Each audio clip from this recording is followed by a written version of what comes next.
Just make a motion to move to exec session, right? I make a motion to move to exec session.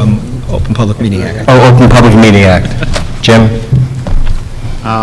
We gotta do a roll call first. Oh, sorry. Ms. Cusinelli? Here. Ms. Cantillo? Mr. Martin? Here.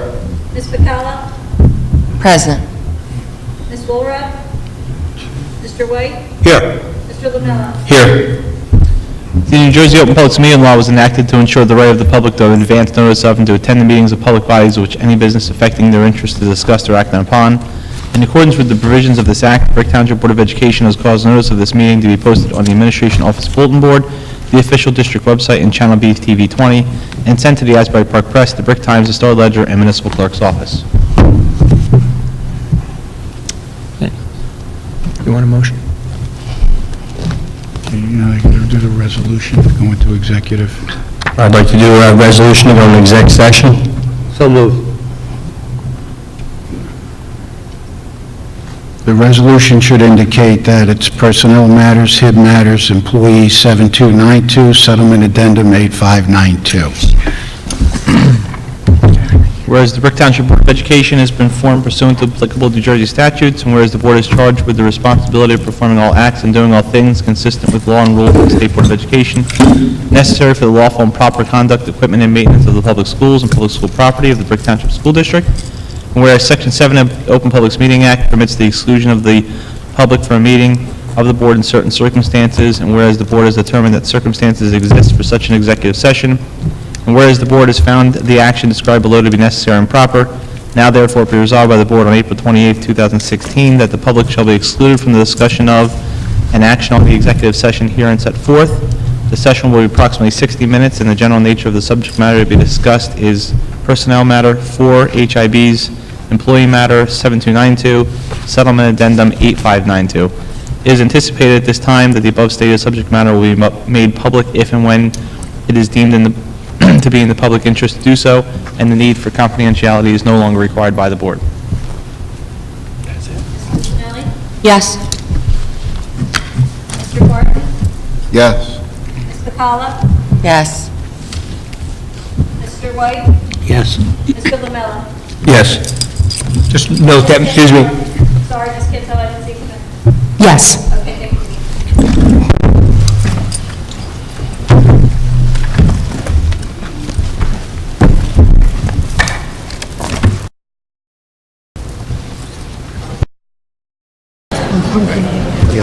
He has a keen interest. Back to get up.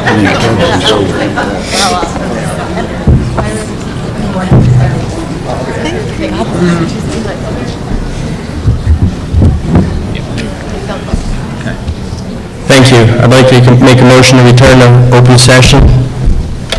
I'll make that motion. Second. Ms. Cusinelli? Yes. Ms. Cantillo? Yes. Mr. Barton? Yes. Ms. Bacala? Yes. Ms. Woolruff? Yes. Mr. White? Yes. Mr. Lamella? Yes. At this time, I'd like everybody to stand for the Pledge of Allegiance.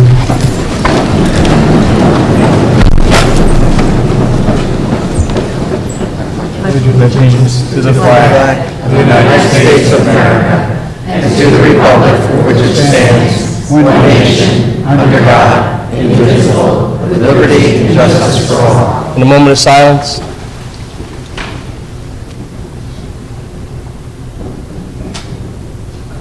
Thank you.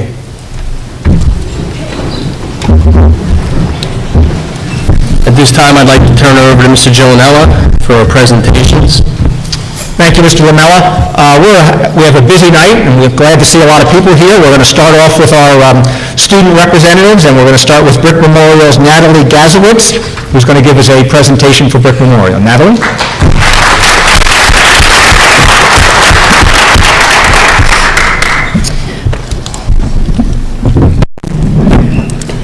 Good evening, ladies and gentlemen of the board. My name is Natalie Gazowitz, and I am the president of the Student Government Association at Brick Memorial High School. Here's a look at what has been going on within the past month within our school. The PALS Dance was held on April 8th for special education students for both Brick Memorial and Brick Township High Schools. As my favorite event of the year, everyone has so much fun dancing all night long, and with the delicious dessert bar, all the kids loved it. On April 15th, the Midstream's Daddy-Daughter Rockin' Diva Dance was held in our Gold Cafe. Volunteers set up, and some attended the event, which was said to have been a good time had by all. On April 23rd, many students attended the POAC Walk at Blue Cross Stadium and volunteered selling shirts, registering people, and even dressing in character. Also, April is Autism Awareness Month, and every Wednesday in the school, faculty and students have worn blue. The Palace Club sold autism puzzle pieces for $1, where you could sign your name and display it on the wall. The Key Club and Chorus took a trip to the Kiwanis Club of Greenbrier on April 21st. They held their annual pancake-making meeting, where they made and served pancakes to everyone who attended. This Sunday, the National Honor Society will be volunteering at the NJ Marathon to help the Ladison Network with sign-ins and cleanups of the runners. Also on May 1st, we will have volunteers participating in the Kibi Walk at Point Pleasant. On May 13th, we are having a Children with Faculty get-together with music, food, and ice cream to honor and show appreciation for all the staff support us with. This month, the Drama Club held a penny wars in each classroom. Last but certainly not least, our junior prom will be May 6th at the Sheraton in Eatontown. And here's a look at our sports. The boys lacrosse team is off to a 9-1 start, the best in school or town history. The Mustangs are led by a strong group of seniors such as Giancarlo Infante, Victor Gomez, Chris Sayers, Luke Viscovi, and Billy Porter, who has already broken the school goals record for goals and points for a career. A very talented junior class is supporting the seniors. The Mustangs have a big game next Wednesday at Southern and could be playing for a share of the A-South title. Our leading scorers in the girls lacrosse are Megan Egan with 19 goals and 10 assists, Sydney Burns with 18 goals and 3 assists, and Alyssa LeBoy with 14 goals and 2 assists. Our leading defenders are Michaela Merklin with 19 ground balls, Lucille Villani with 17 ground balls, Ryan Shad with 11 ground balls, and goalkeeper Casey Earl, who has 68 saves. Senior night is this Friday at the Veterans Memorial Middle School turf at 6:45 against Toms River East, and Saturday we are playing at Drum Point versus Brick at 10 a.m. Our golf team is 4 for 4, and scores are improving on a daily basis. John Desroches, a freshman who attends meets, qualified for the Shore Conference Tournament, which is the first time in several years for someone on our team to qualify. So far, the track team has won 124 medals, broken 2 school records, and has had 4 individuals, and 1 relay team meeting the qualifying standard for New Balance Outdoor Nationals. Melissa Brown, a senior, threw 1:18.6 to set javelin school records. Keyshawn Carter ran 14.6 seconds for high hurdles, which also set a school record. And we are now heading into the championship season with the next 3 weeks to include the Penn Relays, Ocean County Relay Championships, and Ocean County Championships. We are having a strong boys tennis season with a group of new players. With a roster close to 20 players, we returned 2 starters from the previous tennis season. The young group consists of no seniors and is pulled together in hopes of even stronger years to come. We've had big wins over Brick and Southern Regional. The Southern Regional match went to 5 tiebreaker sets and 3 of 5 matches going into a third and deciding to give us a 3-2 win. They have a strong group, and this was considered a big upset for A-South. There are 2 noteworthy Mustang softball players we should mention. Jordan Fitzfer has stood out while towing the rubber-striking 65 batters in 81 innings, helping to lead the team and keep the Mustangs competitive in every game they've played this season. And Allison Sobieski has done a nice job in left field with 21 putouts and 3 assists while batting a .424 and earning a .500 OBP. And last but not only, the Brick Memorial Baseball is a 9-4 overall and 6-2 in the A South. The team is currently tied for first in the division and just recently received the 2nd overall seed in the Ocean County Tournament. The team is looking to win the first A South title in school history. Okay. So this is what's been going on in Brick Memorial over the past month. Thank you so much, and I'll see you all next month. Thank you for dealing with my nasally allergy season. And thank you for having us.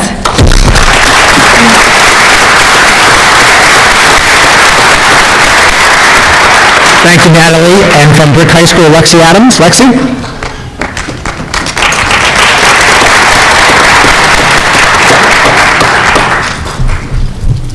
Good evening. I'm Lexi Adams, President of the National Honor Society. I'd like to start off with some updates on spring sports since the last time I was here they're just getting started with their seasons.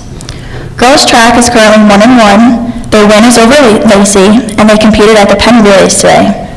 Boys track is 4-2, and they will compete at the Penn Relays tomorrow. Girls softball is 7-6, one of those wins being over Brick Memorial. It's the first time they've had a winning record in a couple of years, so the girls are all really excited. Boys baseball started off slow with a record of 1-5. They are now 6-6. Junior Mike Saldo won Pitcher of the Week. Jake Scott, Trevor Rowe, and Max Stauberger all hit home runs in a big win over Toms of the North, which ended with a score of 6-3. In this game, senior Nick Tricello pitched a complete game. Tino Morales pitched a complete game as well against the undefeated St. Rose in the Autism Awareness game, which they ended up winning. I would also like to congratulate Kenny Buell, who will continue his basketball career at McDaniel College. John Kozak and Dan Finelli, who will continue their football careers at McDaniel College as well. And Corey Wilson, who will continue his football career at King's College. Some recent events at BTHS. The Drama Club won the Teen Arts competition and received $5,000 for a scene from their play, How to Be Successful in Business Without Really Trying. They had a very successful turnout the weekend that they ran the play. The Anorak Rotary Club hosted their annual Pals Prom for our special needs students. We had a photo booth, DJ, and food catered from generous local businesses. It is one of my favorite events of the year, and I am undoubtedly going to miss it next year. Some upcoming events. The National Honor Society will be hosting our annual rummage sale this Saturday right here at the school. All the proceeds will go to BTHS and the Challenger League. NHS will also be helping out at the Senior Citizen Prom on Saturday, May 7th. Teachers and students will be performing Project Crash for juniors getting ready to attend their first prom to educate them on the danger of substance abuse on their big night and steer them away from it. We are currently about halfway through with park testing and the schedule is running well. We have a big fundraiser coming up for BTHS alumni Brian Omi from the class of 2015. He was recently diagnosed with cancer, and after going through surgery to get it removed, he unfortunately found out that it spread to his kidneys. Brian had the biggest heart in his grade, and him and his family were a dominant factor in the revival of the basketball program. To help him with medical bills, the basketball team is going to start selling t-shirts for $10 and bracelets for $2. They will also be collecting donations during lunch. Please contact Mike Oronsky if you would like to contribute.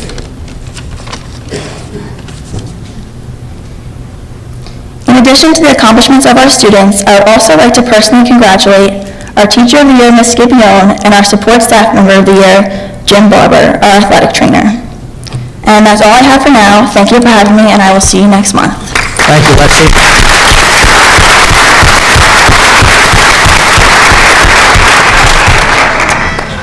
Now for the Teacher of the Year and Support Staff recognition, Ms. McNamara, you're going to start that off for us, please? Thank you, Mr. Gyllenhaal. John Quincy Adams once said, "If your actions inspire others to dream more, learn more, do more, and become more, you are a leader." It is with great pleasure that we celebrate this evening the leaders in each of our schools in the capacity of support staff member and teacher. As each support staff member and teacher is recognized, we ask that you remain in front of the dais until we can get a full picture of the entire group. Mr. Gyllenhaal, would you like to come forward, and Mr. Lamella and another board member, if possible, to hand out the awards, please? Mr. Barton? Thank you. Thank you. At this time, I am honored to have come to the podium from Brick Memorial High School, Mrs. Jennifer Joseph.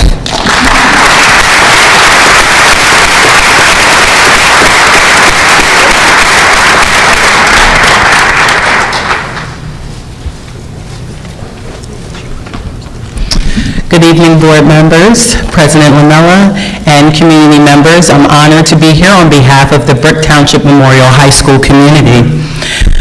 First, we are thrilled to celebrate Miss Elizabeth Oates as our support staff member of the year. Ms. Oates is a guidance counselor and is being recognized for this honor as a result of her passionate commitment to providing support services to the student community of Brick Memorial High School. She works tirelessly to support students with their course selections, their college applications, recommendations they may need, and just daily support for a variety of other social and emotional situations. Students seek her out for advice, and staff members know that she is a reliable, supportive team player. Beth, thank you for your commitment to our students. Congratulations.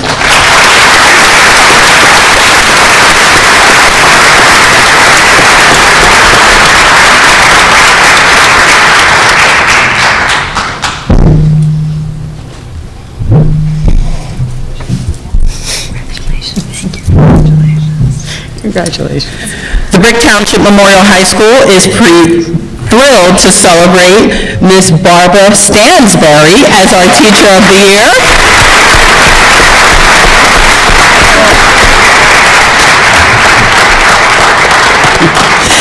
Miss Stansberry teaches English language arts and public speaking at our school, and she is being recognized for this honor as a result of her kindness, compassion, and high expectations for the students in our school.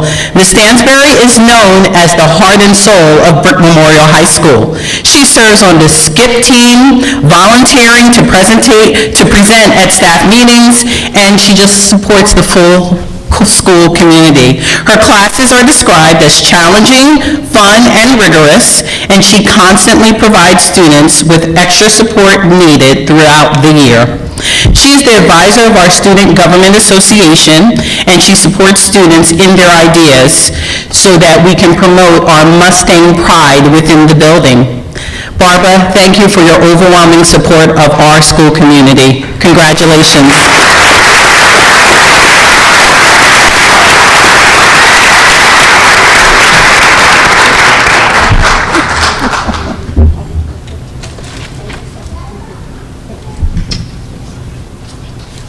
Congratulations. At this time, I'd like to welcome Mr. Dennis Philippone, principal of Brick Township High School.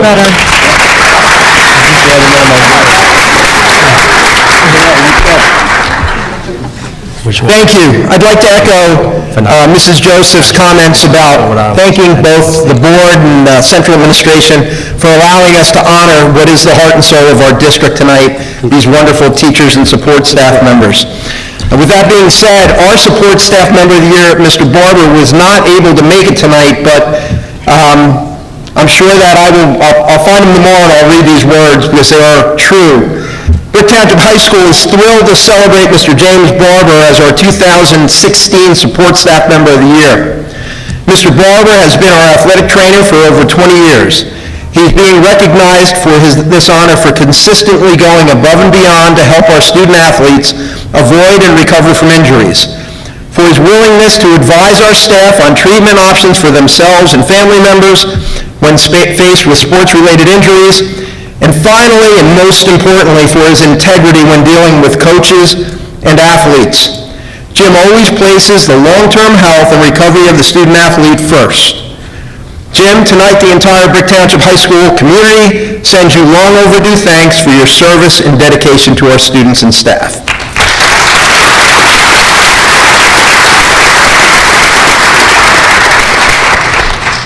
And now Brick Township High School is especially thrilled to celebrate our Teacher of the Year, Miss Danielle Scipione. Miss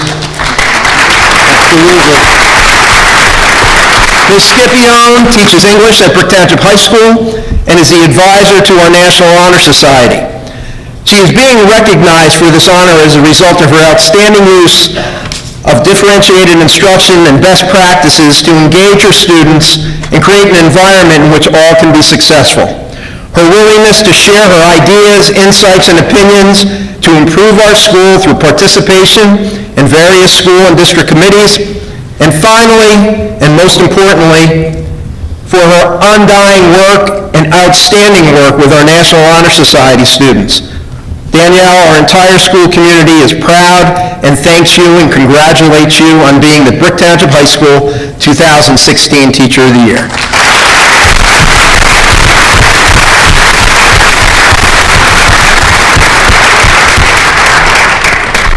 Congratulations.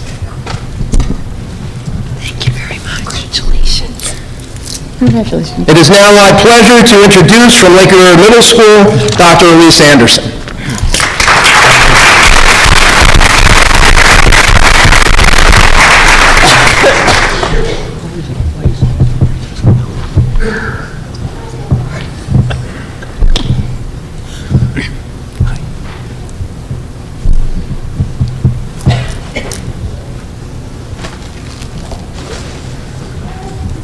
Good evening, everyone.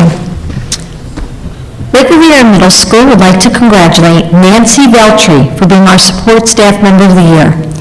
As the head guidance counselor at Lake Riviera Middle School, Nancy oversees the placement of each and every one of our 1,000 students.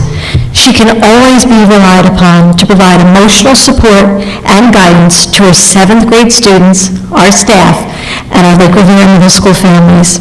In addition, Nancy thrives in a challenging role as our school's testing coordinator. As a former band member, Nancy sets the tempo for our school. She never misses a beat, and her gracious, kind, and service-minded disposition makes everyone better at Lake Riviera. Thank you, Nancy.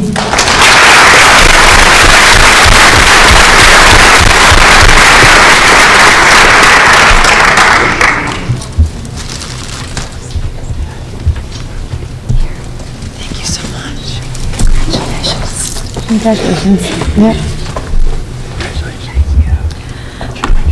Now for our Teacher of the Year. Congratulations. Lake Riviera Middle School is thrilled to honor Therese Ditzig for being our Teacher of the Year. Therese is a reading specialist, and she's a proven literacy leader. She has absolutely transformed the reading instruction at Lake Riviera by designing a strategic action plan and a curriculum of best practices. In addition, Therese works tirelessly every day to strengthen her students' reading abilities. She gets 8th grade students to want to stay after school, and that's quite an accomplishment. She also coordinates our Title I after-school program and is continually searching for ways to support and involve our families. Therese always engages staff and students with her enthusiasm and her genuine love for learning. As a basic skills teacher, she's the leader of our intervention programs. We are so lucky to have Therese at LMS. Congratulations, Therese.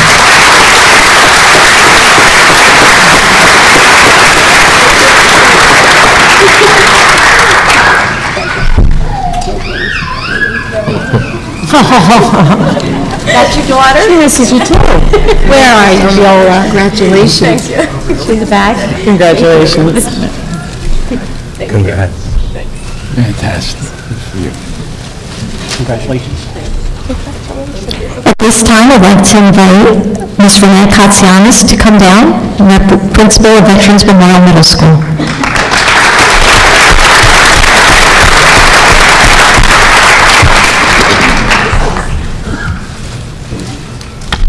Good evening. It's truly my pleasure to be here this evening and represent Veterans Memorial Middle School.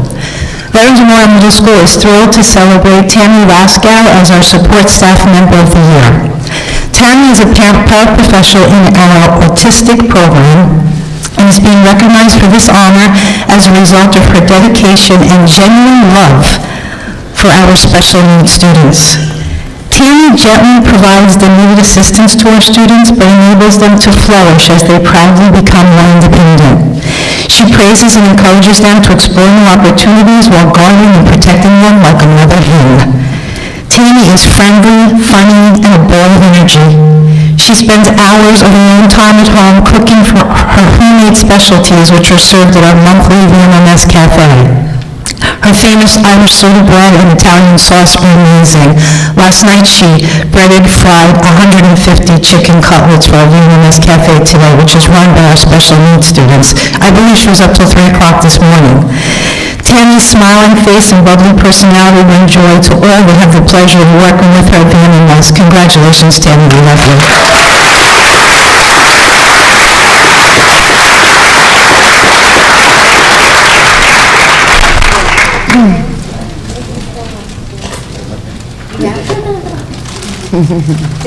Thank you so much for your appreciation for our specialties. Congratulations. Congratulations. Rosemore Middle School is thrilled to celebrate Mrs. Tara Carlisle as our Teacher of the Year.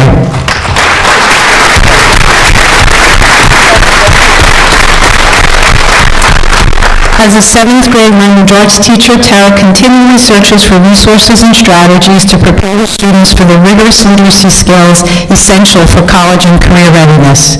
She has an amazing ability to motivate reluctant learners by gently encouraging, supporting their efforts, and proudly celebrating their accomplishments. Tara genuinely cares and believes in her students, and they strive to succeed because they aim to please her. VMMS is fortunate to have Tara as one of our teacher team leaders, as she truly leads by example. She's dedicated, humble, does not like the spotlight, well-respected, and adored by the entire VMMS school community. Thank you, Tara. Congratulations.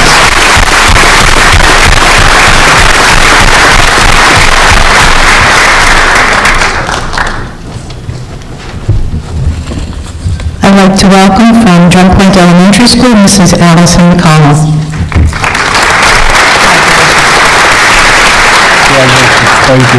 Good evening. Thank you so much for allowing us this opportunity to honor our teachers. Drum Point Road Elementary School is thrilled to celebrate Mrs. Lisa Oth as our support staff member of the year. Mrs. Oth is the case manager for our child study team and services Emma Havens as well. Mrs. Oth is a strong advocate to our students and works tirelessly to address their educational, social, and emotional needs. She effectively collaborates with teachers, the school counselor, school nurse, building administrators, and other members of the child study team. She is seen as a go-to person for strategies and suggestions on helping our students feel successful. Thank you, Mrs. Oth, for all you do for Drum Point.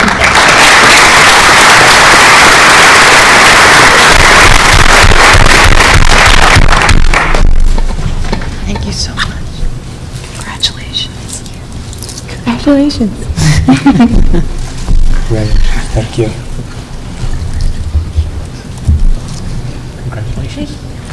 Drum Point Road Elementary School is thrilled to celebrate Mrs. Eileen Ross as our Teacher of the Year.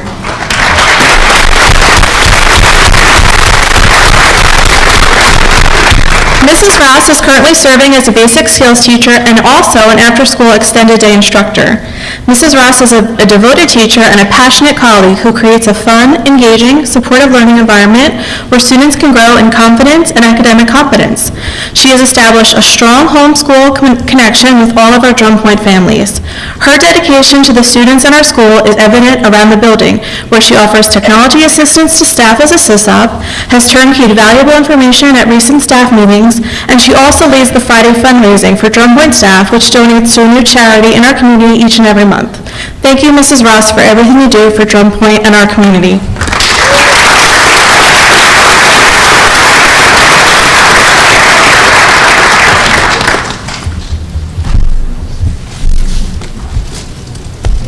Thank you so much for your efforts. Congratulations. At this time, I'd like to welcome to the podium from Herbertsville Elementary School, Mrs. Bonnie Giles.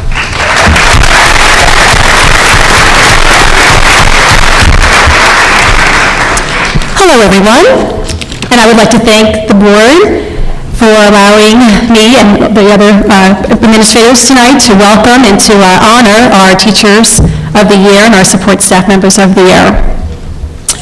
Herbertsville School is thrilled to celebrate Mrs. Claudia Costello as our support staff member of the year. Mrs. Costello is Herbertsville's school nurse and is being recognized for this honor as a result of her compassion and consistent dedication to the students, staff, and the school community. Claudia remains on the cutting edge of her practice by keeping current with healthcare knowledge and issues that may impact others. She selflessly puts the health needs of others in the forefront of her mind, and she does an extraordinary job promoting good health each and every day at Herbertsville School. Thank you, Mrs. Costello.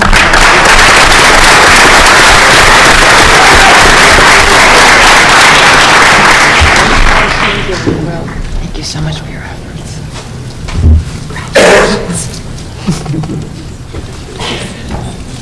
Congratulations.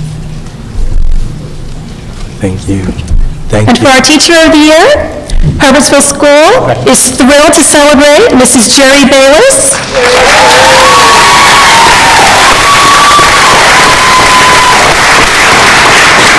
Mrs. Bayless teaches 4th grade and is being recognized for this honor as a result of her 22 years of service as an exemplary teacher who inspires and motivates students to take an active role in their education process each and every day.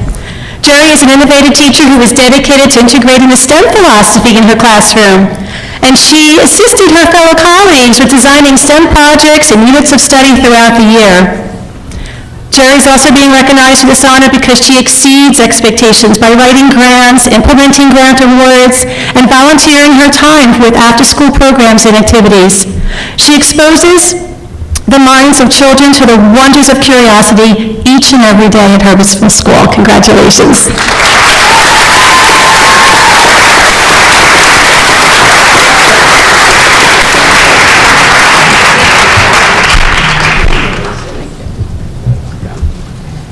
Thank you so much.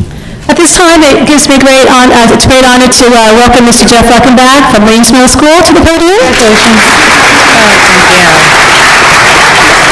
Hello. Now, how many of my boys did you? He's biochem, molecular biology. You had all of them? He's teaching. Thank you and good evening, everyone. I appreciate the honor of honoring our teachers tonight. The Lanesville Elementary School is thrilled to celebrate Mrs. Kim Daly Boyer as our Support Staff Member of the Year. Mrs. Daly Boyer is our school speech language pathologist, and she's being recognized for this honor as a result of many years of outstanding service to our community. It is Mrs. Daly Boyer's charge to help schedule and organize the evaluation process for her and her colleagues for the varied students that we service in our community. She serves as a valuable resource not only to the staff members, but also to the child study teams, INRSs, and virtually every other committee we can drag her on. Mrs. Daly Boyer also spearheads our charitable service in our school as she organizes our Denim Day charities, which over the years have raised thousands of dollars for various charities such as Relay for Life, the Monmouth Ocean County Food Bank, and of course to support many of our local families. It is indeed an honor to have Mrs. Daly Boyer as a member of our Lanesville community.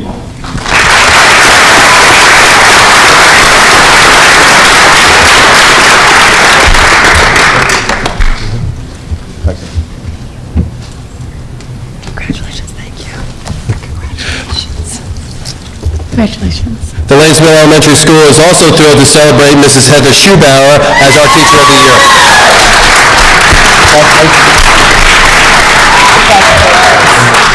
Mrs. Schubauer teaches 4th grade, and she's being recognized for this honor as a result of many years of outstanding service and dedication to the students of Lanesville schools. She has worked tirelessly with her colleagues and has also supported many student teachers and novice teachers over the years. She has also served in our building SysOp, which obviously that position has changed many times over the years, so Mrs. Schubauer was able to stay abreast of all the latest technologies. Mrs. Schubauer is also instrumental in working with our STEM program with our Excel teacher and organizing the engineering nights at our school in cooperation with Stevens Institute of Technology. And also, Mrs. Schubauer is also very integral when we do our Salute to Veterans, which is a 4th grade celebration, and our non-Veterans Day, Veteran Days program. So we'd like to honor Mrs. Heather Schubauer for this outstanding award.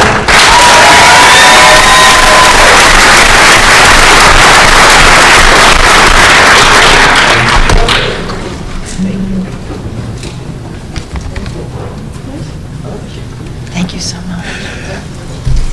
At this time, we'd like to welcome to the podium Dr. John Bill, the principal of the Miss James Elementary School.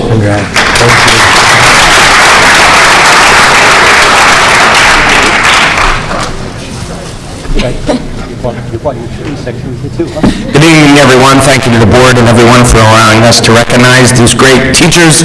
With that said, Midstreams is thrilled to celebrate Mrs. Lisa Geritano as our Teacher of the Year. Unfortunately, Mrs. Geritano is in the process of having a baby, so therefore she could not attend tonight. And believe me, if she could be here, she would have her husband wheeling her down the aisle so she could receive this award. Mrs. Geritano is a consummate professional in every sense of the word. She is an innovator and a dedicated professional. Most importantly, she has a natural teaching style and always puts forth the highest effort with her students. Congratulations to Mrs. Geritano on a well-deserved award. Thank you.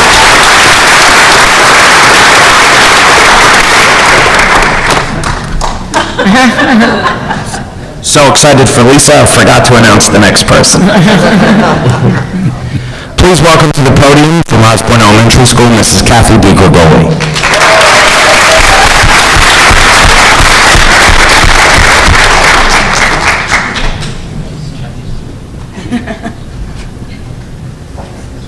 Good evening, everyone. Thank you for allowing me this opportunity to honor our Teachers of the Year. The Osborneville School is thrilled to celebrate Mrs. Jill Nix as our Support Staff Member of the Year. Mrs. Nix is a speech therapist and is being recognized for this honor as a result of her exceptional ability to promote a comfortable learning environment due to her positivity, caring nature, and smiles. There's not a minute in the day that Mrs. Nix is not smiling. Her extensive knowledge in the area of speech therapy and her willingness to share this knowledge with our families and our staff members. I took the opportunity to ask Mrs. Nix, one of her students, why she was so special. He said, "She lets us play games and learn. Miss Nix helps us read and asks us questions. She is always nice and happy." Thank you, Mrs. Nix, for your dedication and support to all our Osborneville school members.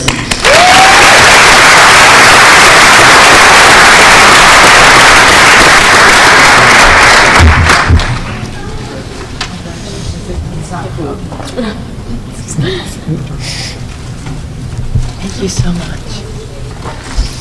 The Osborneville School is thrilled to celebrate Mrs. Terry Heising as our Teacher of the Year.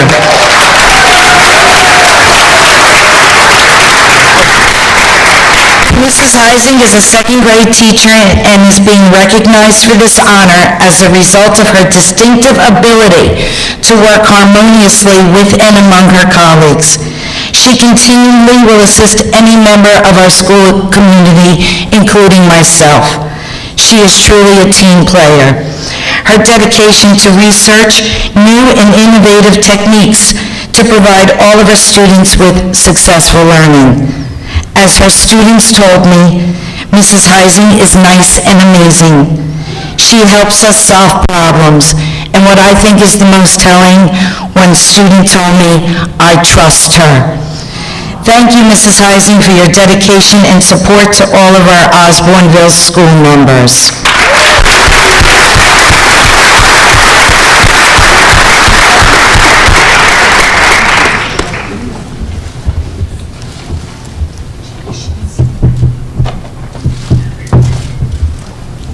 Please welcome to the podium Mrs. Lynn Conninger and Colleen Kerr from Vets Memorial Elementary School. Congratulations. Thank you. Congratulations.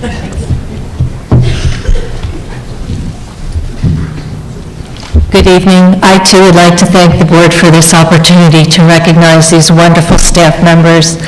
On behalf of Veterans Memorial Elementary School, I am very, very pleased to recognize our support staff member of the year, Mrs. Amanda Jaworowicz.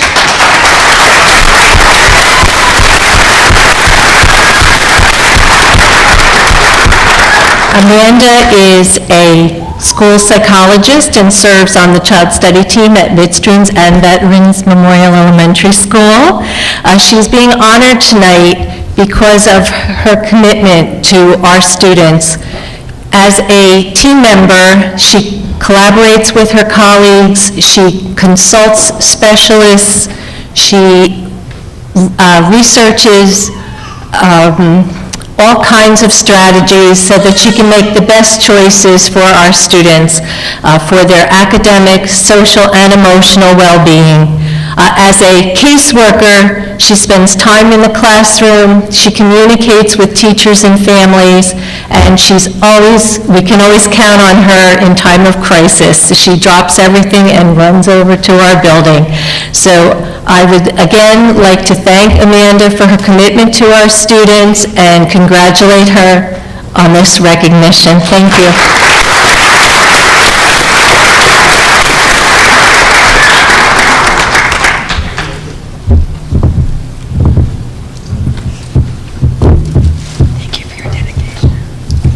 Dr. Lynn Coddington.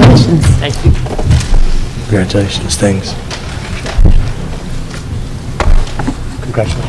It is a great honor for me to be here this evening representing the Veterans Memorial Elementary School, and I am thrilled to recognize Mrs. Devin Sorrentino as our Teacher of the Year.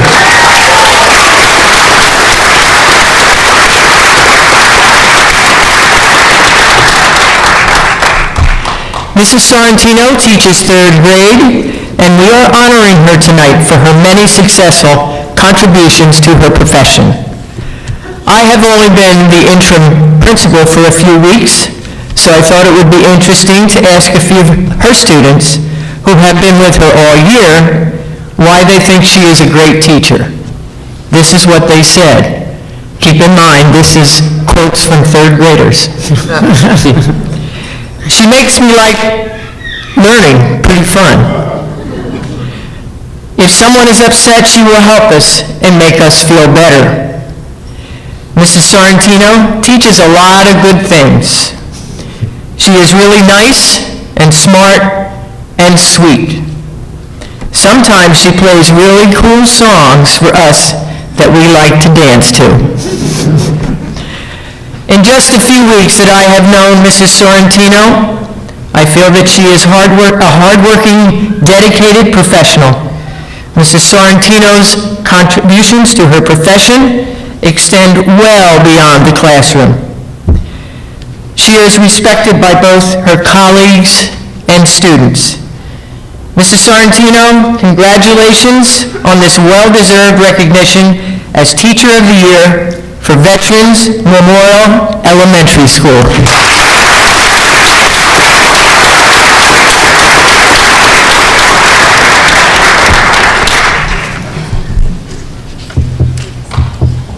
Thank you. Thank you. Thank you. I don't know how to say. Congratulations. What do you mean for? Congratulations. Congratulations. Congratulations to you.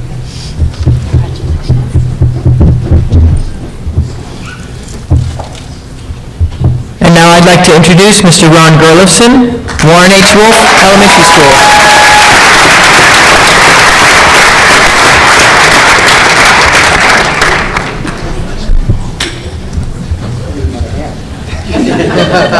You want me to hold one of those razors?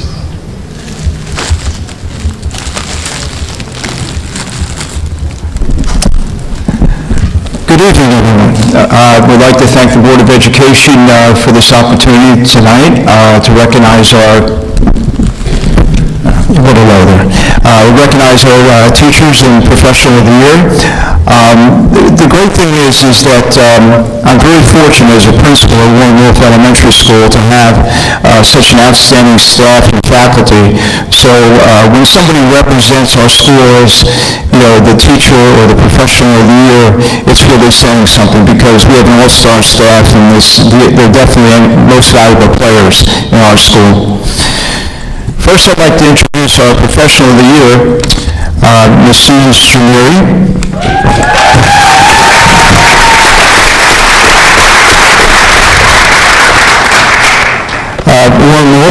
is pleased to celebrate Sue Chimeri as our Professional Support Staff Member of the Year. She is being recognized for the exceptional learning contributions she has made for our students. Her contributions to numerous school committees and PTO activities are unmeasurable. Fulfilling duties above and beyond for the arrival and departure of our students, adding greatly to the safety of our school. Just to reflect on that a little bit, the kind of person that Sue is, that she helps us in the morning and the evening when we're dismissing buses. It could be raining, snow, sleet. She's out there with a clipboard making sure that all the buses are in. So a lot of these folks that you think of them in their teaching environment, and they go way beyond that, and Sue is a great example. Sue, congratulations. We're so proud of you.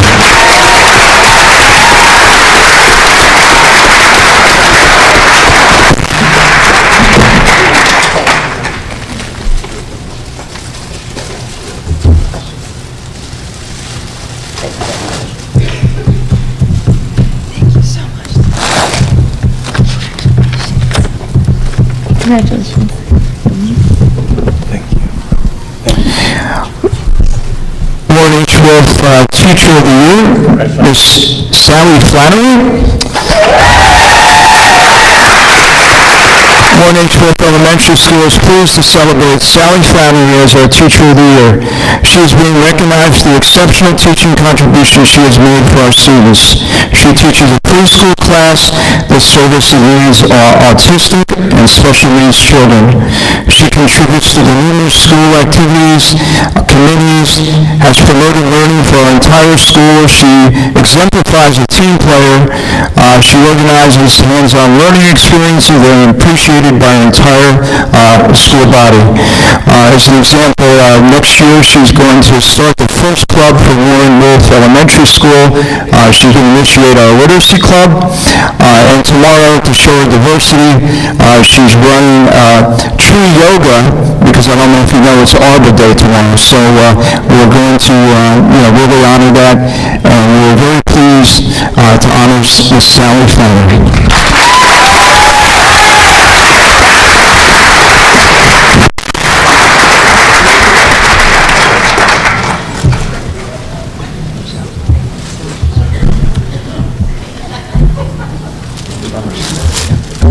Thank you so much. Congratulations. Congratulations. Congratulations. Thank you. Congratulations. At this time, I am honored to introduce Mrs. Pat LaRusso, Principal of Edna Havens Young Elementary School.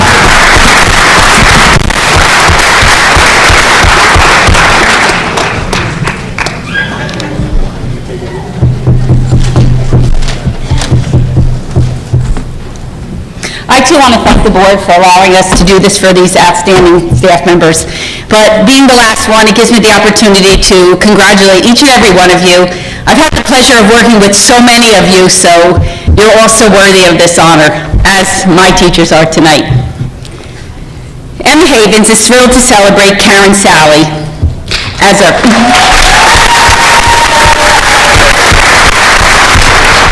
support staff member of the year. Karen is an occupational therapist dedicated to helping children in all capacities. She offers strategies to students to help them be successful learners. Her sessions are extremely engaging, helping children to succeed, but most importantly, gain confidence. Her love of children is evident to me on a daily basis as I see her smiling with them, laughing with them, and they truly enjoy their therapy sessions. She is so kind, caring, and dedicated to educational therapy. Karen also takes care of me on a daily basis. She brings me soup and snacks, so she keeps me certainly hydrated. It is my honor to work with such a fine educator and therapist. Karen, I love you.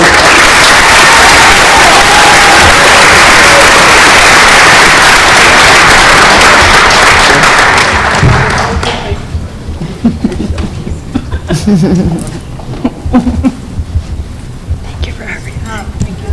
Congratulations. Congratulations. Thank you. Congratulations. Congratulations.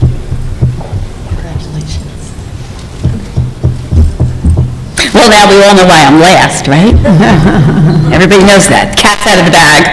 This year, Emma Havens is so excited and honored to recognize Mrs. Jeanette Weiner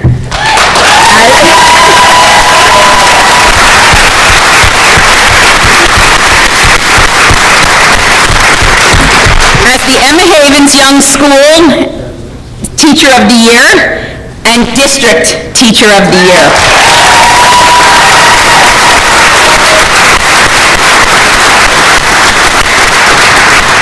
Jeanette serves as a 5th grade in-class support teacher in a STEM setting.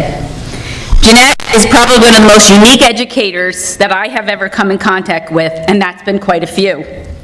She is dedicated to the success of all of her students. Her lessons are extremely engaging, where I don't even want to leave when I'm doing an observation.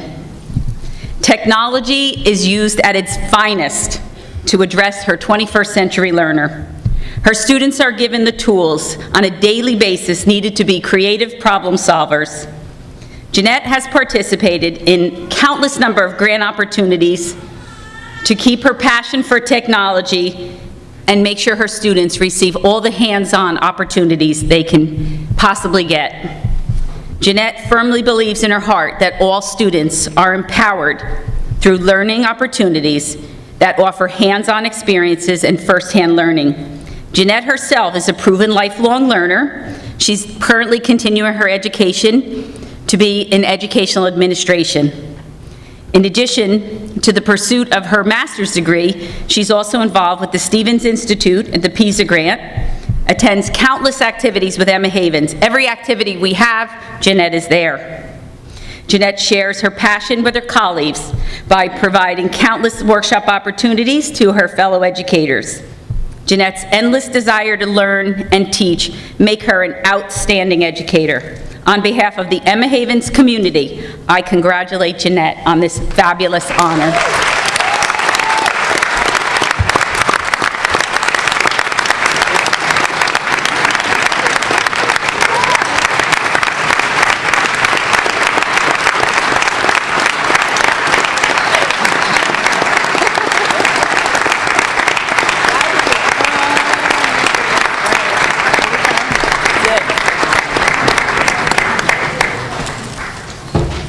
Thank you. This is such an amazing honor, and after hearing all of the stories about the other teachers and support staff, I can't believe I'm standing up here. Any of you could have been up here where I am today, so I'm extremely honored. As a graduate of Brick Township High School, this is especially fulfilling for me. To be honored for something I love to do is immensely satisfying. I believe that teaching is not a profession people should enter into lightly. Other than parenting, I can think of no other profession that has such a lasting impact on the futures and well-being of our children. To be entrusted to help the young people of today learn and grow is an awesome responsibility, one I take very seriously. Our students today are going to be faced with challenges that we can't even think of. They need to have the skills to be collaborators, problem solvers, innovators, and communicators. They are going to be the ones to make the tough decisions in the future. And I can promise you that each and every day, when I go to Emma Havens, I give 100% of myself so that those students have the tools and confidence they need to move forward and have a successful life. I set the bar high, then give them the opportunity to jump over it. I think that is what a good teacher does. Recognizes obstacles, and then figures out a way to help their students overcome those roadblocks. A special thank you to the Board of Education for your continued support. Thank you to my administrators, past and present, for your guidance and expertise. Mrs. LaRusso, Mr. Nubiel, Mrs. Joseph, Mr. Blessing, Mrs. Stump, and Mr. Hersenko.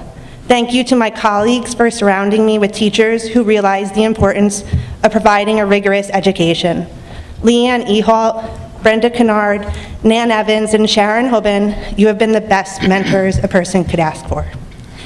Thank you to my co-teacher, Jamie Pratt, who emboldened me to change the way I teach and the way students learn. She should be up here with me right now. Thank you to my family, and thank you to my students. They don't let anything stand in their way, and neither do I. Thank you.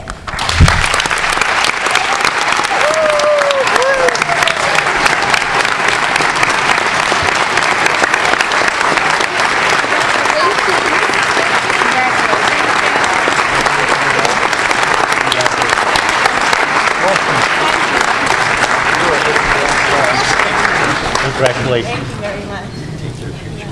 Yeah.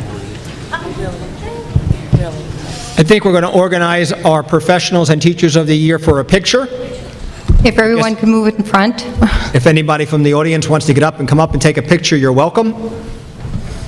Can we have all the support staff members and the teachers of the year come in front of the dais, please? If you could make like 2 lines so that we could get that Kodak moment, that would be fabulous.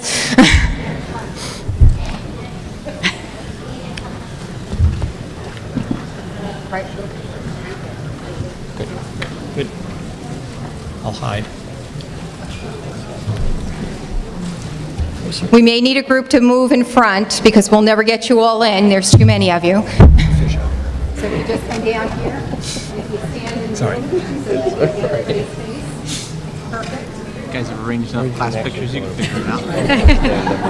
Can we have one more round of applause for these amazing people?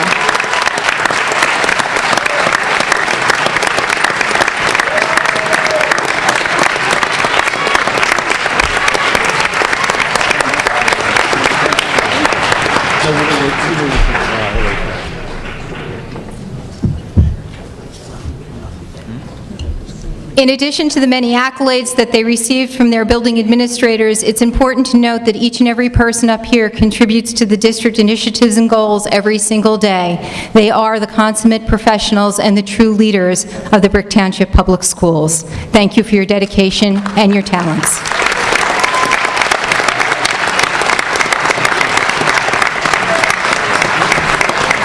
I would be remiss if I didn't thank Mrs. Heather DeCondi, who took the time from Lake Riviera Middle School to design each and every bag for the support staff members of the year and for the teachers of the year. Thank you, Mrs. DeCondi.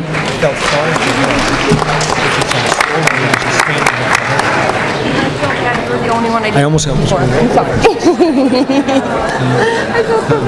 Thank you, Mr. Gellinella and the Board of Education. A lot of guys. Yeah. If we maybe could just take a 1-minute break while people get organized and comfortable, then we'll come back.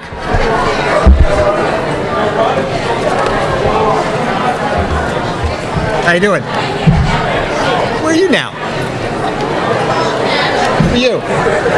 I thought that was your wife.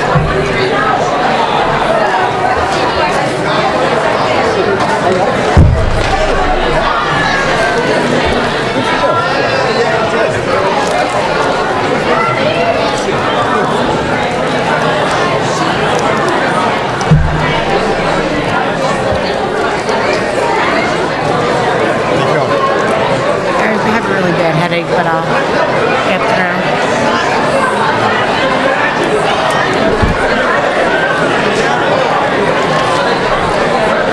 Probably no worse than anyone else will have it.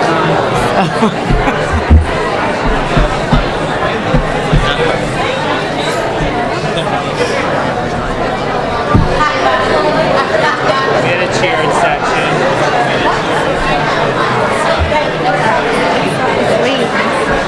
Megan looks forward to getting back out. Why don't they just send it to me?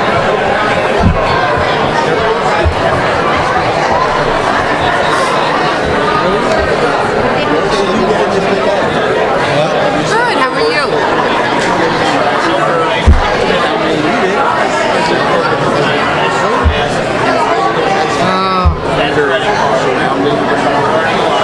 I'm sure you are.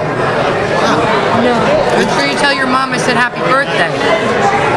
Coming up. Where the guy? How you doing? Good, good. I'll talk to you, brother. All right, man.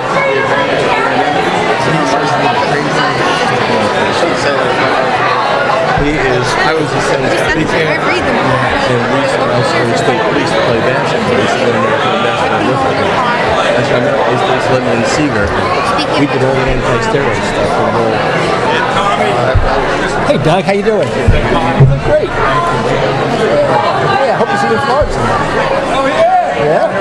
Yeah, right across, right next to him. Not me, no, not me. I don't do that. I appreciate it. Good, good. Take it easy. Timmy great guy. We traveled all over the school, the whole state. We started anti-steroid nice stuff. He's a beast. His son's still working at the Okay, we're going to try to get started in a minute.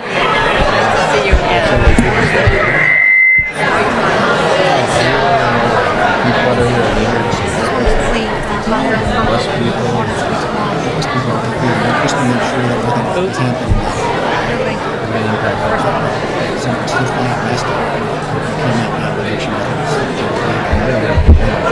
We can't.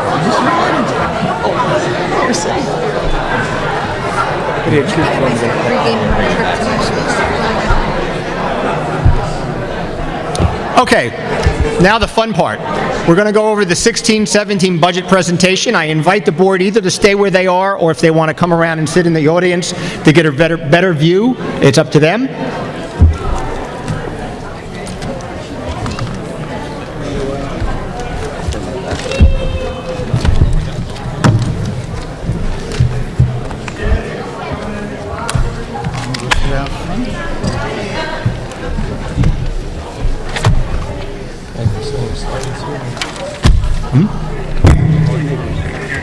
You can, okay, I guess I need to go.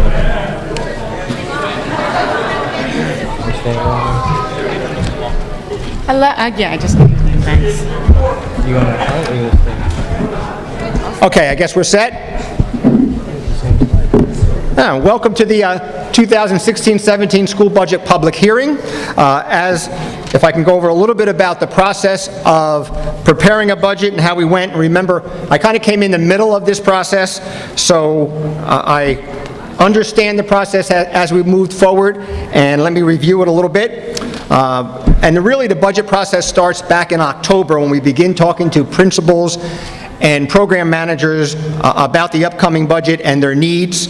That information is collected usually in the business office by Mr. Edwards. At that point, after we collect that information, we meet with each principal and program manager. I was here for the second half of that, but those are pretty standard meetings wherever I've been. You go over your needs, you talk about them a little bit. When we get finished with that process, which is usually in the middle of February, we began talking about totaling that up, seeing where we are, and making some basic decisions. We bring the finance committee in, begin talking about some basic decisions of where we want to be. At that point, though, you need to understand we are planning for a year ahead of time, and there are a lot of great unknowns putting a budget together back in February. We still don't have a health benefit number that you can rely on. It's been my experience that health benefit number usually starts up high and comes down a little bit and ends up high. But that's a big number in the budget that we really have a hard time predicting in February, so we've been working on that number since then. Cost of projects was an issue with us. We have a lot of different needs in the district, and predicting what the cost of some of these projects would be was difficult back in February, and it's difficult estimating it now, but I think we have a little bit better handle on that. And the cost of some items, which we are unsure of, and the biggest one that we'll be addressing tonight is fuel for our buses. We run a lot of buses through this town for our every day of school, and even on the off days. That fuel number, as you know, has been changing over time. It's come down, it goes up. Back in February, everything we were looking at and everything we were reading was telling us that the fuel number was going to stay down for about a year. Since then, as you know, since you go to the gas station too, that fuel number has fluctuated and gone up, so we had to make some adjustments on that fuel number. So those are some examples of why the budget changes over the few months, because of a number of those unknowns that we're working on. We presented a tentative budget with those unknowns. We talked a little bit about some of the changes that we expected and some of the unknowns at that time. We talked about where some of the cuts were going to be coming. We talked about some of the other unknowns that I've mentioned, the health benefits, and we knew that we would have to work at that number harder as we were moving forward. After the tentative budget was approved, I invited every board member to come in and talk a little bit about the budget, give their input, discuss their concerns, and give us an idea where they want it to be. Almost all the board members took advantage of that one way or another, either came in through email or phone calls and talked to me about the budget. and their input was important in setting the direction for the final budget, and it really came down to, I think everybody was pretty much unanimous on 3 issues. They wanted to see facility improvements, saw a need for facility improvements, and wanted us to increase the budget there. They were all voiced concerns concerning the tax rate and where it was going, and most addressed concerns about curriculum issues and curriculum needs in the district. So those were the really 3 major points that we wanted to move forward with, among many others, but we wanted to make sure we addressed in this budget and were concerned about in this budget. Okay? Now, this is probably a little bit different than the previous years, a little bit what I'm used to, of breaking up and trying to talk a little bit about some of the budget in detail. It goes a little bit longer than probably the budget presentations I saw for the last few years. Hopefully you'll stay with us and we won't bore you to death, but I think this is important enough to spend some time. So we divided it up, and the 4 people are going to go over the bulk of the budget, and then I'm going to come back at the end and go over a couple of facts. So I'll invite Mrs. McNamara to talk a little bit about curriculum and instruction issues.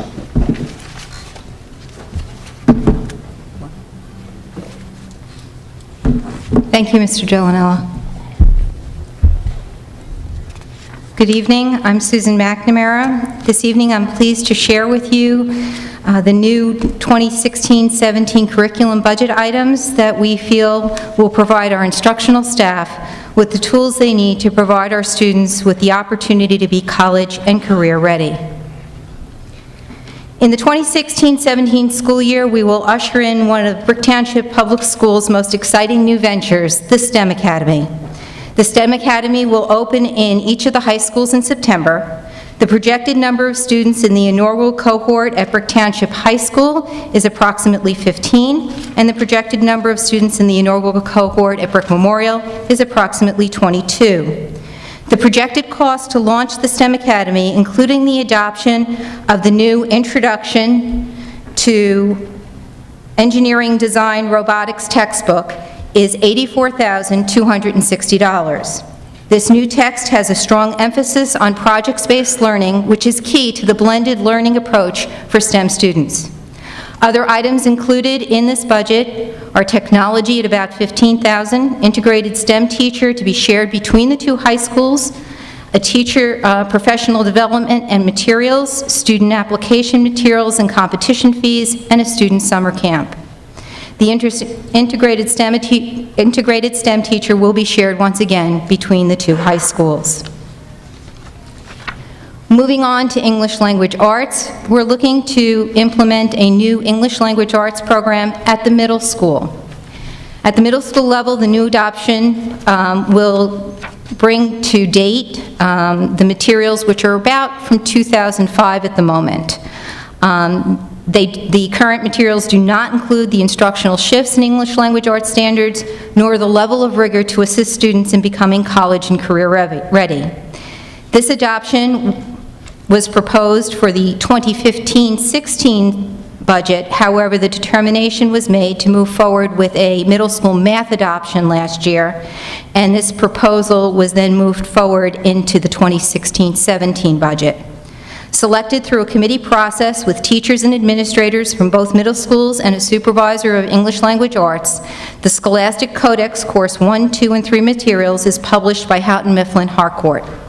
The Scholastic Common Core Codex program integrates an instructional approach to meet the needs of students at different levels. These resources provide teachers and students with instruction that address the key instructional shifts of the standards and prepare students to be college and career ready. In addition, it has a component called Read 180, and which provides Tier 2 and 3 intervention support for our struggling learners through adaptive instructional software and independent reading at their level. The projected cost for this adoption is $166,300, and that is for both middle schools. Moving on to social studies. The social studies adoption is a continuation of a plan that was begun in 2013-14 to replace the aging materials and revise the curriculum to meet the current standards via a committee process, which included high school teachers, middle school teachers, administrators, subject supervisors, and central office staff. For 2015-16, the budget included the adoption of a new textbook at the 7th grade level, and so for the 2016-17 school year, we are proposing from that plan the adoption of the 8th grade level book. The textbook recommended by the committee is World Cultures and Geography Survey and the MyNG Connect from National Geographic. This program, through its many attributes, provides accessible, scaffolded content to support learning for all students through the use of print and digital resources separately or together. The projected cost for this middle school social studies program is $79,749, and that is for both schools. NJSA 18A 40-5.1-5.4 is a law that we need to be compliant with for the screening of students for dyslexia and other reading disabilities. In order to create consistency in assuring all students in grades K and 1 are screened using a standardized measurement system and that all struggling readers in K through 5 have access to Tier 2 and Tier 3 interventions where appropriate, the Committee of Teachers, General Education teachers, BSI teachers, and special education teachers, academic coaches, speech therapists, and administrators recommend DIBELS and Lexia Core 5 in order to be compliant with these regulations. DIBELS, which is a screening tool for K to 1 and stands for Dynamic Indicators of Basic Early Literacy Skills, is a recommended and validated assessment. This assessment provides us with a comparison of our students to a standardized measurement of data, enabling our teams to make a better informed decision regarding the appropriate interventions. Lexia Core 5 program provides a focused Tier 2 and Tier 3 intervention program for struggling readers where appropriate in grades K through 5 through a highly structured and sequential blended learning approach designed to create an individualized path for our students. The projected cost for these two programs is $20,100. In the area of curriculum writing, the interpretation of the utilization of Title II funds has changed, and therefore we need to budget for curriculum writing in our 2016-2017 school year budget. This is an item that has not been budgeted for in past several years, and many of the content areas in grades K through 12 need revision, and some of those areas need new course curriculum to be developed. Curriculum is an area where we were cited in our CUSAC review, and it is part of our district improvement plan. The inclusion of the $30,000 is to begin to build a yearly allocation to fund this very important curriculum work outlined in the revision plan on the screen for the areas of English language arts and math, as well as science and social studies, so that we can effectively and consistently support curriculum and instruction and have a positive impact on student achievement. The $30,000 will be utilized for curriculum development in conjunction with Title II funds for the appropriate professional development. Again, these key areas are outlined on the screen in the left-hand side of the column for revision, and the right-hand side would talk to upcoming projects for the following school year. Finally, we have the Achieve NJ, which is a comprehensive educator evaluation and support system launched by the New Jersey Department of Education in 2011. All of the programs listed are programs currently in use within the Brick Township School District. However, once again, due to a change in the interpretation of the utilization of Title II funds, the total cost of the programs is now within the district budget. The projected total cost for these programs is $148,000. However, new to the 2016-17 budget, curriculum budget is $79,000 of that $148,000.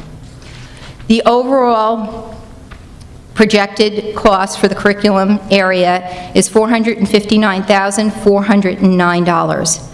I thank you for your time and attention through this presentation, and at this time I'm pleased to introduce Mr. Jim Baio to review the technology portion of the 2016-17 budget. Mr. Baio?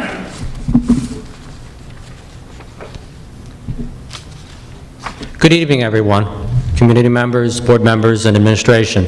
I'd like to thank you for allowing me to speak and present a little bit about what's in our district IT budget. We are moving ahead and looking to add additional support staff member to the department. We support 12 buildings, approximately 9,000 students, 1,500 staff, as well as almost 6,000 devices. And right now, we are doing that with 3 field tech support staff members. Adding 1 tech support staff member will give us the ability to support our schools better. That is the first item that we have on our list. The second item is we're looking to expand our internet connection for the district. We currently have a 1 gigabit connection servicing the entire district. We're looking to double that and move that up to 2 gigabits. We're looking to expand our wide area connectivity to a 10 gigabit connectivity where we have the private fiber connecting our schools. That'll give us much more robust abilities in doing everything that we need to do. The network is a key component of everything that happens in the district because all of the communications, whether it's phone, whether it's educational services, whether it's operational services, all ride on that network.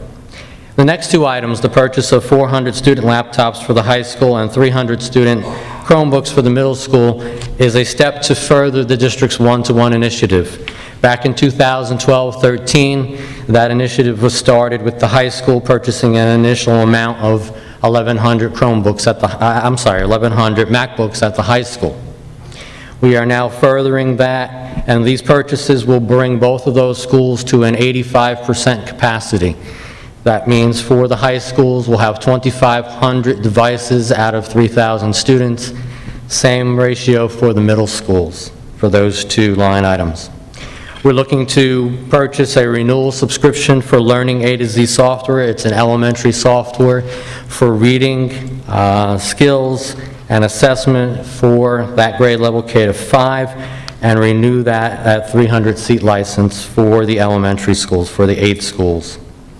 We're looking to purchase the STEM technologies that Ms. McNamara talked about for the high school program as well as for the middle school program, which includes software as well as 3D printers and other types of accessories that are tied to that program. In addition, we are looking to purchase iPads for the Special Services Department to support students' needs per IEP requirements. Moving on to the next slide, we have put together a package that represents a 5th step in a 5-year plan that we've developed to overhaul the technology and the infrastructure within the district. Again, as I had noted back in 2012-13, the district embarked on replacing a lot of the old technology with mobile technologies. We still have had a lot of old desktops and other older technologies that we're looking to replace. The first being the network infrastructure. This equipment is currently 7 to 8 years old and is no longer supported by the vendor.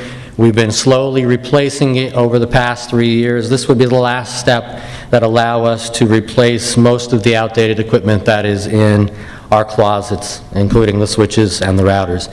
This expenditure is 50% funded by the federal E-rate grant. The district qualifies for reimbursement of funds at a 50% rate.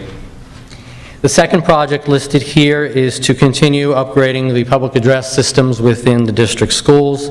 This year, in 15-16, we completed 8 of the 12 schools.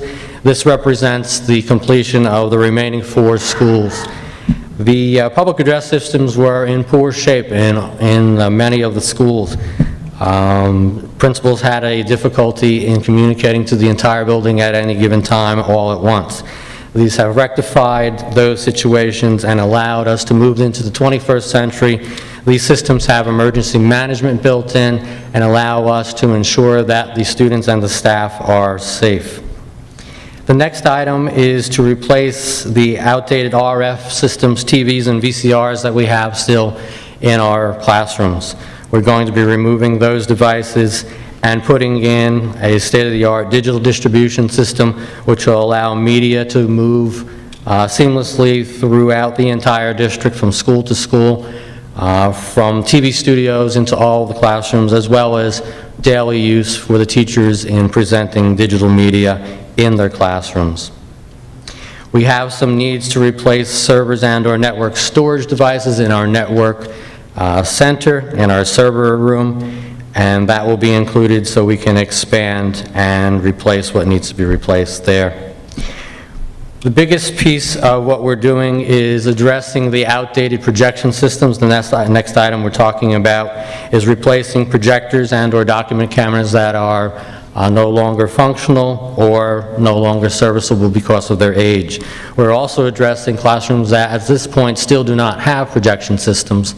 Approximately about 30 classrooms right now are still in that scenario.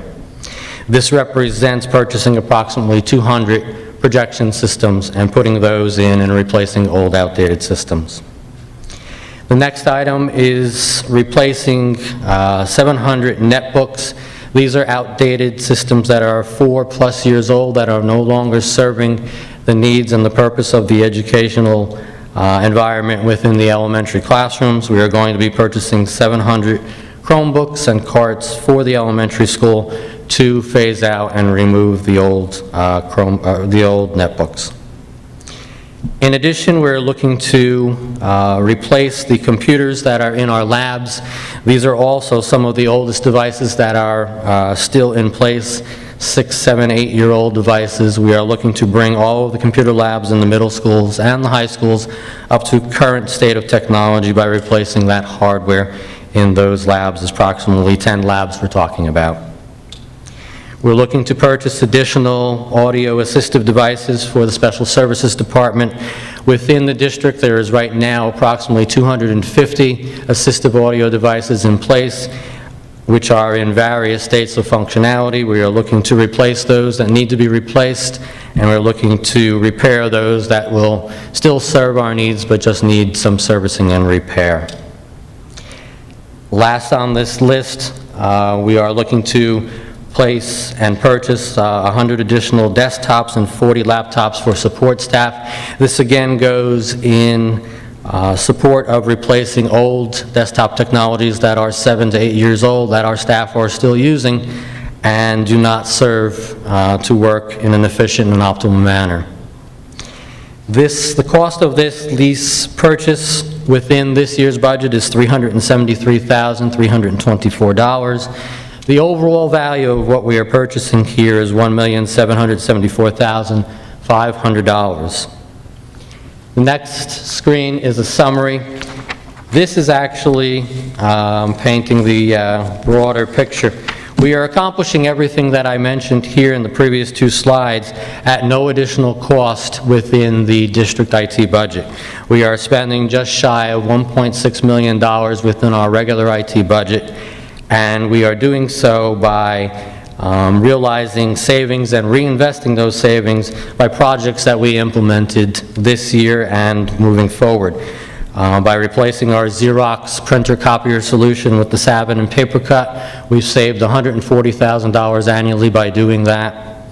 And by joining the Broadband Consortium, which is an organization that provides more cost-effective access to internet and voice services, we are saving $70,000 a year, and we've taken that money and reinvested it back into the items that I had just mentioned beforehand.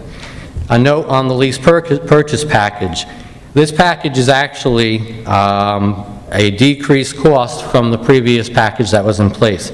The previous lease purchase had a payment associated of $642,425. We are moving that down to a payment of $373,324, which is a net decrease of $269,101. So we are accomplishing those purchases at less cost than the original purchase, lease purchase payment that was in the budget this year. That concludes the items that we're covering for technology. I thank you and appreciate your time. Next up is Dr. Richard Caldez, and he will be talking to you about many facility needs.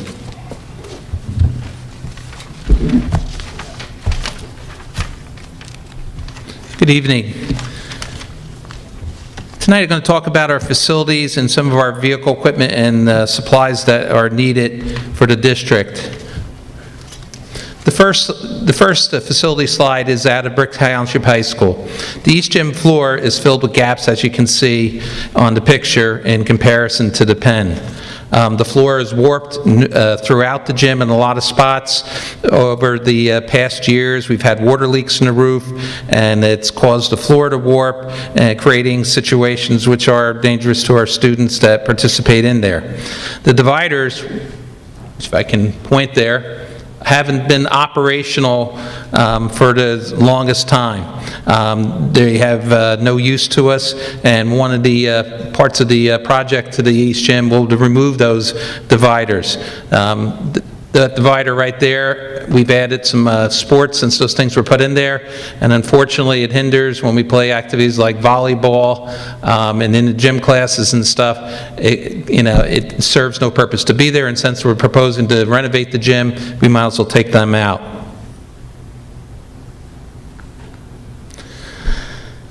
The bleachers are the original bleachers and are in terrible condition, as by the example of these pictures. The framework for the parts of the bleachers are broken and cannot be repaired. Our maintenance crew has, over the years, made parts, since they're not produced anymore, to try to repair it. The bleachers are pulled out. They're at a point where now they dig into the floor and have made ruts into the floor because, they're broken, and the only way to pull them out is by, unfortunately causing damage to the floor.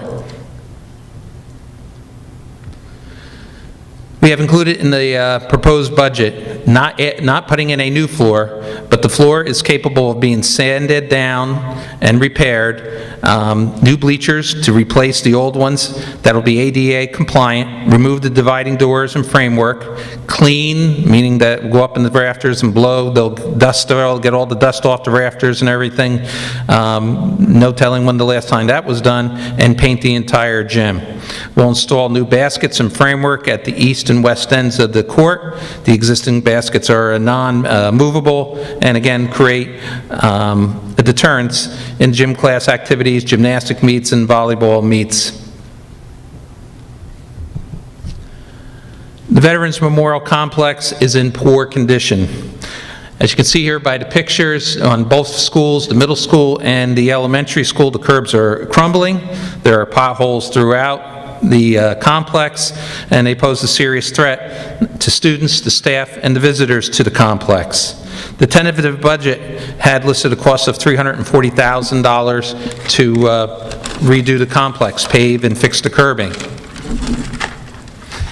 After meeting with the engineer, the revised estimated cost of the project was $420,000. The engineer has to develop a design and a plan for the complex, and it'll need to go out to bid ASAP once it is approved. Work on this complex can only be done during the summer. By the time the engineer completes the design, the district approves of the design by the engineer, and the project goes out to bid, it'll be too late to start the project this summer. Also, many contractors have a full schedule by now, and when you're going out at the last minute to try to get work done, the bids will come in higher due to the lateness. In the proposed budget is $30,000 to a design cost to have a plan in place for the board when and if it decides to go forward next year with the work. It can be bid earlier so we can get a better price next year. Doesn't commit us to doing the work. We can put the bids out, we can get prices, and with the conditions that the board decides to include it in the budget next year, and then that way work can begin on July 1st and be completed for the start of the following school year. One of the things in the design, one of the problems that we have is the traffic. If you've ever been over here in the afternoon, we have cars that are going to the middle school, they go to the elementary school, we have, school emptying there, we have late activities here, we have the complex going here, we have people parking, buses coming in, visiting teams, home teams going to the games.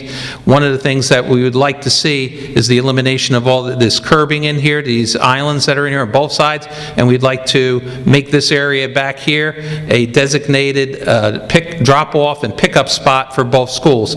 So this way, cars won't be coming in and around the areas where our students now are currently getting on buses.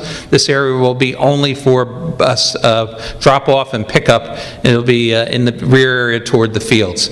That's something that we've asked the engineer to include in that plan.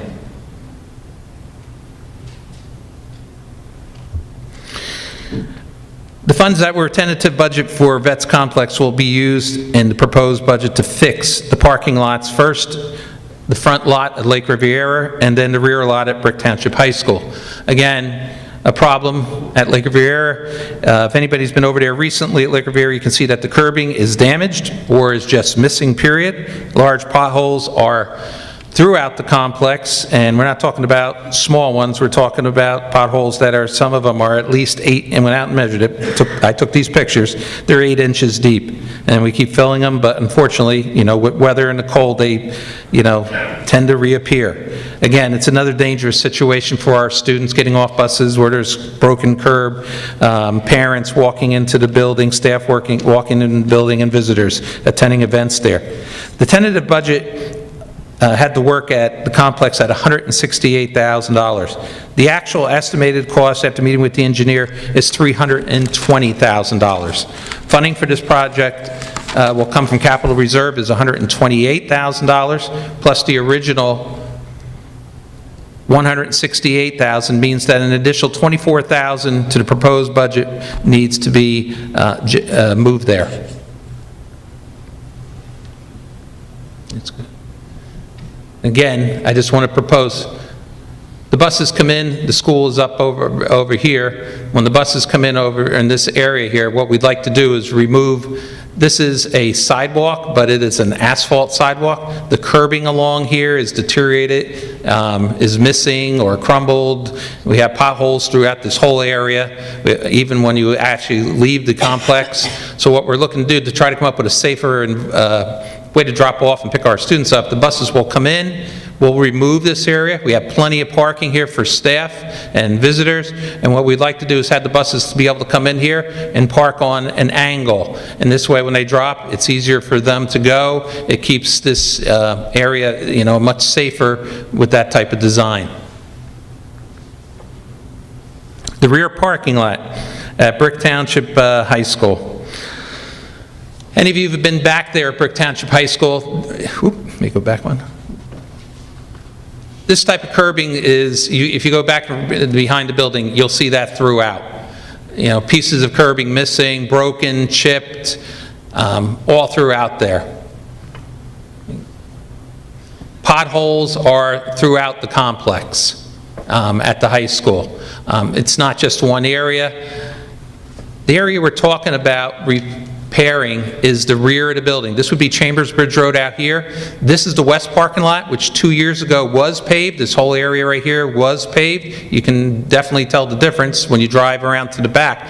What we're proposing is to redo the area where the west gate here is to the entrance to the back of the building, all along here. This is student parking along here in the back here. This area has a very weak base when they did the work there. Not your typical gravel, compacted work that was done, so a lot of it is just, for a better word, flaking up, peeling up along in here. There's a curb here that the students, you know, at the time when this was all designed, we didn't have as many students driving to school and staff members. This is now a parking area. Students drive over the curb. What we're proposing is to eliminate this curb here, and which will be a cost savings because we're not going to be pouring any concrete. So we want to eliminate the curbing here so it'll make parking a lot easier. That will go all the way up to this area here. We'd love to do what they call Phase C here. This is the east parking lot at Brick High School. If you go in areas of the parking lot here, you'll actually see it's down to the dirt. It's chewed up. It's, you know, it's not safe. I wouldn't want to drive on it. But we also have potholes and everything. This would be a future need for down the road next year or whatever, you know, we come up with a plan, because we have a lot of paving projects that need to be done. But this is definitely a need. But right now, the rear of the high school is of greater need. It's a safety issue. You know, the high school is used extensively for community events, sports and everything, when visitors come from out of town, and our safety of everybody that goes to that building is utmost important. So that is why we have included that into our project. The tentative budget included these items.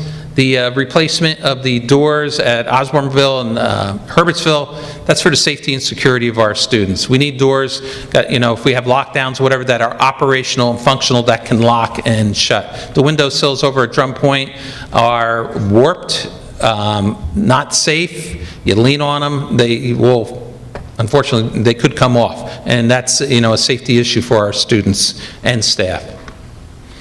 Additional projects in the tentative budget was the vestibule area at Brick Township, Brick Memorial High School. What we've done is we've removed that and put these items into proposed budget. First of all, the auditorium doors at Brick Memorial High School are not fire compliant. They failed fire inspection. We have to replace them. We have no choice. So that was a cost that came after the tentative budget was adopted. The HVAC for the auditorium over at Vets Middle School is not working. So now that has become an additional cost that we will have to do work on. If the budget stays as it is, we need to include that and get that done. Herbertsville School needs roof repair, and the West Gym at in the Brick Township High School is also in need of being sanded and refinished. Projects that need attention in the future. This is Lanes Mill School. This is a patch job. And as we all know, in the wintertime, when you patch, once we get some cold weather and water gets in the cracks, it'll all come back up. So it is our hope that the repair job that has been done there will last as long as possible. But again, this is a project that will be need attention in the future. This is the condition of Brick Township High School track. If you take a walk around it, you'll find this throughout the track. Okay, I could add more pictures, but I think these pictures say it all. The track at Brick High School is no longer used for track meets. This is, for me, reminiscent when I was principal over at Brick Memorial High School, and the track was not used for meets, and it became to a point where it wasn't even safe for the students to practice. We remedied that problem a few years ago. It is my hope that in the future, this will be a priority project. I wish we could do it this year, but again, you only have so much to allocate, but the track definitely needs to be on the list for the future. Additions to included in the budget this year, we only have one licensed electrician. We'd like to add a second in there. That's the cost, be his salary and benefits there. Maintenance repair account, we have a lot of equipment that our maintenance department uses, and it needs to go out and be serviced and fixed, so we'd like to increase that so that we have enough funds to send the equipment out to get fixed instead of just sitting there not getting fixed because we did not have enough funds in the account the past year. Custodial supplies, we were able to get by this year because we did have some supplies in reserve over in the warehouse. There was a cut in the budget that really, cut us down last year in custodial supplies. Well, we've used up all those, so to speak, surplus supplies in the warehouse, and if we are going to meet the needs for next year, we need to increase that budget by $44,440 so that we can make it through the school year. Again, increase in grounds outside services. We have people that come in and do certain things. For example, the servicing of the sprinklers, if we had to have a tree trimmed or something like that. That budget was cut in the past, so we need to up that number so we can get some things done. Maintenance, currently, if you ever looked at our fleet of maintenance work vehicles that we have, some of them are in bad shape. We have a F-450 dump truck with a plow. This is the present condition of the back of it. It's rusted through, it's got holes in it. The undercarriage has got holes underneath it from the rust. It is unsafe. If we had to take it for inspection, it would not probably pass at this time. We'd like to purchase a new one.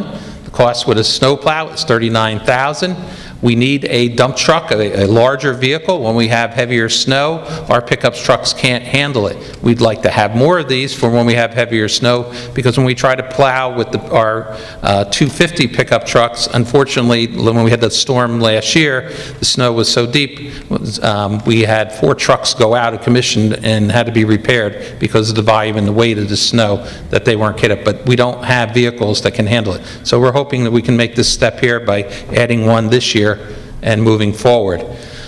We need two like I was talking about the F-250 pickups. We're in need of two of them. One is out of service right now and is not feasible to fix. Both of them, the frames are rusting out. They're not capable of snow plowing. The shocks, towers are rusted out, manifolds fractured and rusted, windshields are cracked on it. And as I put on the bottom slide, they will not pass inspection even if we fix some of the things that are up there. That's how bad they are right now. What we'd like to do is take the two F-250 pickup trucks that are used by supervisors, put those back out in the maintenance field for the men to use that are out working, and instead of buying more 250s, we buy a smaller F-150 pickup for the two supervisors to use. Our work van that our maintenance workers use is shot. Probably the most disturbing thing is you see those commercials where you have the floorboard is rusted and you can look straight down and see the ground as you drive. Well, that's this vehicle. It is well past 235,000 miles. It's shot. It's no way will pass inspection, and it's currently out of commission. So what we're proposing in the budget to do, okay, is we have a van that is used for transporting students. It is timed out. Its life is over. So we'd like to take that van and give it to the maintenance department because it's in good condition for them to use. And what we'd like to do is to purchase a van, and it'll come up in the upcoming slide, for transportation department to replace that one. So we'll be getting a van, taking one out of service, moving it over, so we won't be having to buy a brand new van for the department. This is some of the equipment that our maintenance facilities require. Some of the bigger things there is the mower. We had not, we put in the tentative budget last year and they were eliminated. Our equipment to mow grass is we got to replace the equipment. We've got to start adding to it because again we knocked down our repair account and we have old equipment, aged out equipment, and trying to keep it going, it's kind of, we're hurting ourselves. We need to spend the money and get something new because we have a lot of large fields in this district, and this mower will be able to save time and be more efficient to get the projects done. Transportation equipment. We need, some new engines. We need 3 new bus transmissions. We do need a 25-passenger special needs van with a lift to meet the needs of our students in our district. Currently, right now, we are at our limit, and our anticipation is we're going to need that based on our students that will be returning next year. And again, the 25-passenger or 12-passenger van will be new, the old one going over to the maintenance department. These are some of the school equipment needs. Probably the biggest number up there is at Brick Memorial High School, the band uniforms. That's an estimated cost of $50,000. Our band program at Memorial has 100 students in it. The uniforms, I believe, are at least 8 years old, if I'm correct, and I get a lot of head nodding out there. Those uniforms will go out to bid, so the $50,000 may come in a little bit cheaper. That's an estimate that we got from a company that does it, but again, like I said, that will go out to bid, and hopefully it'll come in, a cheaper price. But right now, we're going to, go with what we anticipate that it'll be. One of the other things that stand up out there is at Brick High School, we do not, and we need a tuba. We don't have a tuba that's functional, and we can't have a band without a tuba. Basically, little chart here put together. If you look, it's both common there that in 2015-16 and 16-17, the lease payment is the same. The state assessment for debt service is the same. The increase is the capital project line there. Last year there was $33,100, and this year we're looking to increase it. Will be a total increase of $540,032. If you notice the lease payment, if you add those figures together, don't look at it and say, well, we only did $33,000 in capital projects. No, the lease payment was for projects that were done in the past. And now I'd like to ask Mr. Edwards, call upon him to come up for the next portion.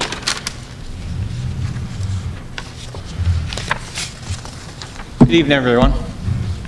I'm the entertainment part of the act. Megan asked me earlier, I guess, I don't remember doing this last year, but Megan said last year that for entertainment purposes I danced. Do you remember that, Ms. Cantello? You do? I don't recall that. See, it's age, I guess. I'm getting old. Or maybe it's amnesia. I don't want to remember. So as tentative budget that was approved by the board on March 21st was a total of $149,999,323. As compared to the previous year's budget that was approved, it was $3,089,674 higher in the operating portion of the budget. Things that are putting budgetary pressures on the 2016-17 budget. Contracted salary increases for 3 of our unions, which you'll see later are offset by some health benefit savings. We have a 15% reduction that we were told by the Department of Education to plan on for NCLB, that's No Child Left Behind funding that we received from the federal government that helps fund salaries. Our contracted substitute teacher line was reduced last year by about 50%. However, we're not seeing the savings in that line. We're currently spending about $1.5 million on substitute services. So we're bringing that line up to meet what we're currently spending. As Dr. Caldez talked about earlier, we're increasing the capital project budget by $540,000. We have equipment needs increases of $349,000 that Dr. Caldez went over, along with the facility department increases that are much needed in those areas for not just facilities, but custodial and grounds. Textbooks, Ms. McNamara went over earlier, talking about the various textbooks in different areas that we're going to be purchasing for different curriculum implementation. Transportation account going up for various things. Last year, the transportation account was cut in the supply area, which has become real troublesome this year in trying to maintain all the buses in the fleet that we have on the road. And again, Mrs. McNamara already talked about the instructional support needs that we need in the 16-17 budget. Some of the things that help reduce or relieve the pressures that I just talked about. This budget includes reducing 16.5 positions, which 14.5 positions are teaching positions, 1 teaching aide position, and 1 administrative position.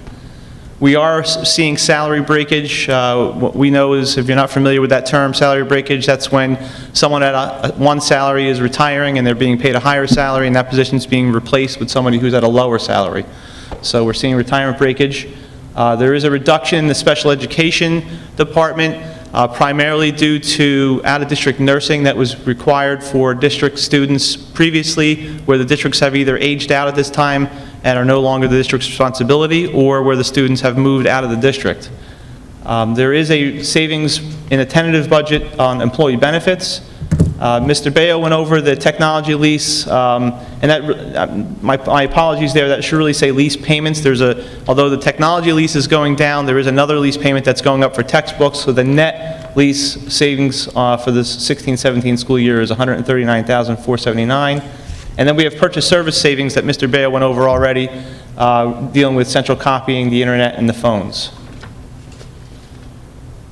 So the tentative budget that was adopted on March 21st was $143,561,856 for operations. And since then, of course, as this is a living, breathing document, we've had to make changes.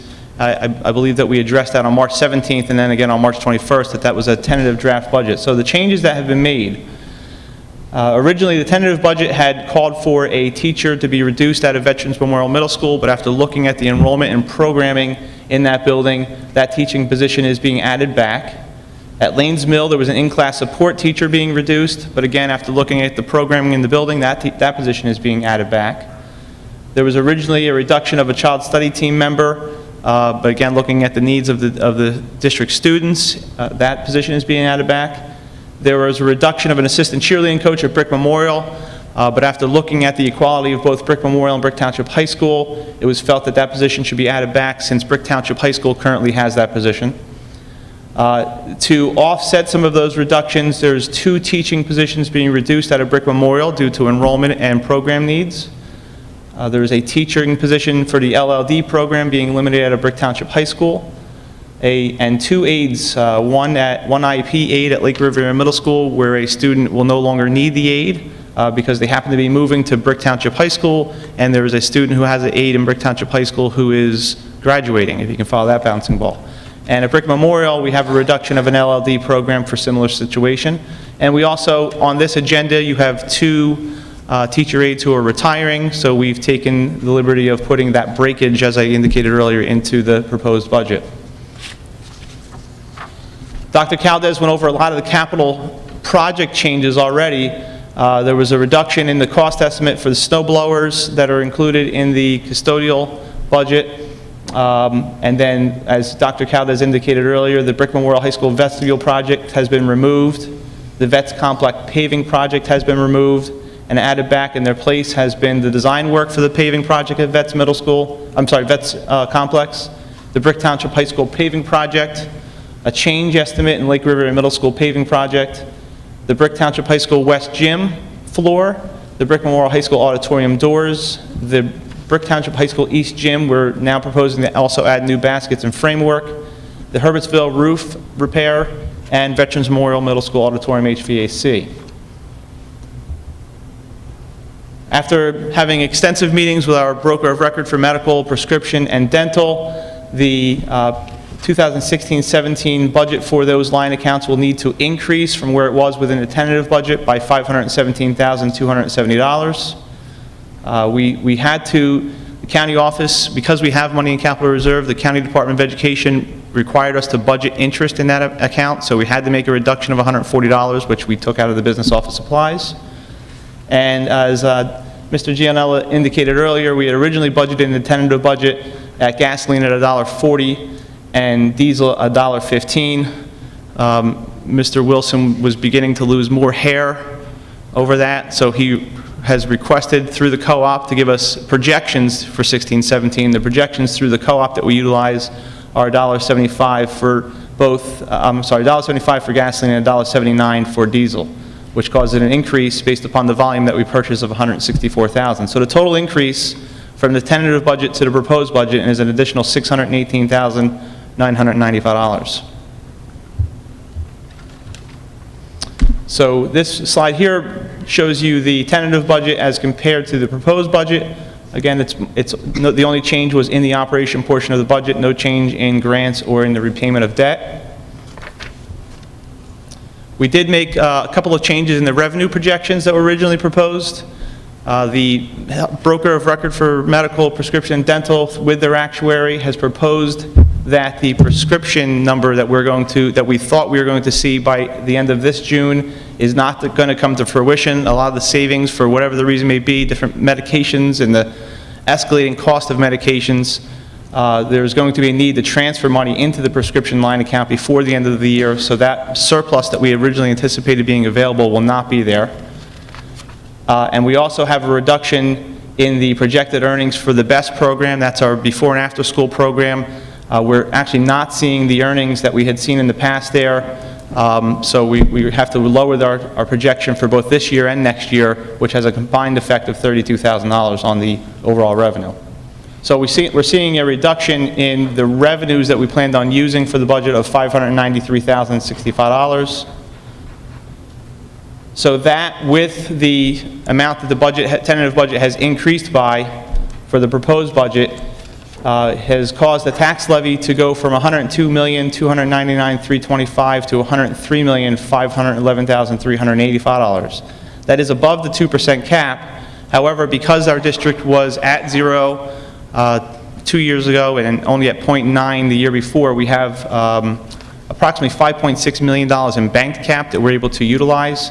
So we're proposing utilizing $1,564,544 of bank cap, so that the overall increase in the levy will be 3.51%. On the average assessed home in Brick Township at $293,600, that will mean an annual increase of $98.90. Quarterly increase $24.72 with a monthly increase of $8.24. And I'll turn it back over to Mr. Gianella.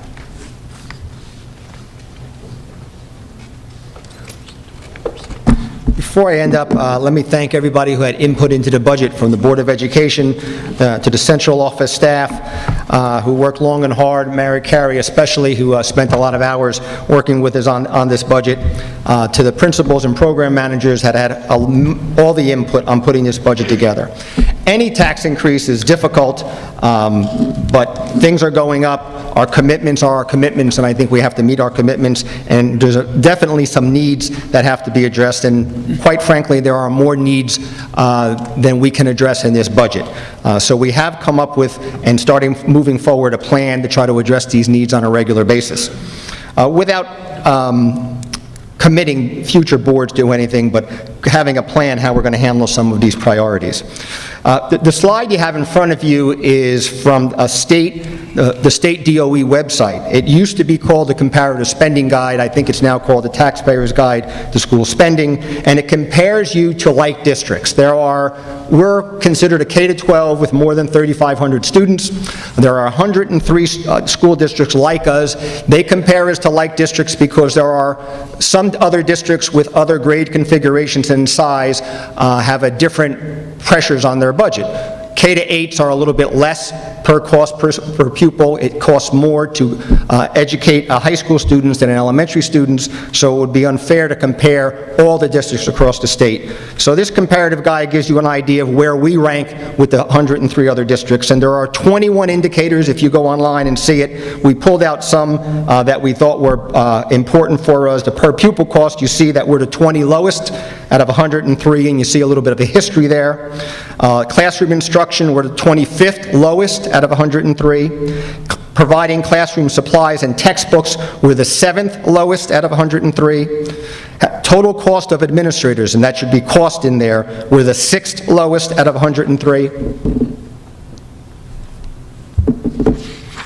Operations and maintenance, we're the 2nd lowest out of 103. Ratio of faculty to administrators, 2nd lowest out of 103. Ratio of students to administrators, 13. And the rate of students to classroom teachers, we are doing better there. We are ranked 79th out of 103, which means that we're providing probably a little bit above average in our group as far as having the amount of teachers that we have. Put there because I think even though this is a look from a mile up, and you can take it for what it's worth, I think it does compare us to districts around the state, like Brick Township, and you see that I think we're doing a pretty efficient job with what we are given. Okay, I think you saw this in previous years. The state has come up, the Department of Education comes up with an adequacy budget.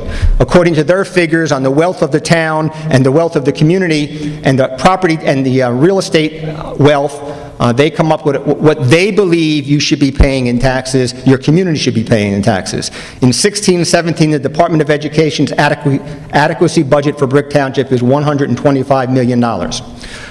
What we spend, and not everything is in your adequacy budget, in your total budget. There are other issues going on. What we spend in that adequacy budget is $109 million. So according to the state standards, we're $15 million below adequacy compared to what the state is telling us. Now, nobody here is saying that we should go up $15 million in taxes. But again, even though this is from a mile up, it at least shows you where we stand in taxation for our community compared to other districts. Okay, I'm going to ask everybody to come back to their seats. We'll ask the board for questions first and then break it out to the community. I thank you for your attention. I know it was long, but we thought we should give some details here to what we're asking for, so we can begin and turn it back over to Mr. Lamella.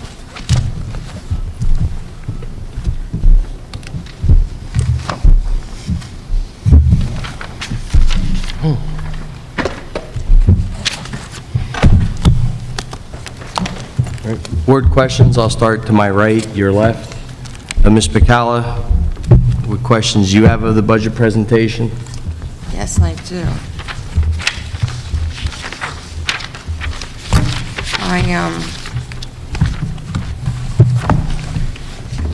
Let's see.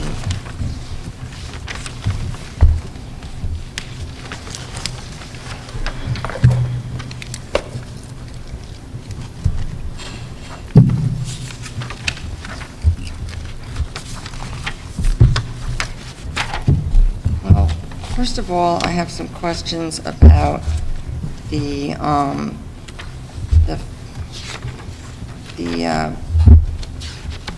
budget projects for the facilities. I see that, I'm sorry. Some of the things that we need to spend money on, we've actually replaced before, and we're replacing again for some reason. I'd like to know why we're replacing the Brick Memorial High School doors again. Can that be explained, please? That's $20,000. You're correct. I think that we went over that in the presentation, that the doors at Brick Memorial were replaced a number of years ago. At that time, they were replaced with doors according to that did not meet the current fire code. There's push bars that are needed to be added. The doors themselves aren't rated for a long enough time, so the fire inspector came in. We can only use that facility right now on a very limited basis, and moving forward, we have to replace those doors, and they're giving us some time this summer to do it, but the fire inspector wants it done as soon as possible if we want to continue using that space. Okay, thank you. I also noticed that the increase in textbooks has gone to, I'm sorry, I think it's $84,000 or something now. Excuse me, I'm sorry, through the chair, could I ask Ms. Bacala to bring the microphone closer? I'm having a hard time hearing anything. Okay, sorry. Thank you. The textbook budget, we're adding $84,000 to it.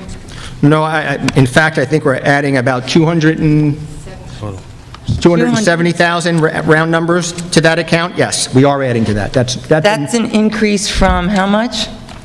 Well, in that account last year, the account that we're adding was zero last year. Oh, it was zero last year. How about the year before? Let me just look. I do have some of that information around. Textbooks on 14-15 were 5,000, 15-16 were zero. This year, we're giving that 270 number. A couple of years ago, textbooks were added in the lease purchase agreement, which paid for some textbooks that they were adding then. I imagine that's why it went down at that point, but we're paying that lease purchase agreement as a regular payment, but we are in need of different curriculum improvements and curriculum updating in between that time. I really think that STEM program that we're going to put in and other use of technology that hasn't been replaced or updated is an essential part of this year's budget, as are the textbooks, if we're going to really focus on student achievement in the district. Mr. Lamella, can I just add something for those board members that are new to the district? We implemented a new literacy program and a new math program. The one that we had was quite deficient, was not aligned, and it cost the district a lot of money. Number one, there were bonus incentives given to administrators for implementing everyday math. It turned out to not be the best program, and the district had to completely scrap that and start with math expressions that we're using now and the Journeys program that we're using for literacy. So to give the impression that we did not spend money on textbooks or we did not improve curriculum is not quite right. Well, if you took it that way, Ms. Cantillo, that's not what I said. No, I didn't say that you said that, Mr. Okay. No, I didn't say that. That's the impression that I got from the comments that were made. I just wanted to clear that up. No, that duly noted. a new I think literacy I think program the and a new superintendent math explained- program were implemented. Correct, and I think the superintendent explained that well. So that wasn't the feeling I took away from it either. I also have a question about the budgetary pressure of $799,866 for the contracted substitute teachers. Again, I'd like to compare what was what was budgeted for in previous years, and why this number is necessary today? Mr. Edwards, can you help us with that one? Sure. I mean, I think, I'm pretty sure we covered this once before, but I can cover it again. We have a past history when we were employing our own substitutes of spending anywhere from $1.5 million to $1.7 million a year. We last year, we're going in a direction where we're going to implement a new plan which was going to help reduce absenteeism. By reducing absenteeism, you would reduce the need for substitutes, and by doing that, we reduced that account to approximately $800,000.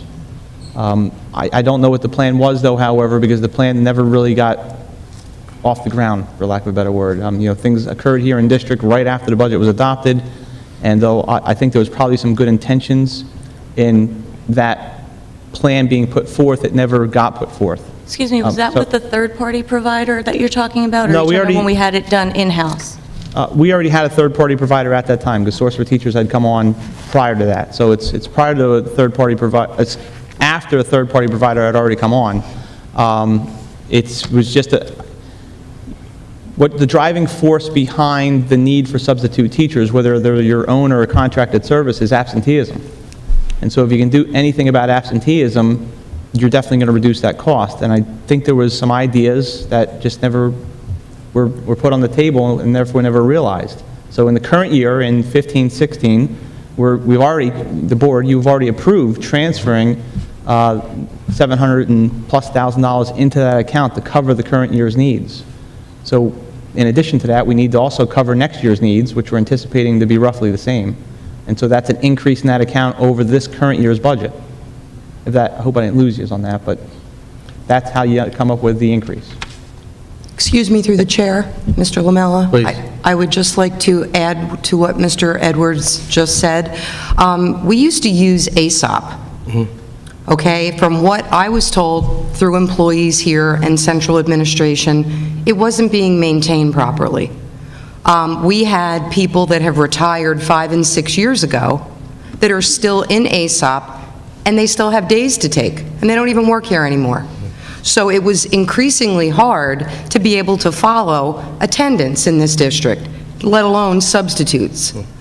Number two, we had a presentation by Source for Teachers in our business and finance meeting. Mr. Edwards was there, and they promised us, or stated to us, that we would save in the neighborhood of $700,000 if we use them.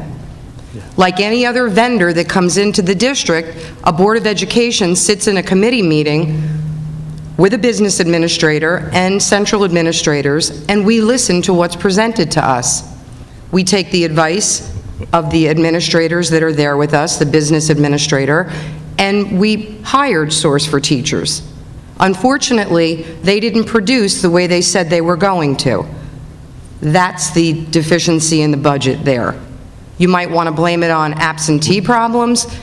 You can really state it any way you want, but I just want that to be... I'm not blaming anyone. In fact, Mr. Edwards, this has been explained a few meetings ago. There was a cut made, and here we are, folks. We're looking at 2016, 2017. So we need to fill that account. We need to make it whole. Whatever was put out there didn't come to fruition. I am not blaming anyone, nor did I want anyone to.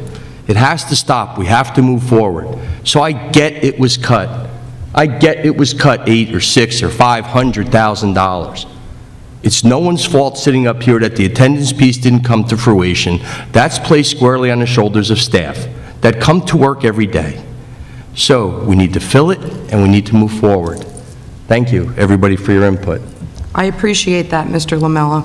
I know that as a board member, Mrs. Cusinelli and I, and other people that are here in attendance, work very hard on those budgets. You did. And for it to be characterized the way it is very, very unfair. I'm not, ma'am. What I'm simply appreciate stating your comments. is, we need to work as a team. And that's my goal. And I've spoken to all of us about this, and I thank you for the thank you, for the thank you, for the thank you. But where I'm at right now is we need to stop blaming everyone. For goodness sake, can we please focus on 16, 17, and how to get there? I am not blaming Sharon, I'm not blaming Karen. I am tired of the constant bickering and what we're bringing forward. We are a team of 7 people. You reminded me of that. People in this community got up here and told me that, and I'm brand new. So no, when you come up here with a million questions and you dig at me, I don't have all the answers in 4 months. But we all need to try together. So I'm recognizing you and Sharon, and I'm done with the battling. Okay? Let's move forward with good, constructive questions about this budget. Next question, please. I'd like to know if it's been considered to add a grant writer to the budget this year, if we could increase grant funding, or if there could be a more of a turnkey knowledge in the district for any of those teachers independently working on grants right now? You brought this up when you came in and talked to us about the budget, and I agree that a grant writer probably is needed in a district this size. When it becomes the extra job of other people, and we have some very talented educators, teachers, administrators that already write grants. But my experience is that when you have a full-time grant writer that these people can rely on and go to, you're going to be more successful in that area. I struggle with adding a grant writer when we're cutting 14 and a half teaching positions. And let me just go over that for 1 second. Because we are cutting 14 and a half teaching positions, but right now, we are down to only riffing 4 teachers for those 14 and a half because we're taking advantage of resignations and retirements. But even 4 people losing their positions is painful for us. And we would like, hopefully, not that I'm forcing anybody to retire or resign, but if we get more retirements or resignations, we might get that number down to a more workable number. But as long as we're letting teachers go, I struggle with adding a grant writing position like that. I would assume that that position might pay for itself. It's in my experience that if you have a talented grant writer, it does. But again, then I would be predicting like we've done in the past, and that's difficult as we're finding out to predict the future on what that's going to happen. There's going to be a startup cost, there's going to be some training. I don't know in the first year if that position would pay for itself, but I think eventually it would if you got the right person. Again, though, I struggle with that addition when we're subtracting on the other side. Perhaps in a future budget. I would agree. Thank you. Victoria, do you have any more questions? Not that I can think of at the moment. No? Okay, I guess I would direct my question to Ms. McNamara. Please, Sue. I just wanted, excuse me? No, I said Sue. Okay. On the C&I portion of the budget, I just want to make sure, and I thought I heard you say it, I know in the past that when we implemented the Journeys Literacy Program and Math Expressions, I know that you, the district had a cohort group of teachers that worked tirelessly to review and evaluate and talk to other districts and visited other districts and got input. And you developed a rubric, and you used a scientific method, which I don't remember the name of. The Muther method. Okay, thank you. Did you do that with this? These projects were begun in the time when the Muther method was utilized, yes, both for the social studies as well as the English language arts proposal for middle school. Great, good. And the other question I have is the $30,000 being paid for the curriculum writing. Yes. Is that going to be paid to our in-house staff for doing it, or someone on the outside? No, we'll utilize our in-house staff. Good, okay. Sharon, do you need her for anything else? Okay, the Dibbles slide was taken out?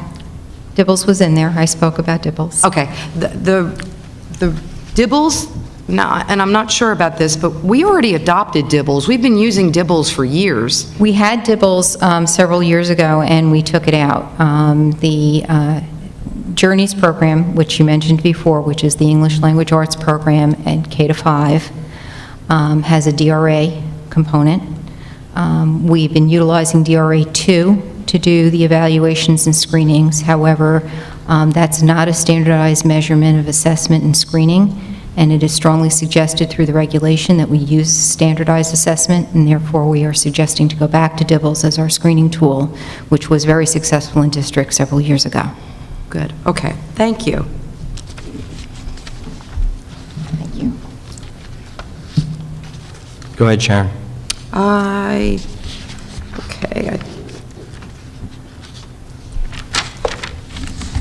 Okay, I only have a couple questions on the agenda later, but no, I'm good. Thank you. Thank you, Mr. Lamella. Stephanie?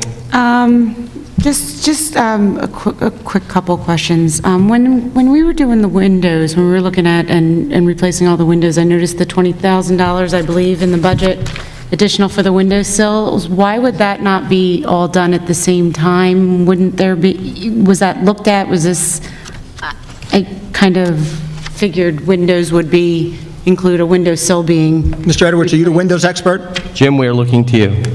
I'm not a Windows expert. but Yeah, I but just do- was kind of, I thought it was kind of weird with all the money we spent on the windows that window sills weren't Sure, it's fixed with it. It's my understanding that it was not a condition that was noted in the field at the time that the window project was developed. Yeah, it's not a huge number, I just thought that was kind of odd. No, I do recall when this conversation came up, one of the bones of contention was that we went out to bid 4 windows, we got a price for windows, and Jim, correct me if I'm wrong, it did not include window sills, and that's what we were looking to upgrade, is that issue was found after the fact, am I correct? Right, that's correct. Okay, It thank wasn't you. noted as part of the bid spec, that's right. And again, just a minor little thing, for me, we talked about a van that was no longer able to be utilized, only to move it to another department to be utilized. Did I misunderstand that? Yeah, the van that we can't utilize anymore is going out of service. They're aging out a bus from a van from transportation that we can't use for students anymore, but it's still usable. Okay, I'm sorry, I just... They're moving that kind of- to maintenance and then Okay. buying a new van for... I just didn't understand that.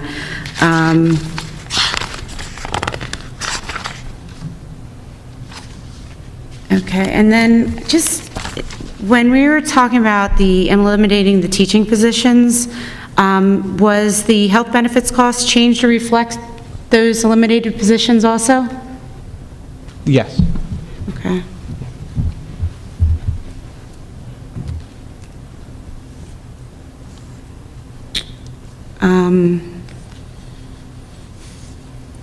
I'm still a little unclear, and I know you guys are also a little unclear on the medical benefits piece of it with just looking at some of the different numbers, and I know you're not 100% comfortable with where we are last year and where we're going. I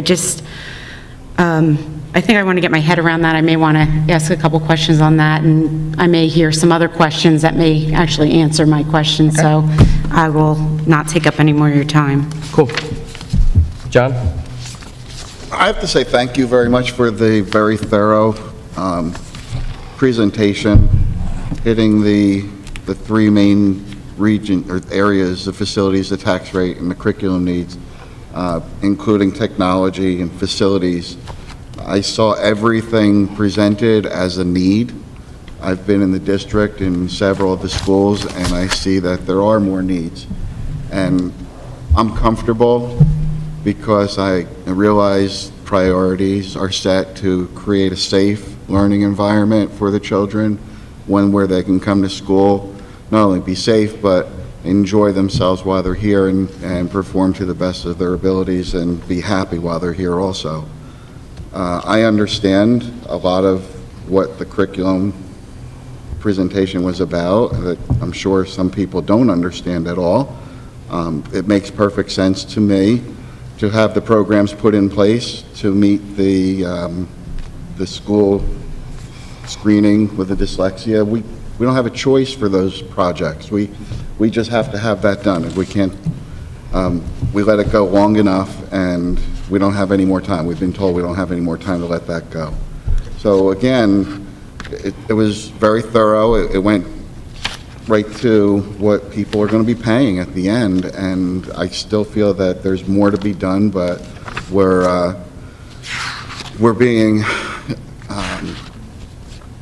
bombarded by the amount of work, and if you look at what we're taking on, it's a tremendous undertaking to get out there and improve everything with these little baby steps.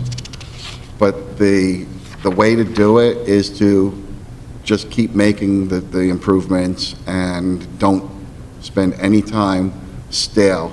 Just keep going forward, work things out, and don't ignore the problems that we have and do the best that we can with them. And I think that that's what my goal is here. I kind of like what I saw. Thank you. Thank you. George? I think we all have questions about the budget.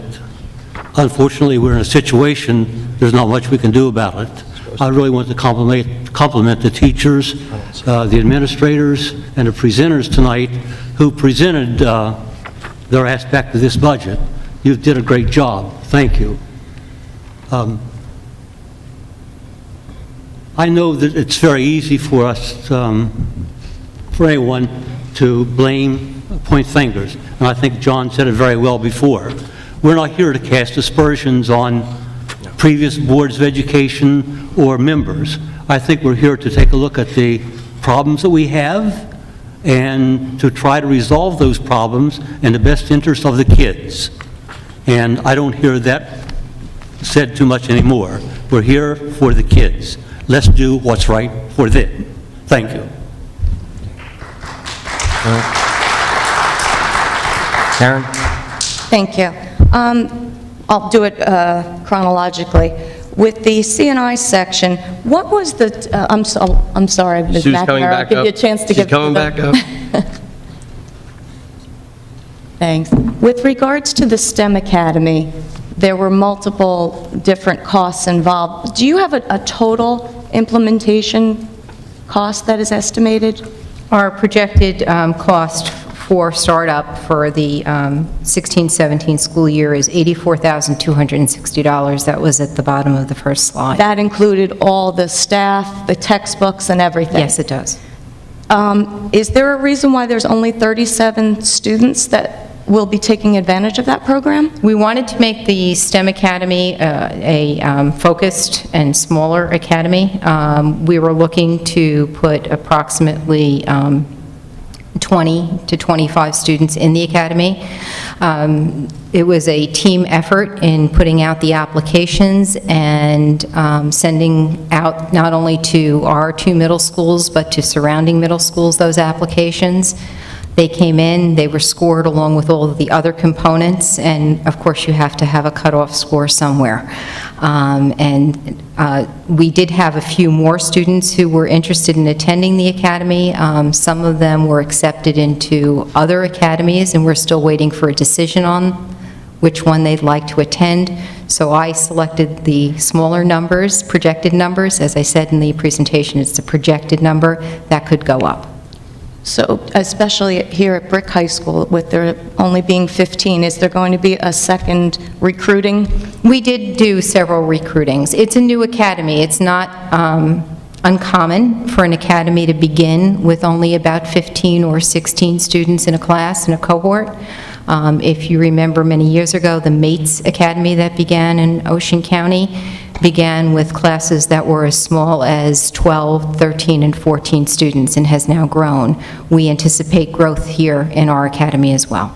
Is this initial cost to develop the program going to remain pretty much a one-shot deal, and as the program, or is this something that's going to be something we'll need to budget for the next 3 years as the program expands into the higher grades? Obviously, these are going to be freshmen. Is this every year something that we'll do for 4 years? I think you'll see projected costs for the STEM Academy as we progress through the years, because there will be components that we add each and every year to the program so that it meets the standard that we'd like it to in terms of rigor and curriculum development. So there will be cost each year. And as I said in my presentation, we're sharing an integrated STEM Academy teacher between the 2 high schools. Eventually, as the enrollment increases, we would like to put one integrated STEM Academy teacher at each of the high schools. Is the ultimate objective then to have a total of 200 students once the youngest ones are seniors? to have 25 from each school, so is that the We're goal? hoping to have 25 in each cohort at each grade level, yes. Okay, thank you. And with regards to the social studies middle school book series, the 8th grade one, is that the same one, the same program as the 7th grade one, so it will... No, because the curriculum is different. Is there any disconnect between the 7th grade and the 8th grade No, material? they're vertically and horizontally articulated. Okay. And with the $30,000 for curriculum, is that, you had mentioned professional development, is that where most of that goes? Because I know a lot of it would be taking place with everyone's regular job duties and things that they're doing anyway. No, our professional development for any kind of things that we do within district is normally paid through our Title II funds. So that $30,000 is $30,000 we need to pay out of district funds for curriculum writing due to the new interpretation of the Title II funding, which can only be paid for, which can only pay for professional development. Okay, thank you. Okay, I'm done with the C&I section. Thank you very much, Ms. McNamara. I would like to, before I ask my technology questions, I would like to say what stood out to me that I greatly appreciated with the technology section was it said, talked about the reinvestment of savings realized as a result of efficiencies. And that's something that I know the past several years has really been something that we've talked about, is that, you know, we know that there's a lot of needs, there's even more wants, but we always have to look at priorities and efficiencies. And when you can find as many efficiencies as possible, that allows you then to take those savings and hit the list of all the things that you want to do. With regards to the items that are being replaced, the laptops, the TVs, et cetera, is that something that we will have some kind of an income from as surplus or recycling value? A lot of the older desktop technology that's in place, 7 or 8-year-old equipment, we probably won't get much value for. We're not replacing anything that's under 5 years old. We're still utilizing that. So a lot of what we are getting rid of may have some minimal value, but a lot of that older technology does not have much value. And Ms. Cusinelli, as I may add, in our revenue projection, we are increasing, because of all of the stuff that we think is going to be sold, we are increasing our revenue projection from $2,000 of sales, surplus sales, to $25,000. So that is reflected in there? Okay. There are certain things that will still have value, but a lot of the older technology, which we are trying to get out of the district, does not have much value, honestly. Okay. And in the past couple of years, I know that we really benefited from some significant technology grants. How many grants for technology has the district applied for? The Sandy grant was the most significant one. Approximately $1.9 million of expenditures were funded through Sandy. Additionally, the security grants for the past 2 years, totaling just about $100,000, have gone towards purchasing security radio communication systems. So I'd say about $2 million at this point have come from grants. I'm sorry, I meant moving forward for the upcoming budget. Do we have applications in for grants for what we are projecting that we want? Correct, yeah. For the E-rate funding grant, that's going to pay for 50% of our network switch equipment.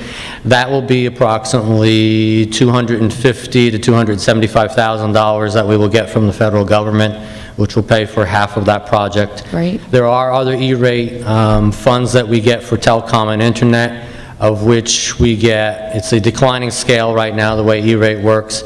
It's 50% down to, they're progressing it down 10% a year, but we do get approximately 50 or 40% next year off of our telecom and our wide area network services. So I'd estimate that those costs are approximately $300,000, so we're getting $140,000 in federal grant funds from E-rate to support those services as well. Is that already reflected in the budget, or will that be something that will benefit from once it's... That's, the network project is already reflected in the budget. We just budgeted our 50%.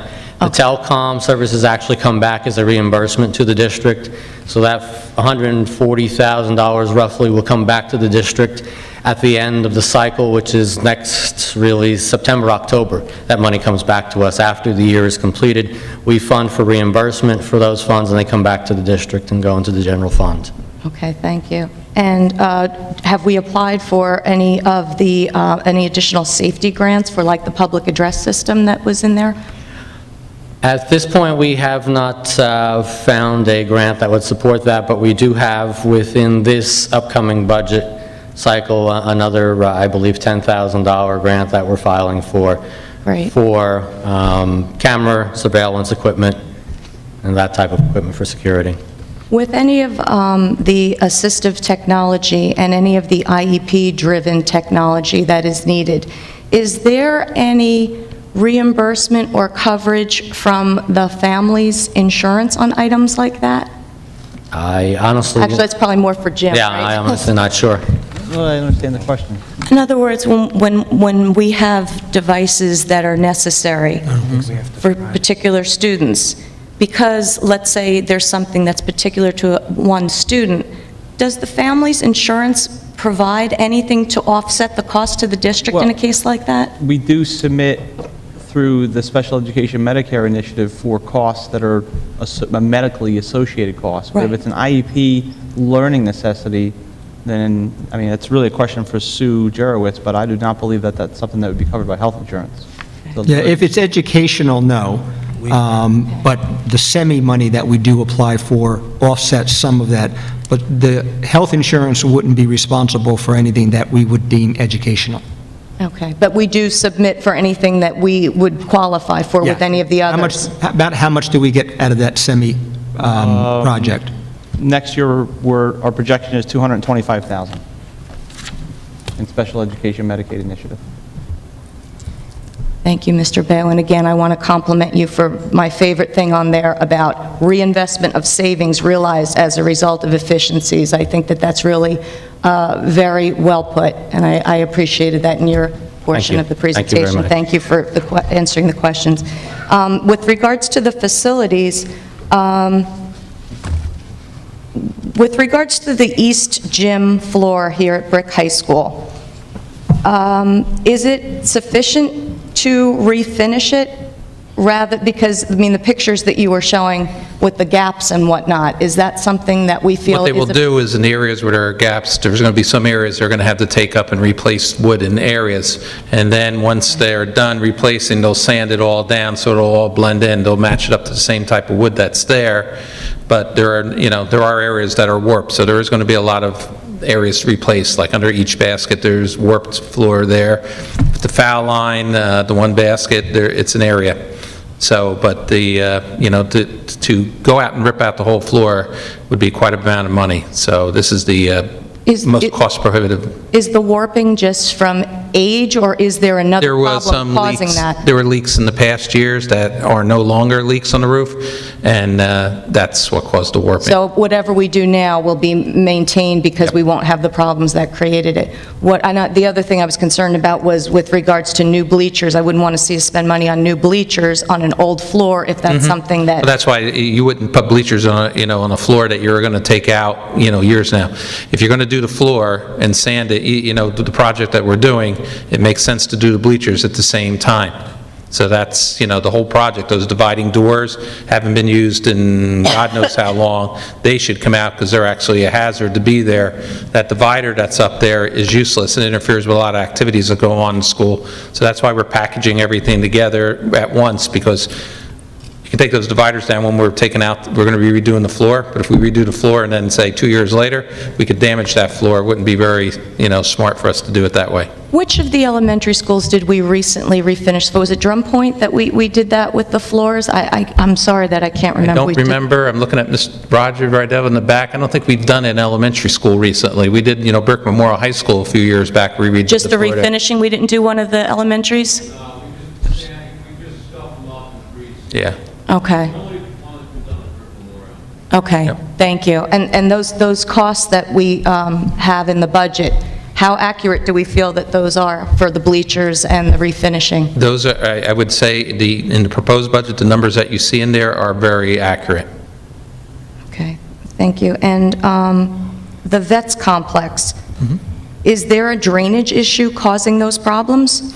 I think the problem with the Vets Complex is at one time, if you ever take a ride over there, there's areas that are like dirt that people park on. At one time, those were like grass, little medians and stuff, but because of the amount of, when Vets opened, it was a little bit smaller enrollment over there, staff size, and for both schools. Now, with the amount of people that park over there, parents that come in after school and stuff, that's been kind of ruined over there. Do we have a drainage problem over there? No, water is going down on that end. We had the problem in front of the board office with, the dirt and collapsing of, that has been repaired as of now. We'd love to do the whole complex, but I think what has to happen going forward, there has to be a plan for all the schools as far as repairing the parking lot, the curbing. I mean, I could set up here tonight and said, Emma Havens needs to be ripped out. That curbing there is, falling apart. Not as bad as the other, but that's going to need to be taken care of. Lanes Mill, we said that needs to. But the whole complex over at Vets in front of the board office there, that's part, the small parking lot next to Vets L, the parking area that would be as you're leaving Vets Middle School on your right-hand side. I mean, to do that whole project, you'd be looking at, probably near, $1 million to do the whole thing. But I think we have to, going forward, my personal opinion is you got to finish off Brick High School next year. That's a priority, that front lot. It's in pretty bad shape. We got to do the Vets Complex. I don't know if we can do everything, but we have to lay out a plan so that these things will be, that the boards coming in the future, understand, or whoever's here, that there was a plan. These are things that need to be addressed from the most important, in my opinion right now, we have some serious safety issues over there. If you've been over at Vets, you see a gap in the side, in between the curbing and the sidewalk, that's this big. Students are tripping, people are catching their feet, when they walk in there. Have we done anything with the township engineers or discussed any kind of shared services with the town to alleviate any of these problems? The Lanes Mill holes that they filled, that town helped us with that. They've also offered to help us with a couple other smaller projects. They tell us that they don't have people or the equipment anymore to do large paving. They can help us fill in things, but they couldn't take a whole parking lot on. A few years ago, and you're probably thinking about that, the county and the town would help you do those things, but they've kind of scaled back on their ability to do those things over the years. So they can help us with small projects, and they have already at Lanes Mill, and they've offered to do it in the future, but for a large project, no. Okay, thank you. And the auditorium doors at Brick Memorial, I know, I believe Ms. Bacala asked about that. I had a question about that too, because I know we only replaced those within the past couple years. Is that something that maybe the architect or the engineer gave us a wrong recommendation and maybe they would be responsible for that? I think the problem, and I'm telling you what was told to me, that we didn't have an architect on that position. The doors were just replaced and ordered without the recommendation of an architect, and that really is the root of the problem. Okay. Is that they were just, they replaced the same door that was there. For example, and the perfect example of the doors in this facility, they're going to have to be, when they're replaced, they're going to have to replace with a totally different door because of the new issues that have come up in fire codes and things like that. So what happened at Brick Memorial is they replaced the same door without taking into account, using an architect, without taking into account that the codes have changed, that a new door was needed. So nobody was consulted on those doors, so there's nobody There was no that gave us professional. the go-ahead? Okay. Okay. And what are the $12,000 budgeted for banners at Brick High School? What? We thought that would come up. I thought. I'll throw that to you, Dr. Caldes. Well, we're redoing the whole gym, and we thought it would, that the banners are kind of the finishing piece to doing a complete job in there. We do have some old banners and stuff. If you go around to some of the other schools and you see honoring the teams of the pastor championships and everything, that we could do it right and get some uniformity to all the banners that are up there. It was kind of the last piece to finish off the gym if we wanted to do it right. And that's that's tough without knowing exactly what you need, so that's an estimate. Yeah, you don't want to go retro and keep the originals? I mean, there's something to be said about nostalgia. I noticed in one of the slides, kind of comparing the capital projects of the last budget to this one, didn't we use money from capital, this is, through the chair to Mr. Edwards, didn't we have a lot of money from capital reserves that we used for facilities this past budget? This past budget? No. The capital reserves weren't used for that? No, we didn't. What you're probably thinking about is in this current school year, we've transferred, I'm sorry, I'm not speaking, like, in this current school year, we've, by board resolution, transferred money into capital reserve for projects that were closed out through this year, SBA projects, and that capital reserve money are the funds that Dr. Caldez is talking about that we're planning on now utilizing in the summer of 16 to do parking lots. Okay, thank you.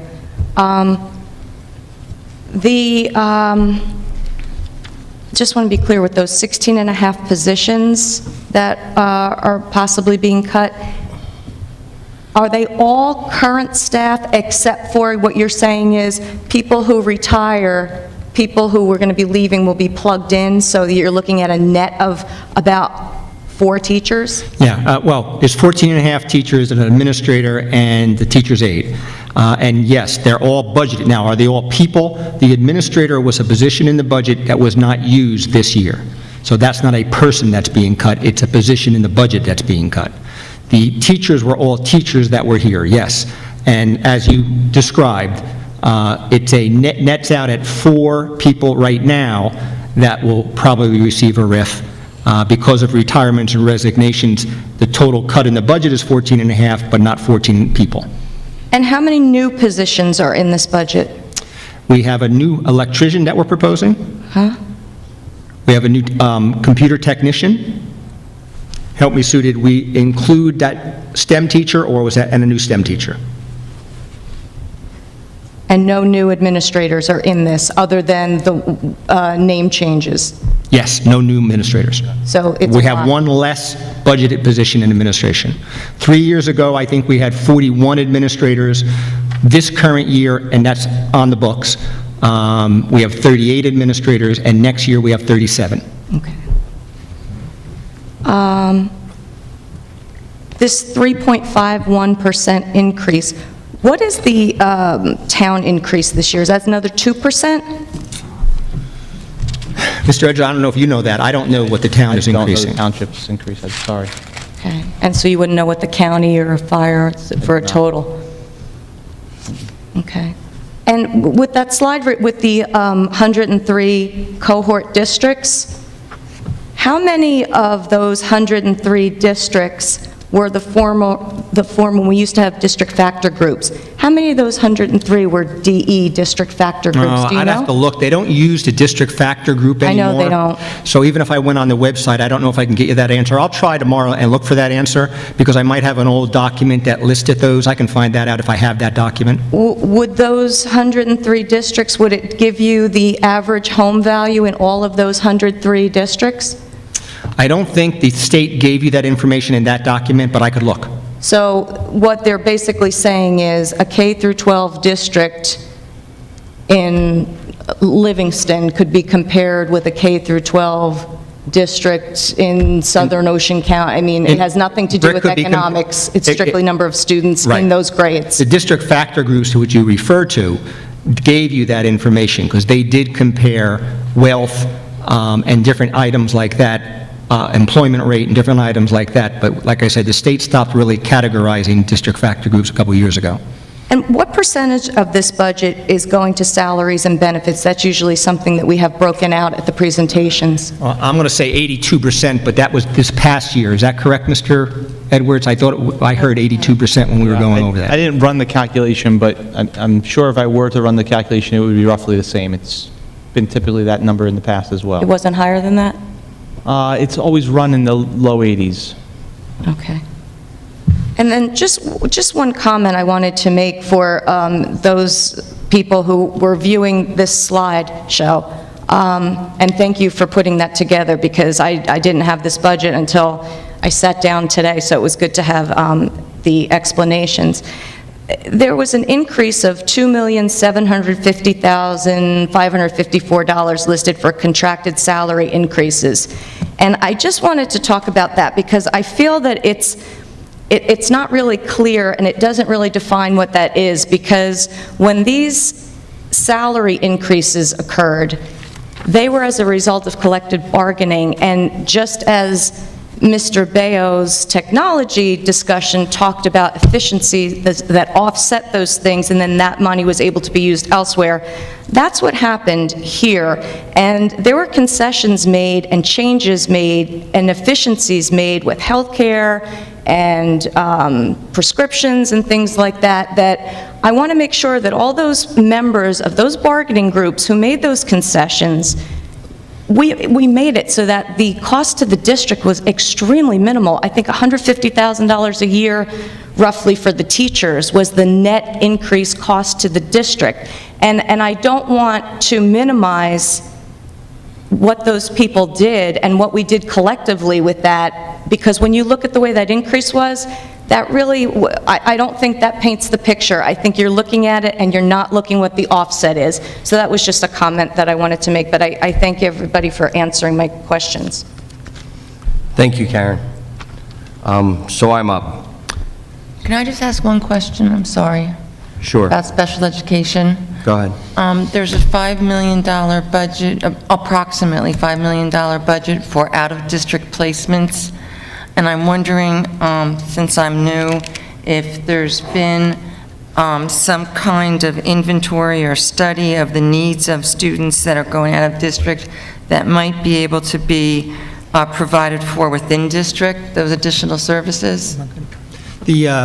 What you're talking about is really bringing students back or creating programs in district so students don't have to go out. Right. Since we have some room, those are the opportunities. One of the things we're doing is we brought the Middlesex Regional Educational Services Commission come in to do a program review of special education, and that's one part of their program review. Oh. It's been my experience that if you want to lower your out-of-district placements, you really need to create programs in-house. And that's what we want to do is, with the program review, is see what programs we can create in-house to do that.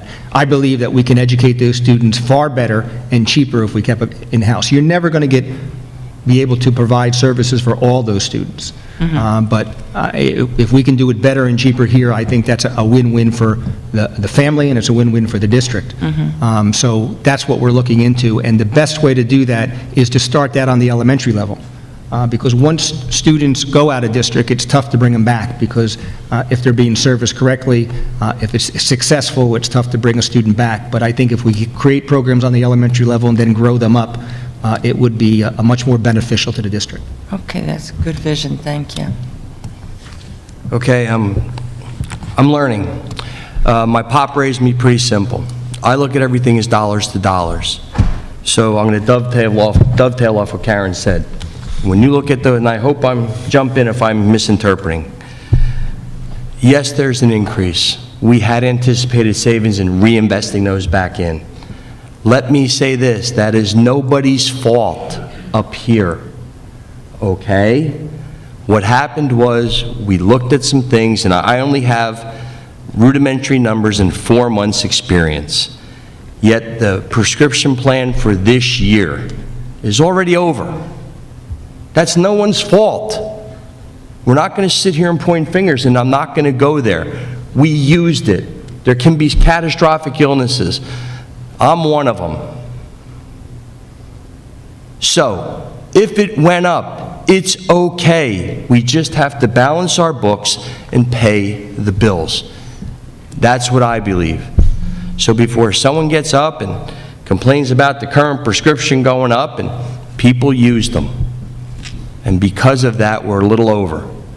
But if it was used to help people and get them what they need, it's there for a reason. That's how I looked. I'm not blaming. I looked at total dollars and what we got to do to move this district forward. Coach O'Cohen and I talked about, wrestling and the respect we had for each program. I have respect for everybody up here. And moving forward, Tom has said to me, I'm not going to cannibalize this district to save money. We can't. It's our kids. George made a great point. Kids are what's important, and we don't say it. Yet I hear through the experience and expertise of many people up here with concerns about curriculum and building and facilities. We are moving in the right directions, and somebody used the word baby steps, and that's what we're taking. So I support this budget. It might not be pleasant, but I believe it's fair. And I believe it moves us forward, keeps as many people working in service as our students. We recognize Teachers of the Year tonight with words like pride and commitment and what they do above and beyond. And I look at people out here who service our kids in every other way, shape, and form, and what you give above and beyond. So yes, we negotiated fair contracts with those people, and we're going to honor those. And I thank everybody on this dais for doing that. Thank you. Before I move to public comment, we are going to stick with the 5-minute rule. Victoria has a timer. We're going to try to stick to that in order to hear everybody and move everybody forward. And as you direct your questions toward me, we'll direct them to the people who can give you the best answers. Thank you. Seeing that, I'd like to open for public comment. Second. Sir, please.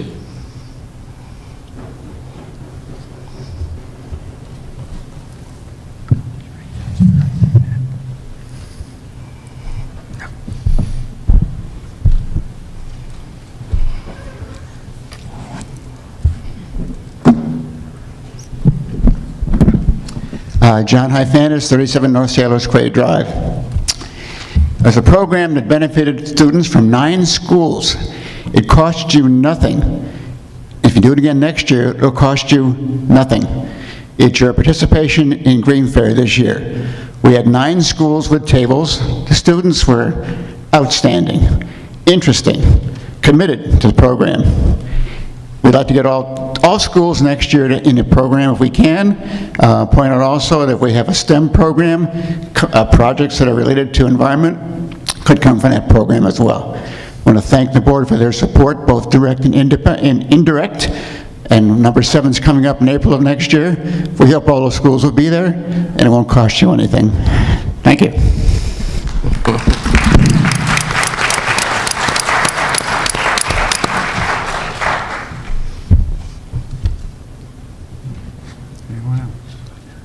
Seeing no one else come forward. Mr. Reed. I'm sorry. I'm sorry. Please. I didn't see him. Who's hiding over there?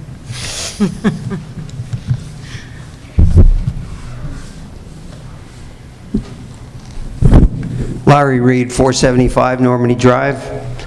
One of the questions I had was on the campaign literature for the clean slate that got elected. One of your first items was an operational audit, and I wondered, we just briefly heard about some operational audit that's being done in the special ed area. I'm wondering, other than that, has anything been done, and who's doing the operational audit? Through the chair. Sir, to my knowledge, we have not. I need to tell you, with getting adjusted and settling in, learning about budgeting and moving forward, it's something that is on the radar screen, but I have not addressed it yet, but I do plan on it. I hope so, because that's where you can identify efficiencies. I know this year, last year at this time, there was some talk about efficiencies in the transportation department, eliminating a lot of the full-time cover positions that were really substitutes doing full-time employment and not being really substitutes. They had their own buses, they had their own full-time salaried position. So it seems ironic that last year we were looking for efficiencies to keep the staff in place. The board decided not to reduce as many positions and look for efficiencies in the transportation area, but yet now we're retiring teachers, we're laying off teachers, riffing teachers, whatever phrase you want to do. So if you're really interested in student achievement, that would seem like the last area where you'd be reducing staff.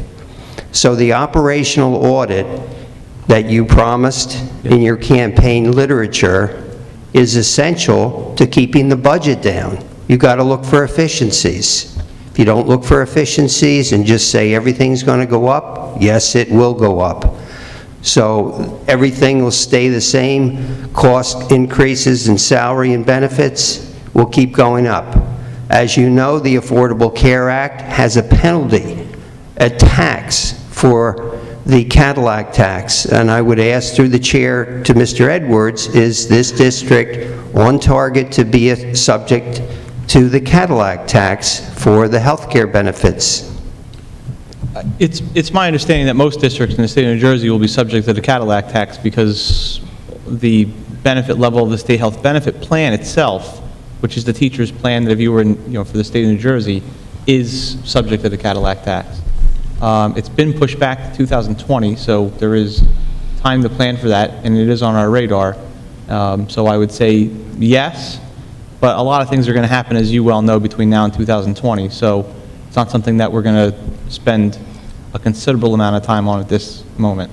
No, I know at this time, but, this board is going to be here for a while. You got to start planning ahead. And the reason it is called a Cadillac tax is because it's got more elaborate, extensive benefits than the average person in private industry gets.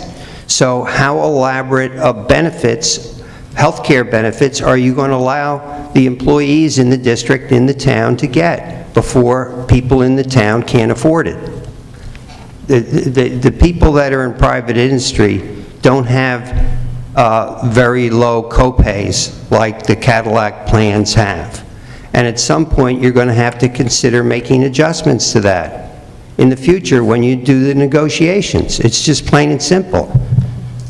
So that's one of the biggest drivers you have in the budget, is the increase in healthcare costs. It goes for the school district, the town, and everybody that lives in the town. The difference is that the townspeople that don't work for the school district or a public entity have to absorb those costs themselves. Thank you. Thank you.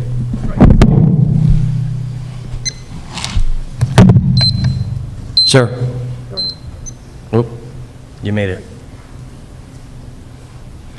Sir, please come up.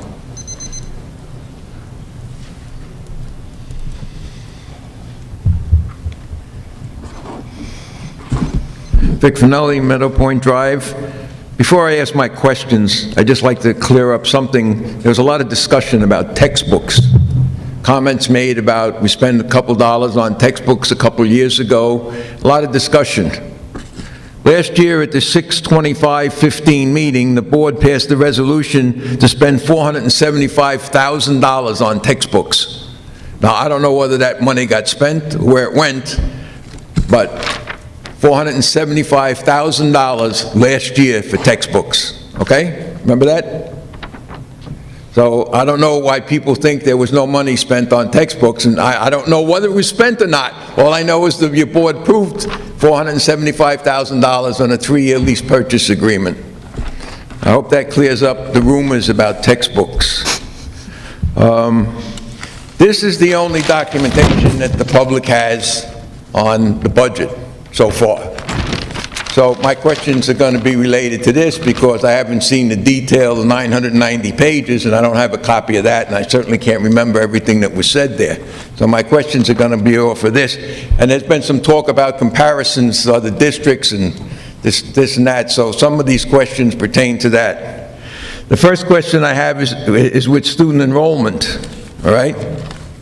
Your own demographic study, which I'm going to talk about at the end of the meeting, has enrollment right now at 8746 for October 15th, 2015, yet this report says 8948. So it's a difference of 200 students. October 16, which is coming up in a couple of months, has 8562 is what they're expecting to have. But this report says 8943, that's a difference of over 400 students. One of the things I like to see is the same numbers in the reports. Is there any reason why the numbers, the attendance numbers on this are not accurate? I don't think that, I think you're incorrect when you say they're not accurate. I believe what you're seeing, correct me if I'm wrong, Mr. Edwards, is that he's looking at the October 15 numbers that are listed on that report? That's my understanding, yes. The advertised... So the October 15 is an actual head count of what we have on that day. What the demographic study is predicting the future. If you listen to what I said October 2015, the demographic study had this number, so I'm assuming that the demographic study that was done February of this year, not November, knew what the enrollment was for October 15, right? And that's in the report. You can assume that. I can't tell you if that's true. You can't tell me that the actual number that they used for I don't October know 15? how he got that number. I'm telling you that the number we use, what you're looking at on the piece of paper, the number we use is the October 15th report, which is an actual head count of the bodies here. And that's what's in the demographic report? Okay, then it works. Okay, then where did you get the number 8943 or a decline of 5 students for the year? From October 15th to October 16th, you're only going to lose 5 students when your demographic study, which I'm going to talk about later, predicts you're going to lose 400 students. So what's the difference? So I can respond to that. That's a projection done by the Department of Education, so the number you're looking at is preloaded into that software that prints out the advertised budget.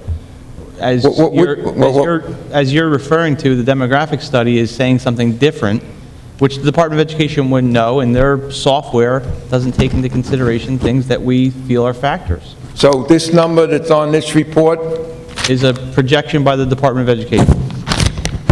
You have nothing to do with this? We don't do that number. It's preloaded into the software. Oh, it's just strange to me that both of the numbers are significantly larger, and that affects everything. Well, no, the October 15, 2015 number is the actual number. That's a real number. Yeah. The October 15, 2016 number that's being projected is done through the software.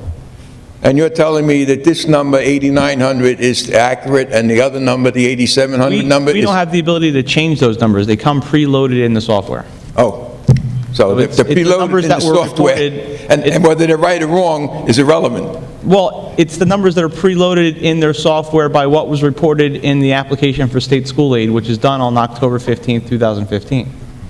So that report from October 15, 2015, I'd be willing to go out on a limb here and say does match what's in that number, because the state, well, God forbid the state made a mistake, but I don't think they made a mistake on that, Mr. Finelli. So when I look at this demographic report that we must have paid probably close to $20,000 for, because we paid that much for the last one, the numbers are incorrect? That's what you're telling me? No, you're talking about two different things. You're talking about something that the state of New Jersey does a projection on, and you're talking about what we're asking a demographer to do a projection on. It's a projected number. I'm not talking about not 16, I'm talking about 15. It's not a projected number, it's an actual number. Right. So what you need to know is that there's also different factors involved as well. So the state of New Jersey looks at a kid who goes to high school here and then goes to vocational school as half of a kid.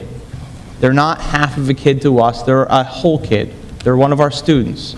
So when you're looking at what the demographer is looking at, he's looking at whole students, where the state of New Jersey considers that kid a half a student. So there is going to be discrepancies. So you can't try to compare what the demographer is saying we have in real students versus what the state of New Jersey says we have in what they consider to be real students. There is a discrepancy. Well, I'm going to go back and look at my enrollment numbers that you people got for me. I'm going to see which one is accurate. Okay, thank you, Mr. Finelli. Your time is up for this session. Now, we can play the game, and I can go back and raise my hand again and keep coming back up. You did allow your timekeeper 16 minutes for her comments. Well, let's see if anybody else wants to come up. And yes, we'll play the game, but we'll do it properly. So have a seat, sir. Okay, I'll keep raising my hand. I'll play the game. Perfect, thank you.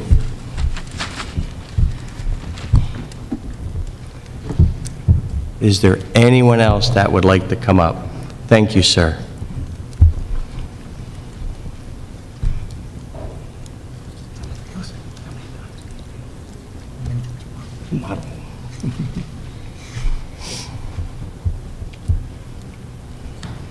Yeah, I'm Mitch Syme, 490 Renner in Brick. First, I just want to say to the Board of Education, all the presenters, I really feel like the budget you put forward is really a step in the right direction, and I think you guys do a lot of work for no money, all of you people on the board, so I thank all of you for your public service. I wanted to ask a few questions.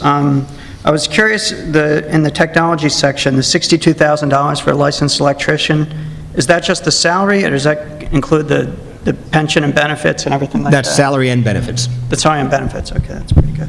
I wanted to point out that I know that the Brick Township and the Brick MUA, they actually have a shared service, they have a shared electrical service. They entered into it, I think, a year or two ago, and were able to eliminate positions that way, or I think they actually eliminated a position by attrition. You might want to reach out to the township or the MUA and see if there's a possibility there, particularly if you're kind of trying to decide whether you need one or two. Maybe you just need a little extra service. So, I would say the same thing about maybe snow plowing and things like that. I don't know if there's been outreach to the MUA or the... I wasn't here when the big snowstorm hit, but I understand that there was outreach, and the town was struggling on their end and really couldn't afford us any help. There's pretty good communication between our maintenance people and their maintenance people on their level, and I'll take the blame on this on shared service. I know Mr. White has discussed shared service with me a couple of times. I've called the town, we played phone tag. We really need to get together on our level in order to increase that. Okay, I know they're interested in looking to save money too, so I'm sure you guys can find some ways to do that. The other thing is, I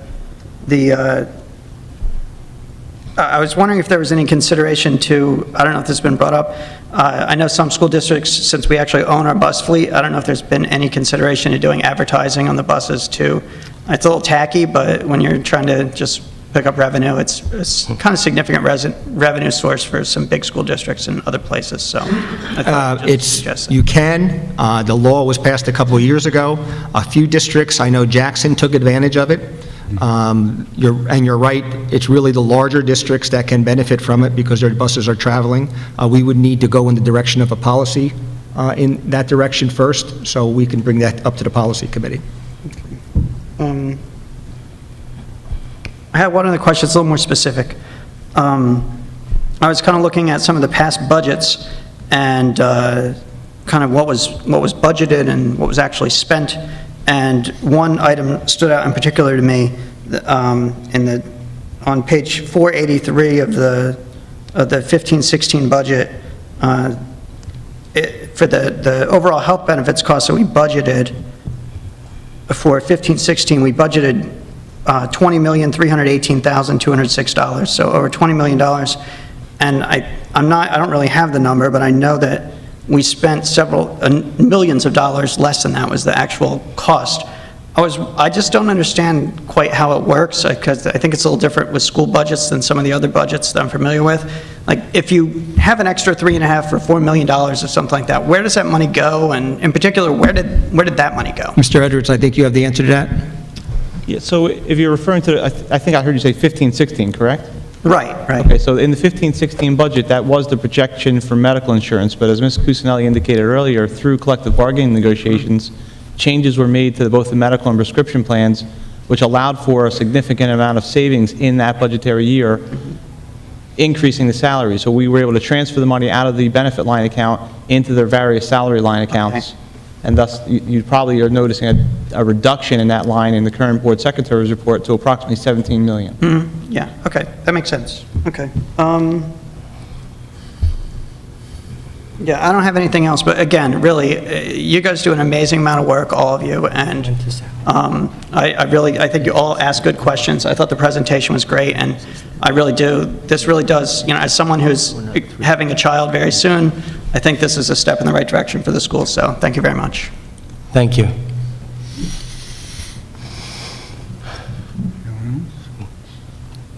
Sir.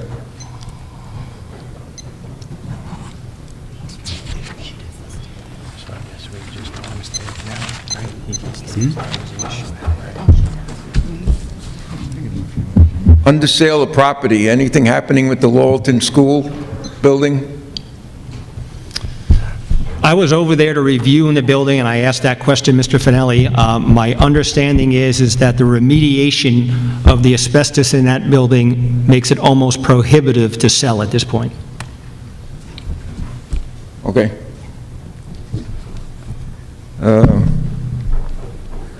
Couple comments about comments today. all this curb damage that you have in all these school buildings, where does that come from?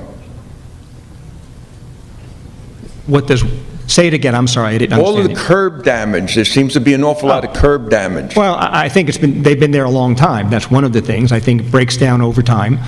You have buses going through there, cars going through there. I think some of that takes damage, snow removal, plowing, things like that. I think that's the big one. Bingo? Snow plowing. Okay. So if you're going to put new curbing in and you don't do anything about snow plowing, you're going to be replacing the curbing again pretty soon. I don't know what to do about it, but that's, in my experience, no snow. That's the biggest problem. Yeah, no snow. I'm with you. I'll go with that one. I'll go ahead. This is one of my favorite things. We always talk about the cost per student when you get down at the bottom of the page, but that ends up to be the comparative cost per student, and you were comparing us to other school districts. Anybody know the actual cost per student in Brick Township? Not the comparative one, the actual one? $17,150, and it's a very easy thing to do. Take the total budget, divide it by the number of students, that's what it costs per student. So when you're doing comparisons to other districts, $17,150 is what it actually costs in Brick to do that, and that number's gone up every year, even though a number of students has continued to go down. That's one of the reasons why the number goes up, because the number of students goes down. Oh, when you're comparing Brick to other places, I don't know if you realize, but 35% of the population in Brick is over 55. We also have roughly 600 buildings from Sandy that are sitting there, nobody's living in them, and the township is starting to knock them down, and it costs about $119,000 each. So when you're comparing us to other districts, like somebody mentioned Livingston or something, how many buildings do they have that are not on the tax rolls, that everybody else is eating the difference on that, and going to pay for to knock the buildings down? So when you look at apples and oranges, you got to be very careful, because they don't compare. It's nice to put these numbers up and say, hey, we're in the top 3, we're in the top 10, we're in the top 20, but unless you put all the factors in there, it doesn't work that way. One of the things that somebody mentioned here was pay raises, all right? And I've been a proponent for years of every time you lose a position in the school district through attrition, you know, somebody leaves, gets retires or something else, not when you do the budget, but every time you do that, you need to look if you can fill that position or get rid of it, then you won't have to attrit people. But if you continue to lose students, you're going to have to continue to go down teachers and administrators. Otherwise, this is not going to work. It's, you had 11,900 students at one time, now you got 8,700. Right now, the spending, according to this, has gone up $2.6 million, and the tax levy has gone up $2.3 million. That's according to this sheet, which now I'm starting to wonder which numbers to believe, but that's all I have to work with. Last year and this year, we gave out pay raises in the district that were significantly higher than what the rest of the world was getting. Two that come to mind was the administrators got a 3-year contract at about 3.3% average. That's the upper end of the thing. And then we gave That's not, I don't think that's true, Mr. Finelli. It is. No. No, Mr. Finelli? Go ahead, Sharon. It's not. It's not.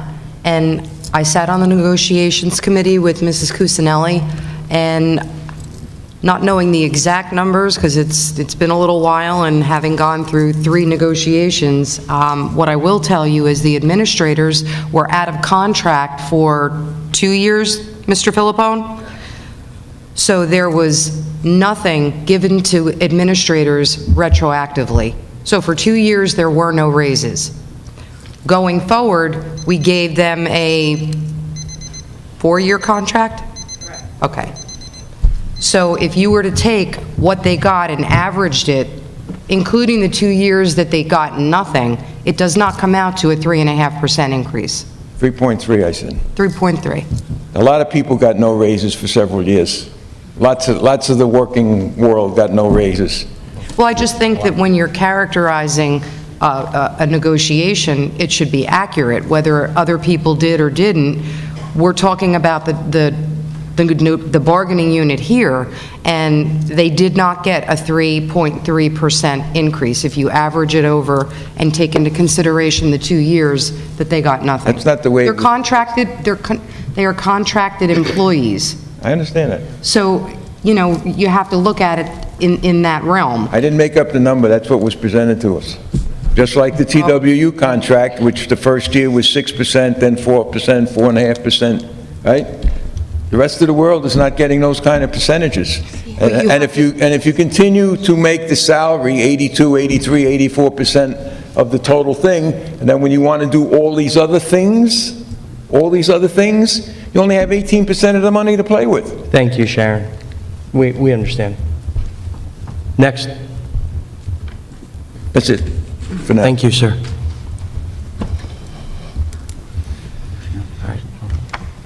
All right. Motion closed. Okay. Oh, come on up, sir. I was just going to do a motion to close.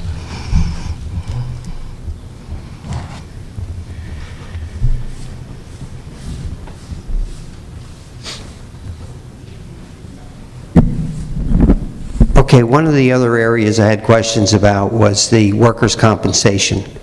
Now, as you know, over the past couple of years, we went to self-insurance. And if you look at the amount of money expended and the amount reserved, I think, and through the chair to Mr. Edwards, I think we're running about $262,000 of expenses year-to-date. I'd have to look that up for you, Mr. Reed. Okay. Around that number. Okay. And in the reserved or encumbered area, you have about $1.6 million. So my question was, of the encumbered $1.6 million, did we have any serious injuries, or is that primarily the number that the actuary asked us to set aside? To answer your first question, year-to-date expenditures are $203,544 on workman's comp in the current year claims. And then, of course, we have the run-out claims that we're paying for. Right. We booked the liability on the previous year. And that one we've paid more out of that one because those are, of course, older claims and the expenses escalate quicker and then decline later. So yes, there's a $1,639,000 liability that we're booking for the current year that the actuary believes that based upon the claims that we've incurred year-to-date and future predicted claims for the remainder of the year that we'll need to pay out after June 30th. Okay, so what was the budgeted amount for workers' comp in this year's current budget? If I could just do the math for you, because I think this is where you're going, we're projecting that $225,000 of the budgeted amount will fall into surplus, and we're utilizing that to offset next year's budget, 16-17 budget. So what is the budgeted amount for next year for workers' comp?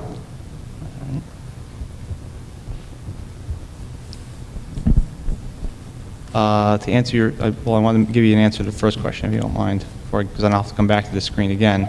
So this year's budget was $2,112,500. That's current year, 15-16.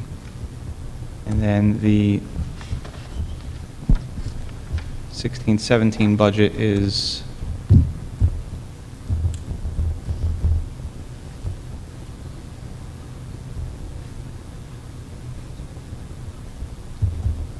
$1,939,415. So it's going down in the 16-17 budget. Okay, that's one of the areas that if you have a safety committee meeting routinely set up, which I would ask the chair, do you have safety committee meetings set up? Yes. Okay.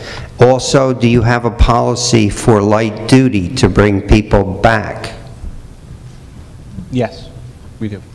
Okay. That was one of the ways we were able to reduce costs for workers' compensation. Now, I'm sure not a lot of people are aware of it, but if you look at any article that talks about workers' compensation, Everybody in state of New Jersey, if they go out on workers' compensation injured, they get 70% of their weekly pay without any deductions. It's 70% because you don't have any payroll deductions.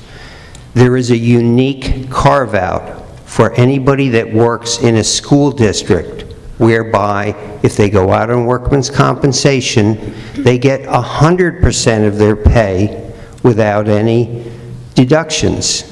So they actually make more money in their pocket while they're out on workers' compensation. I know a couple, 2-3 years ago, we passed a resolution as a board asking the state and the school districts to get that carve-out removed because it discriminates against normal workers. It underpays them compared to people that work in the school district. So, has anything been done on that area by the New Jersey school boards? Karen, please. I actually, just within the past 2 or 3 weeks, followed up with the legislative representative from New Jersey School Boards and asked, because I know we had passed that resolution, and I contacted her to ask if there had been any movement on it, and she was not aware of any. She told me she would ask different people again, but as of that point in time, no, nothing. Okay, so would this board consider passing that resolution again and trying to circulate it to other school districts? Every single school district pays extra money because of the workers' compensation carve-out. Years ago, it did include municipal workers, and they removed that portion because they realized it was an incentive to go out on workers' compensation. So I would request, I know my time is up, I heard the beeper go off. That's fine. That this board consider passing that resolution again because it doesn't make a lot of sense. One of the biggest issues you have is with absenteeism.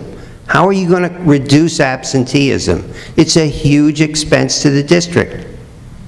So I would, ask the board to consider passing a resolution on that in the future. Thank you. Thank you, sir.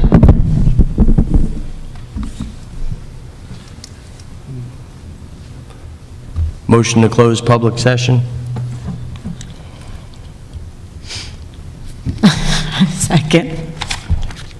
John and then Stephanie, or Stephanie and then George? Stephanie was first, George was second. Cusinelli? Yes. Ms. Cantillo? Yes.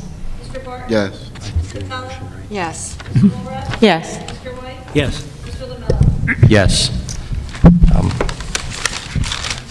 I need a motion for the approval of minutes.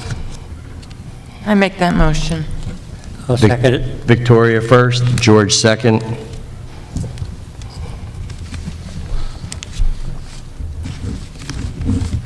Reports, I'll start at the far, this time I'll go opposite, I'll go my left, your right. Oh, we need to vote on our reports? Yeah, we need to vote on Oh, minutes, I apologize. I go to bed at 9 o'clock. Ms. Cusinelli? I'm sorry, did he ask if there were any questions first? Oh, on minutes, I did not. I just asked for a motion. I did not ask if there were any question on minutes. Did you have questions on minutes? No, I just didn't want to I jump didn't the ask. gun I with the- apologize. I'm just going right down this sheet. Again, I normally go to bed at 9. I'm doing awesome. And I just was looking right at approval of minutes. So does anyone have any questions or comments regarding the minutes? Seeing none, I'd like to make, I'm sorry. I have a comment Go ahead, that I'd Sharon. like to make. Please. Okay. I know it's late, and I'm going to keep it as brief as I can. That's all good. But this is something that you and I discussed, and you agreed with me.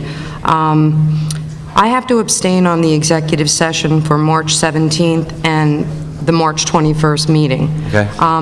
The March 21st meeting was not a regularly scheduled meeting. I, along with the entire board, was notified on March 17th at our Thursday night meeting that we would be meeting again on Monday. Okay. So for a Thursday night meeting, we were told we had to be back on Monday. I was contacted by 3 in-district teachers. Go ahead. They watched the video of the March 21st meeting. All three of them had similar reactions, and one quoted a portion of our Brick Township school policy that I kept in mind while I watched the video. The quote of the policy read, "Place principle above opinion and reason above prejudice." All three teachers were referring to the comment made by Mr. Barton at the meeting when he said that the people who are here are the people who care, or the people who care are here. The teachers wanted me to be aware of how hard they work to establish schools of character in this district. They work very hard every day to put an end to bullying and intimidation. They are attempting, by example and education, to teach not only respect, but teamwork. We talked a lot about teamwork tonight. We did. When we recognized our teachers. After reviewing the video, I feel Mr. Barton's behavior and the attempt to bully three women board members demonstrated what we do not want our students to emulate. His comments were negative, antagonistic, and displayed a lack of teamwork and integrity, and certainly did not echo the sentiment in our own board policy to place principle above opinion and reason above prejudice. I can't speak for Mrs. Cusinelli, who was also absent, or Mrs. Walrab, who came in at the end of the meeting, but surely our absences do not represent a lack of caring for the students in this district. I'm addressing this issue tonight because actions and comments made at this dais are heard by not only the public, but our teachers and students. And we're the Board of Education, and we set the bar for excellence in this district. And I would hope that everyone would consider the comments that they make tonight and every night at a board meeting, and consider the students as our first priority, and what the staff thinks about the comments that are said here by us. And thank you for indulging me. Sharon, duly noted. Again, I'm going to end that conversation. I just need you to know that I did speak to Mr. Barton. We did come to have a collegial understanding, and it has been addressed. So thank you very much. Thank you. I understand the comments in public, but I did handle it when you did call. So again, we are moving forward, hence some of the comments I made tonight. And I believe that all 7 of us feel a lot better after tonight moving forward, so thank you. Any other questions on the minutes? Well, I have a question, Mr. Go ahead. Canella. What is the actual attendance ruling for how many absences you're allowed and circumstances for absences of a board member? I don't know. I can tell you. I only asked that question. I mean, I never made the comment that the people that were not at the meeting didn't care. I simply made a comment that we're doing the best we can. We're at the board meeting. So, I mean, there's an interpretation question that took place there, and it just seems to me that too many times there's misinterpretation because nobody communicates with each other, and we had that discussion about communicating. I do. I understand. But I am concerned, seriously concerned about the attendance, and I'd like to find out the actual... I will get you an answer. I can say this. I'm not going to entertain that up here now. I'm seeking to put this matter to rest, to move this meeting forward. It has been addressed. I do believe at times, perhaps, when we're on camera or we're not on camera and we sit and talk, it's easy for somebody to watch it and say you said, because you did say it. Like if I did say it, I mean me, not you, John. And at times, we forget that, or our recollection isn't as clear. Again, I do believe that rules of decorum should be enforced.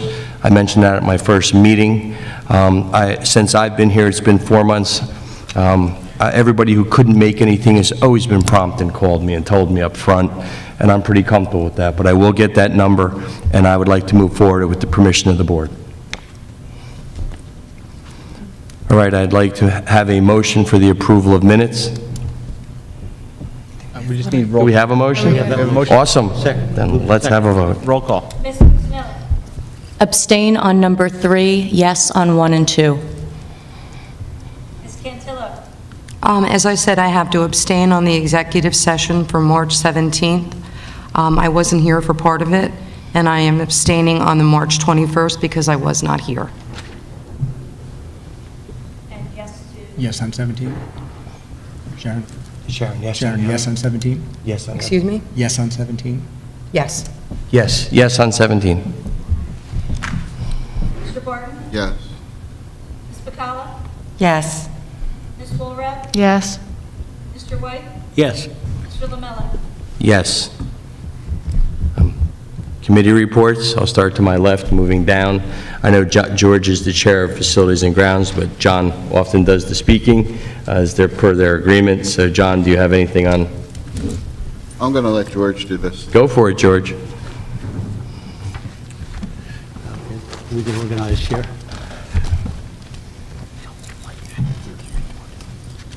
Attendances, you missed 3 in a row without an excuse.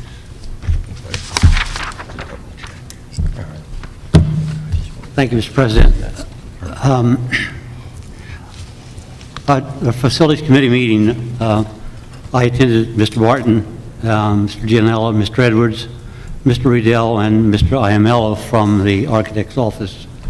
Mr. Riddell reported that the windows project was progressing as planned, and that the air conditioning that was necessary for some of the classrooms, because the new windows that were installed weren't capable of handling window air conditioners, so therefore different kind of air conditioners had to be placed in a lot of the classrooms, and the work is basically done at Lake Riviera.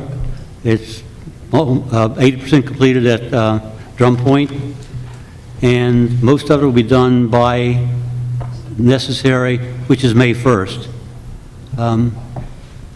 Mr. Iamello indicated that we would need a CO for soffits that were damaged in replacing the windows at Drum Point and some warped sills at Lake Riviera.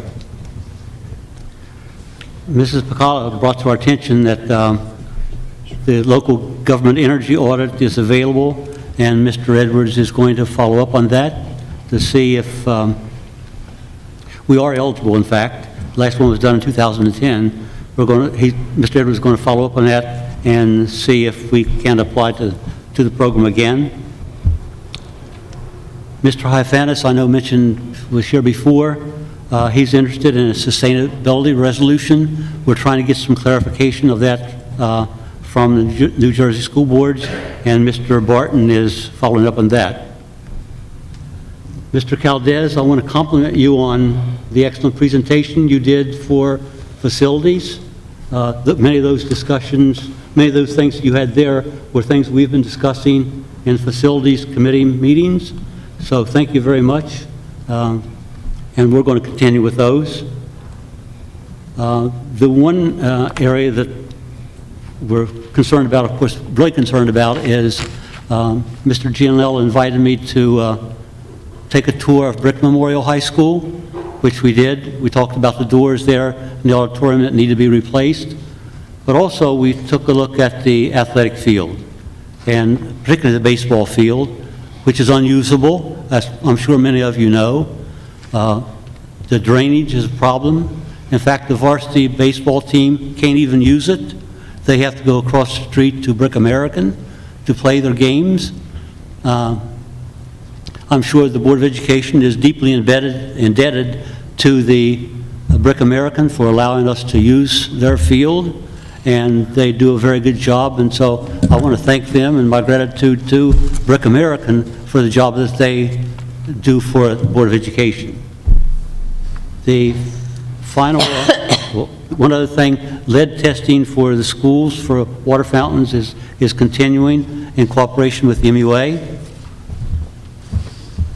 And of course, you know we're looking for a facilities manager, and we only have one person that has apparently the necessary certifications to do that job. As of right now, I think it's in limbo as to whether he's going to be meeting or not. Okay, thank you. Thank you. I do. Stephanie. Finance Committee meeting. It was myself, Ms. Pacala, Mr. Gianello, and Mr. Edwards. We reviewed the budget, which we all discussed earlier tonight. The New Jersey School Insurance Group Safety Grant, Mr. Edwards informed the committee that the district has received a $10,223 safety grant. Mr. Edwards indicated that the application will be prepared to purchase security cameras. He indicated that once the application is complete, it would be presented to the committee and the board for approval. Heinemann Professional Development Agreement, Mr. Edwards informed the committee that the PD agreement for basic skills staff would be on the next agenda for the full board consideration. He indicated the cost of the agreement is being paid for with Title II funds. HCESC Apple Co-op, the committee, Mr. Edwards informed the committee that a resolution will be on this agenda to approve the utilization of the HCESC Co-op to purchase Apple products since the state contract for the same had expired. RFP and RFQs, Mr. Edwards reviewed the RFP and RFQ schedule with the committee. He indicated that the architect services would need to be done. The committee requested that the architect services be done as an RFQ with the fees listed as what is currently being paid. We set a meeting for May 10th, which we are in the process of changing due to a conflict. So we will get out the date of the next meeting as soon as we can. I'll just do my policy committee also. We actually didn't meet, the policy committee did not meet this month due to the fact that we were just reviewing our second readings for the policies that were on a previous agenda. Thank you. Victoria?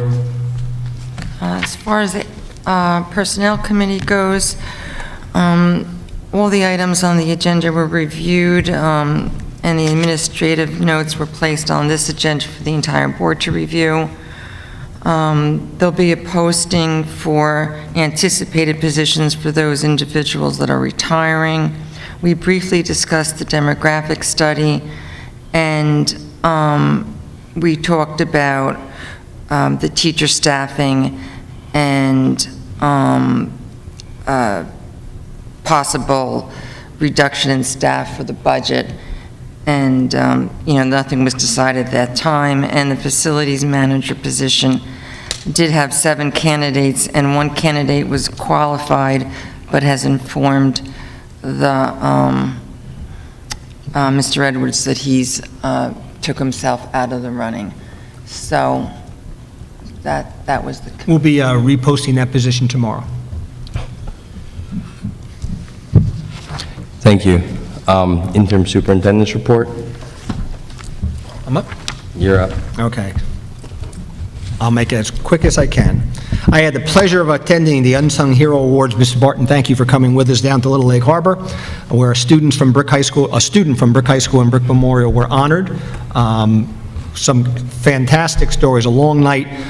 Just about every school district was represented, but it was well worth going. The same night was the Veterans Memorial Middle School Art Show, which I missed, but I heard was outstanding.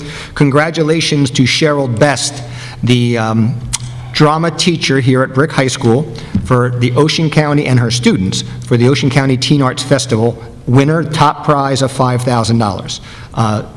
Ms. Best will be here with some of her students next month to give us a short presentation of some of the work that they've done. And my understanding is she really has reinvigorated the program, the drama program here, and has done an outstanding job. Thanks to Kevin McKnight and the counseling staff here at Brick High School for the college fair that they had.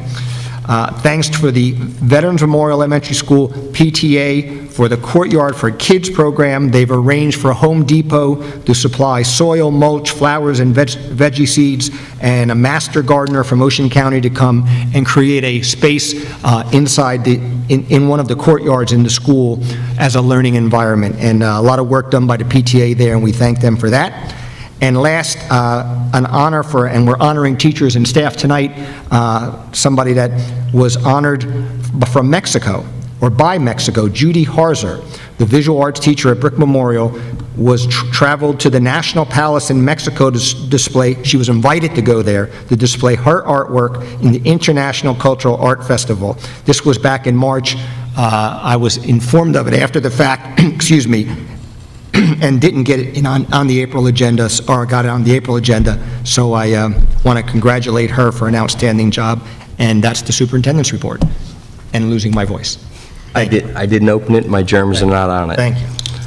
Thank you. Curriculum and instruction, Superintendent recommends curriculum instruction.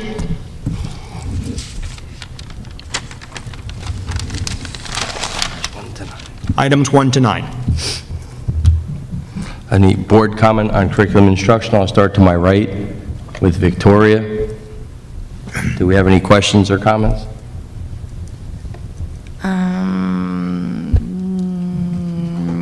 Just that we're adding May 27th as a day off for faculty and students, and also that our graduation date for Brick Memorial and Brick Township High School is June 17th. Barring any snow. Mr. Finelli said no snow, so there's be no snow. I'm begging for no snow. All right. Does anybody else have any questions or comments about curriculum and instruction? Mr. Lamella, I just wanted to ask, or through the chair. Please. The alcohol EDU program, could you just explain what's expected of our students for the participation of that? I think we've had it... Not you particularly, probably Mr. Gellanella. Yeah, I think we have it this year, to tell you the truth. It's supported by the county.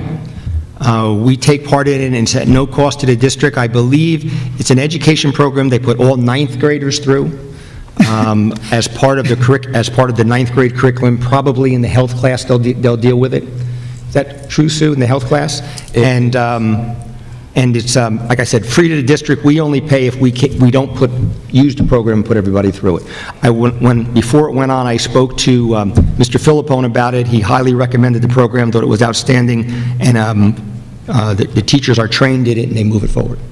Yeah. Is it similar to what the kids are going through in their entry level into college now, where they have to go through a little bit of alcohol education? I would imagine it's something similar. It is. I just did an observation today, and they were actually in the class. Yeah. It's more decision-making. It takes into account a lot of things beyond drugs and alcohol, such as relationships, dating violence, your rights as an individual.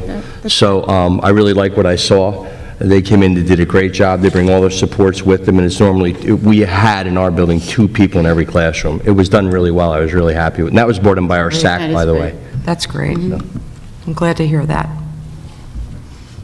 Any other questions about curriculum? Seeing none for curriculum and instruction, any public comment? Seeing none, I need a motion. Motion. Who was that? We have a motion. Second. Sharon? Karen. Karen first. Who was second? Sharon. Sharon, second. Thank you. Ms. Cusinelli? Yes. Ms. Cantillo? Yes. Mr. Barton? Yes. Ms. Bacala? Yes. Ms. Walrath? Yes. Mr. White? Yes. Mr. Lamella? Yes. Operations? Superintendent recommends operations 1 through 20. With the removal of number 12. You're correct, with the removal of number 12. Any board comments on operations? Karen, go ahead. Yeah, I just want to ask, on item number 16, for the purchase of the computers, the Apple computers, Apple products, I think it's number 16. Yes, it is. Okay. Are those computers being purchased for student use?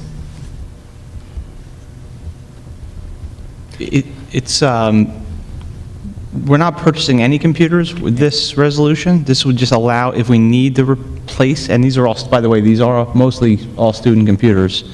But what happens right now, or what's been happening to us since the State of New Jersey contract expired, is anytime one of the devices breaks, we've not been able to replace it because there is no current contract or bid documents available through Apple. Hunterdon County ESC, because the State of New Jersey did not want to take this on through the Division of Purchasing and Procurement. Hunterdon County ESC took this project on and put together bid specifications for the purchase of Apple products. So this resolution will now allow us to buy Apple products through that bid by Hunterdon County. Okay. Thank you, Mr. Edwards. Any other questions on operations? Seeing none, public comment on operations? Seeing none, I need a motion to accept. I make that motion. Victoria first. Second. Who was second? Karen? Karen second. Thank you. Ms. Cusinelli? Yes. Ms. Cantilla? Yes. Mr. Barton? Yes. Ms. Bacala? Yes. Ms. Walrath? Yes. Mr. White? Yes. Mr. Lamella? Yes. Human Resources? Ms. Osborne? The interim superintendent recommends that the board approve the following items listed 1 through 24. Any board comment on Human Resources? Karen, please. Yes, I just have some questions. I had emailed Mr. Gianella, and he did answer some of the questions, but with regards to the sabbatical that he's recommending in number 9, that's not something that we've typically done over the years, and I just was wondering what the net cost to the district is. If we took the cost of the teacher salary, the cost of the teacher benefits, the salary and benefits of the sub, less whatever reimbursements we are getting, what is the cost to the district? Well, it really nets out to zero. Let me explain. The fellowship will pay us the full amount of the teacher's salary and benefits for the time that they're not teaching with us, which would be September 1st, I think, until August 1st of next year. The substitute that you said really shouldn't figure into this because we're going to teach the class anyway. It's not a new position to replace her, it's just replacing her position, which is being filled by a current teacher we have. As I said earlier, because of the cuts, we're riffing 4 people. If she was going to stay in district, we would be riffing 5 teachers. So her leaving and going on the fellowship allows us to keep an additional teacher for that year, a science-certified teacher that would go into that position. So the net to the district is that we would be reimbursed for all of her health and benefits, salary and benefits that she incurs, and we would get a monthly payout from the organization back to the school district. So the district receives a monthly payment from the fellowship? Yes, we let the fellowship know exactly what the salary and benefit is, and they'll send us a check every month for that amount. And you're saying that after the year, unless something changes, that substitute teacher who's being put in that position will not stay on, because otherwise this person would be terminated? Well, I think we're kind of far away from making that decision. It would depend on next year's budget. What I'm saying is that if the teacher stayed at this point, we would be terminating an additional teacher. So her leaving on the fellowship has allowed us, if we approve this, to keep that additional teacher back in and keep that number down to 4. And what is the benefit that she brings back to the district? I had asked to see, some of the information. I didn't have that, because what I had gleaned from my research was that the teacher was selected, which is a great honor for this teacher, to work in a congressional office or federal agency, and it was really more for the benefit of the federal office or agency to get information from our outstanding teacher. Well, she will do some education. It's in Washington, D.C., and I'm going to try to work around this because the official announcement of this fellowship is not supposed to be made until later on in the year. But she will be teaching classes. She will have a office in Washington. She will have a pass to go to the White House for different meetings. It's a total experience that she could bring back the year she comes back to Brick Township. But she has no requirement to stay in Brick Township after that ends? Not really, and that would be something, you're right. Sabbaticals usually aren't given because they're very rarely neutral to the budget. In this case, it is. We didn't put any restrictions on her coming back because there's no cost to the district. What I'm told, and I asked that question, that about 50% of the people who go on these types of fellowships return to the district, and about 50 are hired permanently into those positions. So that's I would probably say, an accurate description of her opportunities, too. I know she's an outstanding teacher, one of the most outstanding teachers we have in the district, and, we would love to see her come back. And was this reviewed against the terms in the BTEA contract to make sure that we are following those guidelines? The only guideline that we gave an exception to was the deadline, because she didn't have any idea the outcome before that deadline. Okay, thank you.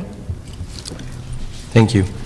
Any other comments? No, can I just ask a question? The Please. teacher, and I don't want to bring up a personnel issue, but the teacher's a tenured teacher, correct? Yes. For years? Yes. So the expectation would be that she would be coming back to a tenured position? Yes. Okay, just wanted to make sure. And then for further clarification, it's my belief that in the 17-18 budget, that other body you'd have to look on based on attrition and what the budget is. Right. So hopefully everybody makes out in the long run by this and she comes back. Seeing no more board comment, any public comment? Seeing none, I need a motion. So moved. George is the first. Second. Stephanie's the second. Yes to all, no on number 9. Ms. Cantillo? Yes. Mr. Barton? Yes. Ms. Bacala? Yes. Ms. Walrath? Yes. Mr. White? Yes. Mr. Lamella? Yes. Superintendent recommends policies as listed for a second reading, and they have all been reviewed by the attorney and the committee. Any board comment on policies? Any public comment on policies? Seeing none, I need a motion. Motion. I'll second that. But I do have a question, Mr. Gianella, I think I had before, on policy 6164.2. I'm looking at the policy, and I didn't see that number at all. Release to guidance services. I'm sorry, I don't think I understand the question. We are going to approve something for guidance services. Yes. 6164.2, but looking at the policies, the policy booklet, I don't see that number there at all. So perhaps this was something that was omitted before? Well, I know that we redid the policies back in December, and perhaps this was left out, but this is, I believe, a mandated policy. Yes. So if it was not on before, this would be new, but I believe it is a mandated policy. I would certainly think it's mandated. It's guidance services, and so I'm good. I'm satisfied. Thanks, George. Roll call? Ms. Cusinelli? Yes. Ms. Cantillo? Yes. Mr. Barton? Yes. Ms. Bacala? Yes. Ms. Walrath? Yes. Mr. White? Yes. Mr. Lamella? Yes. Okay, I'd like to open up the floor for any further public comment. Sir.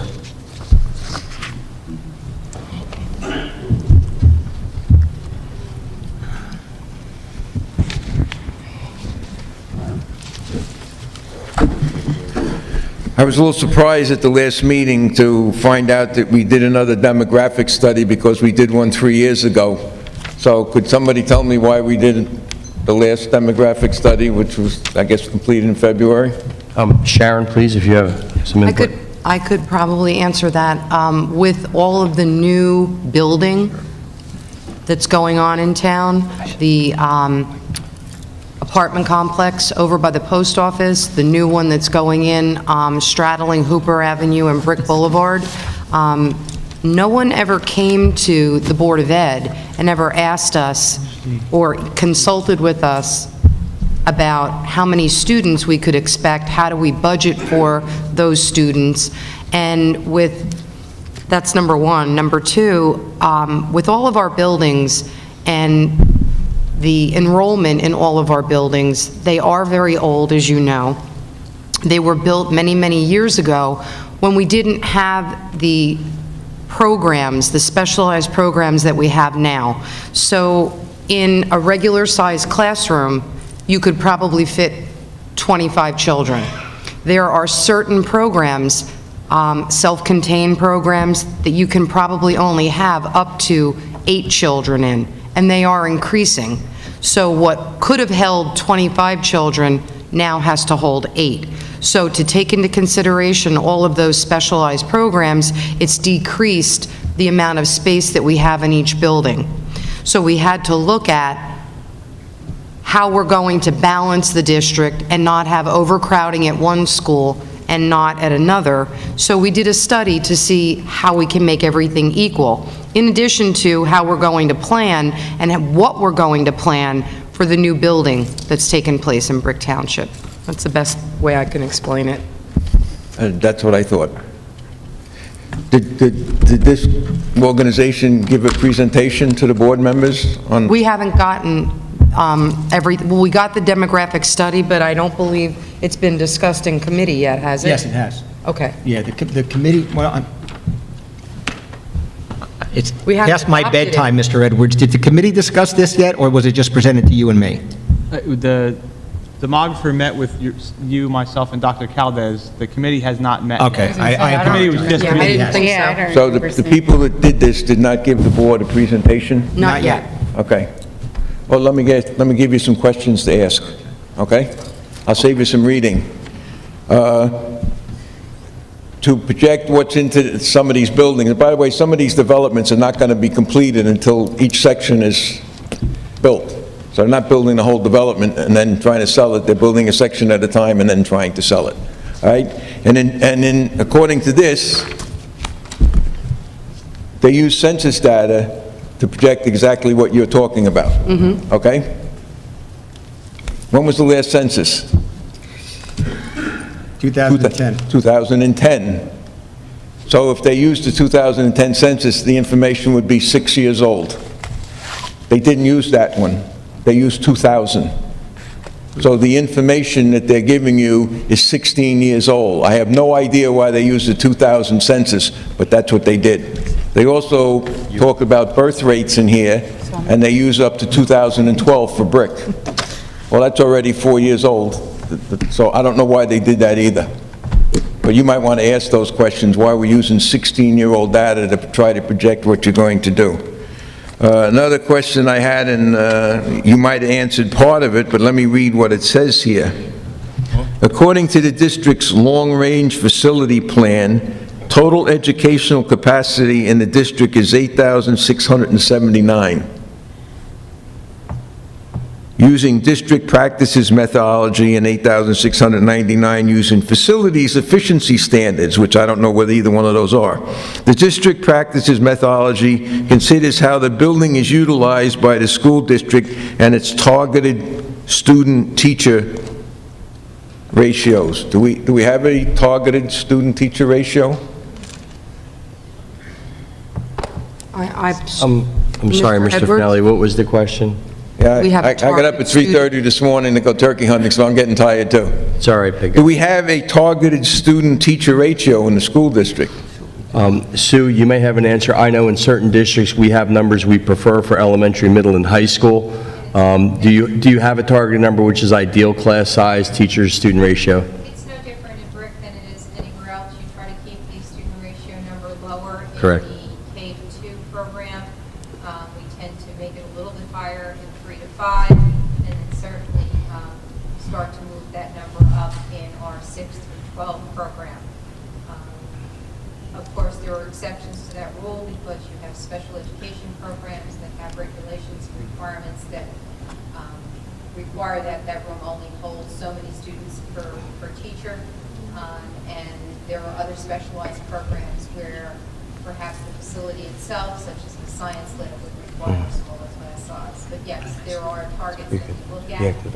They're not hard and fast. We try to project towards those targets as we Thank you. So again, ideally, although there might not be a targeted number, ideally, again, based on educational research and what we see, smaller class size is better and the number one indicator of student achievement. Well, I've asked this question before, and when is this class size, when is the ratio going to be where we're not trying to get any lower than it is? I mean, is it 25 to 1? Is it 3 to 1? Is it 10 to 1? Is it 1 to 1? I mean, we keep lowering that ratio, which drives the cost per student up. So what is that number? When are we going to say, okay, we can manage 25 kids? I understand special education and whatnot. But when is it going to be this is it, we can handle 25. Because according to this, I don't think it this is. school district, which was handling 11,900 students, can only handle 8,679. So water seeks its level, if that's what somebody believes. I think there has been some attrition over the years, I would assume that much, based on population, if I'm not mistaken, in staffing. Beyond that, you're looking for a definite number, and in education, sir, there is no definite number. Ideally, you'd like to have one from me, I can't. What I can tell you is for certain populations and certain groups, we can go a little larger in class size, and for others, we can't. So we're trying to target the kids in that class. So it's, you're looking for a number, I can tell you, you can stop asking because I can't give you one. We're doing what's best for the kids based on individual students. Every student is different. We're trying to meet their needs and let them be successful. So whether it's Algebra 1, Part 1, and I may need a smaller class, and none are special ed, or it's calculus, and I can have a larger class because those kids can move at a different pace. So the number you're asking for, I'm never going to be able to give you, other than our focus is our kids and trying to do it right. So do you have another question? Yeah, when I went to school, it was 52. This is an easy one. Just can't tell her. What is this called? A lectern. Everybody hear that? Okay. The lectern, it's not a podium. Podium is a raised platform. Okay. One last comment. Mr. Edwards, when he was doing his presentation, he talked about the average home in brick, $250,000, and it's going to go up so much, something like that. I thought it was Doesn't have to be exact, because I'm going to give you a little... Come on, Mr. Finelli, you're always exact. All right, and it doesn't have to be exact. I just want to give you an example. Let's say 250,000. When we have to be exact? 250,000 is the number, all right? There might not be one house in brick. 250,000, it's 293,600. 293,600. 292.6. God bless you. Okay, 292.6. 293,600. Okay, 293.6. Okay. There might not be one house in brick that is valued at 293.6, right? What you have in brick is those 35%, 55 and over, they're living in Greenbrier and all those other places, you know, where the average house is 100, 150, 200,000, and then you move into somebody else's neighborhood and the average house is 500, 600, 700,000. So while it's nice to give that number and make it look nice and low, let me tell you something, ain't gonna be nice and low in my neighborhood, all right? And the people that are living on Social Security alone, when you talk about the budget, and somebody was bringing up how much this went up, you know, your cable goes up, our medical goes up, personal, our prescription goes up, personal, Social Security didn't go up, TV went up, everything else, the gas, when you got to pay more for gas, we do too, all right? The average citizen out here, the average taxpayer, and everything, somebody asked about the county going up, the township going up, the fire district goes up. It's nice to put your number there and say, it's not that big. But the fact is, when you add them all together, it's a lot. And more people are moving out. All right, thank you, Mr. Finelli. Your time is up. There's somebody else waiting with a question. I can invite you back up. Thank you, sir. Sir?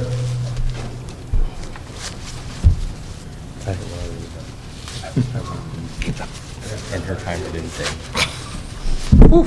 You have to move the lectern. I'm going to get behind the lectern. Yeah, move the lectern. I'm sorry. Please. Just trying to move It is a beautiful lectern. Move the lectern here. Wood grain in front. I just wanted to say that it was nice to see the focus on the students and the teachers and support staff of the year this year. It's a wonderful night and very deserving teacher of the year, and there's actually some other former teachers of the year in attendance tonight, too. I wanted to mention two things briefly for the Chamber. We are hosting our Career Day here at Brick High School on May 19th. And I want to extend, and I didn't do this last time I was up here for Brick Memorial, but the amount of help that your guidance staff does with us is just immeasurable. So thank you to Beth Oates. Thank you to Jenny. I'm not even going to try to pronounce her last name. And as well as Dawn Salona too, over here at Brick High School. The other piece is it is Scholarship Night on May 25th. The Chamber got probably about 50 to 60 applications for scholarships that we're sorting through right now and going to be reviewing, and then that night is to be there. So if any board members can make it. When is and it it's, again, Mike? May 25th. It's from 5:30 to 7:30, and I believe it's still at Crystal Point, but I'll double check that and I'll email you with the specific location. But I'm 99%. I actually wrote this down tonight. I usually try to remember everything, but we've been here long. The last thing that I wanted to mention, I don't know if everybody noticed it, but Brick Memorial and Brick Township high school football teams, they had 11 people that were selected to the football grade, the annual summer event, and then and 4 of our students, 2 at Brick Memorial and 2 at Brick High School, were also named to the Ocean County Academic All-Shore Honorees, which is very impressive. So, round of applause to them. It just goes to show. I mean, I see we have some of our band parents here, and both bands do an absolutely phenomenal job and have, at least since I've been going to school, when I went to school here. So it just goes to show it's a testament to our district, our kids, and our staff. And it was nice to see our kids from Memorial and Brick Township up here talking, and then also have our teachers honored tonight too. That's really what the focus should be. Thank you, guys. Thank you, sir. All right, sir, please come up. No, there's another one.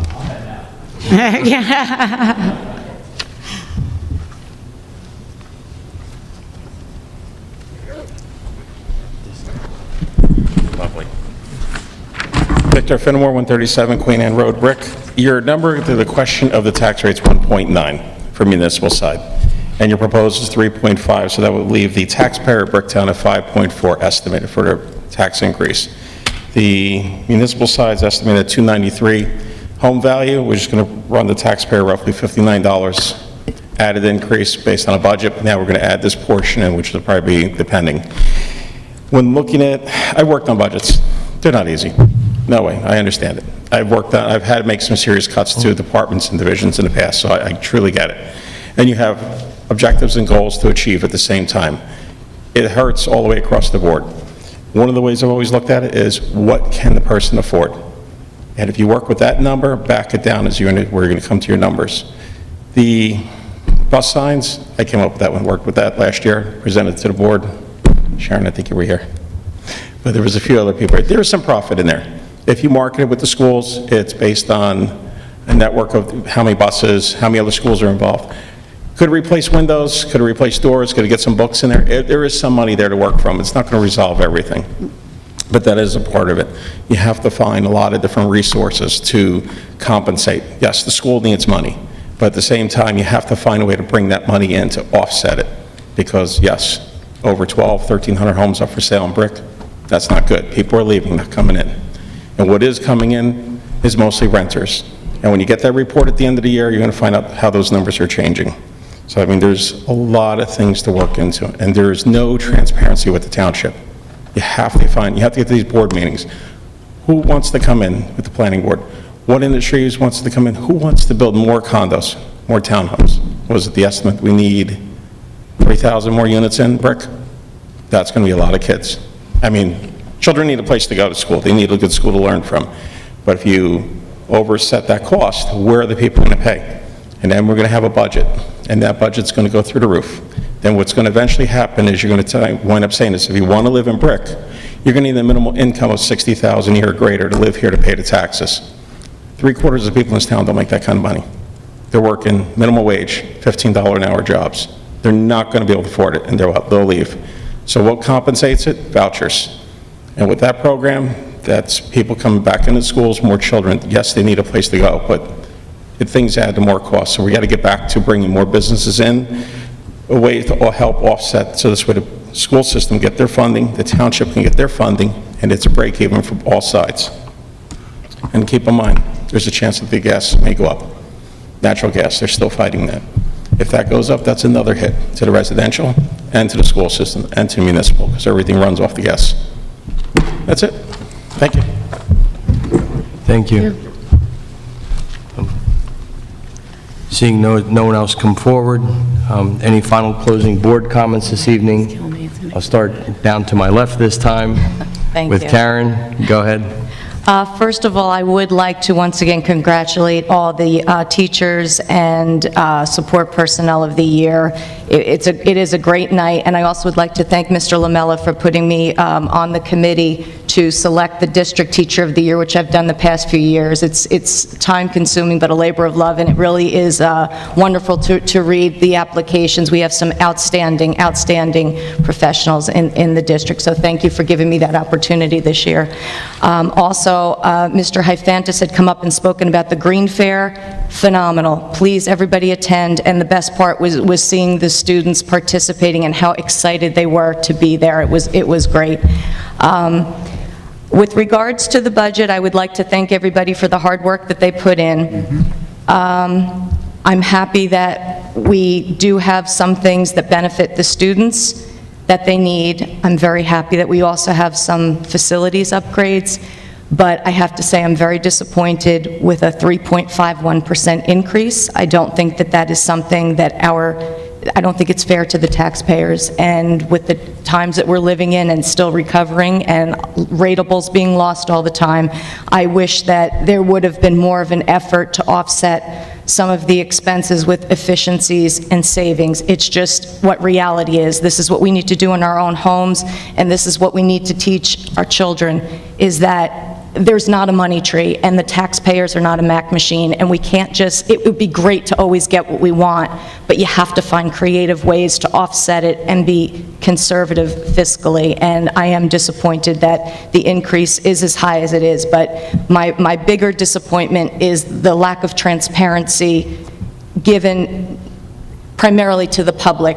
I am very disappointed that this full budget was not available to the public to review. It's something that is very, very important to me when I've come here for the past 8 years, and it has been done in the past, and we are able to do that if we choose to do that, and it is something that I think we should do. I think the taxpayers deserve the respect of seeing the detailed budget and to approve it and say, here it is, and then show it to the public, I don't think is fair. I also would have, I understand there were time constraints, but as a board member, to either not get information or to get something as important as this the day that I sit down, I just would wish that communication improves in the future, because I think with any relationship, if you have good communication, you have good results. If you have poor communication, you have problems. So I hope that's something that the board would consider moving forward with, is more transparency, more detail in the minutes, more keeping everybody apprised of information, and more respect to the public and the taxpayers. Thank you. Thank you. George, anything? Yeah, I want to compliment all the people who were involved in the budget preparation and presentation, particularly the board members, and really Mr. Gianella and Mr. Edwards, all the time that you put in. I know it's been a hard road, but thank you for all of you for doing that. Thanks for the presenters tonight on the budget. As I said before, I had the opportunity to go with Mr. Gianella over to Brick Memorial to look at that, some of the things there. Certainly, we need a lot of things in the budget for next year. It's not going to happen in 2016-17, but it's certainly a need that needs to be taken care of. I had the opportunity also to attend the dramatic presentation at Brick High School of how to succeed in business without really trying, and I really want to compliment the whole cast and crew, particularly Mrs. Best, who is the advisor there. What a tremendous job they did. And I think there are many, many good things that are happening in Brick School System, and my compliments to all of you. Thank you. Thank you, George. John? As far as the budget goes, I would think that, to me, it sounds like 30 cents a day. And I'm going to say it again, unfortunately, the people who care are here. I'm looking out at 12 people for TV Land. There's 12 people here. It's your turn to ask questions for the budget. You were given notice. I understand how busy you are because I'm just like you. I go to work 5 days a week, and I have my heart in my job, so I spend 7 days a week working. Same thing with my wife and my kids. It's not like we're on the board to just throw money around in places where it doesn't have to be put. The priorities that I see in the budget were for safety and the welfare of the students, and I thank the people who stuck out the meeting tonight. It's after 11 o'clock to show their concern for where the school is headed. And I also thank the board and the administration for looking for the future of our students and our schools. If we become stale and don't do anything at all, the school will end up just falling apart. So I do appreciate everybody thinking of the future and taking the proper steps and working together to make the school better for the kids. I also attended a couple of meetings, and it's always a privilege.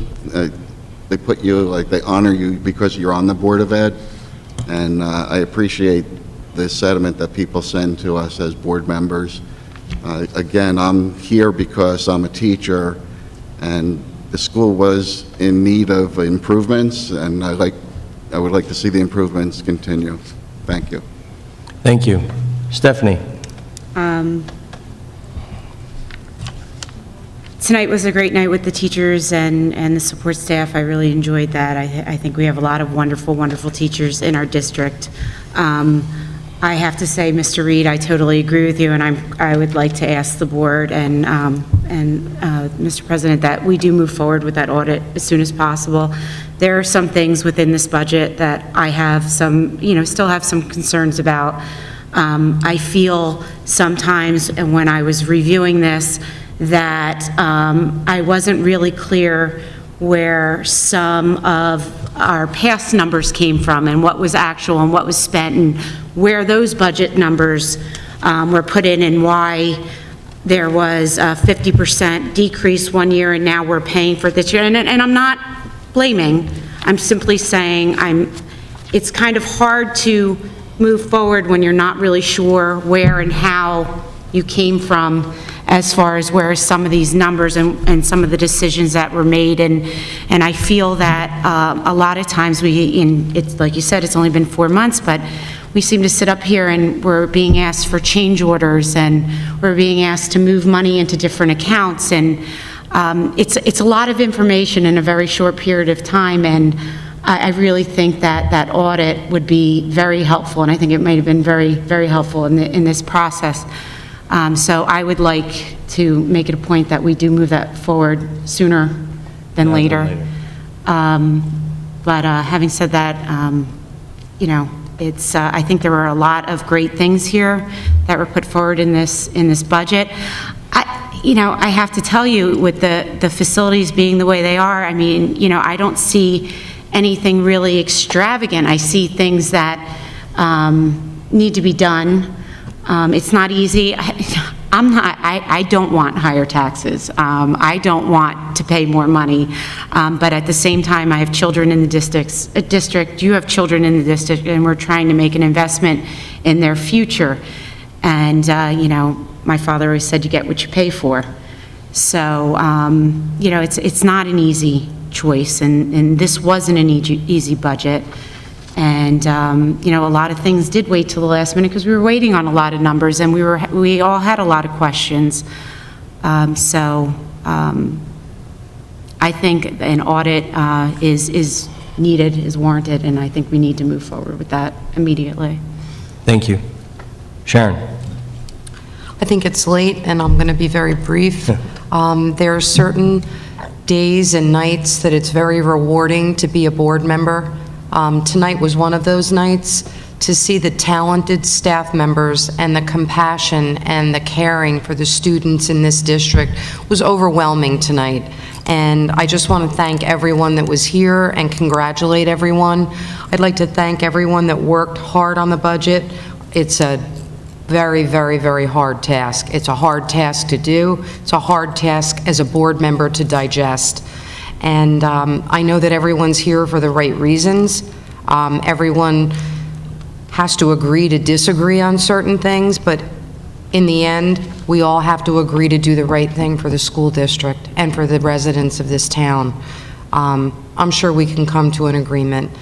And I just want to say thank you again to everybody for working together. Thank you. Victoria? John, I just want to say that it was terrific to recognize our quality teachers tonight who give our students so much.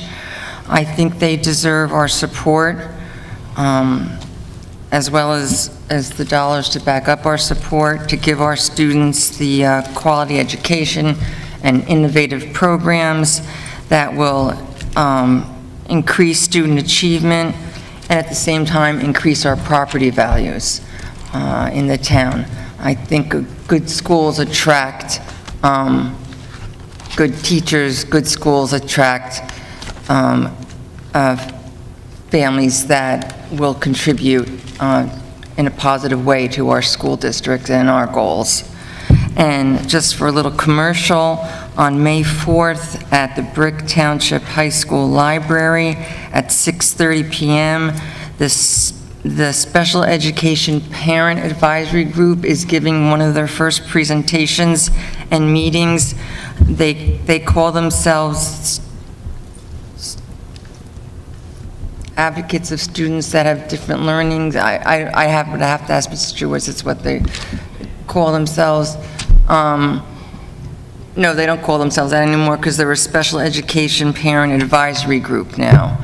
So it's a great initiative that's just begun this school year, and I think those parents should be commended and supported on May 4th. Thank you. Rarely do I talk at the end because everyone else has. Tonight you heard words like exceptional, dedicated, love, patience, enthusiasm, caring, trust, passion, commitment, 100%, cutting edge. And the list went on and on. That's your teachers. That's what we're arguing over money to pay them. I see band parents here, am I correct? I was told there's band parents. Awesome. I coached, and so did Mr. Gillanella. And I know at one point, and I know your son does, my first year as a head coach, and I'm a great storyteller, and you're true, my parents figured out how much money I made. And they took into account everything we did for the kids, and I made minus 25 cents an hour. So, I know teachers are criticized a lot, and I believe a fair and good contract was negotiated by the past board. So I'd like everybody to keep that in mind when we talk about what we're giving and what our percentages are going up, because the board has done a fair job, a good job in the past of keeping costs down, but we have to pay our bills.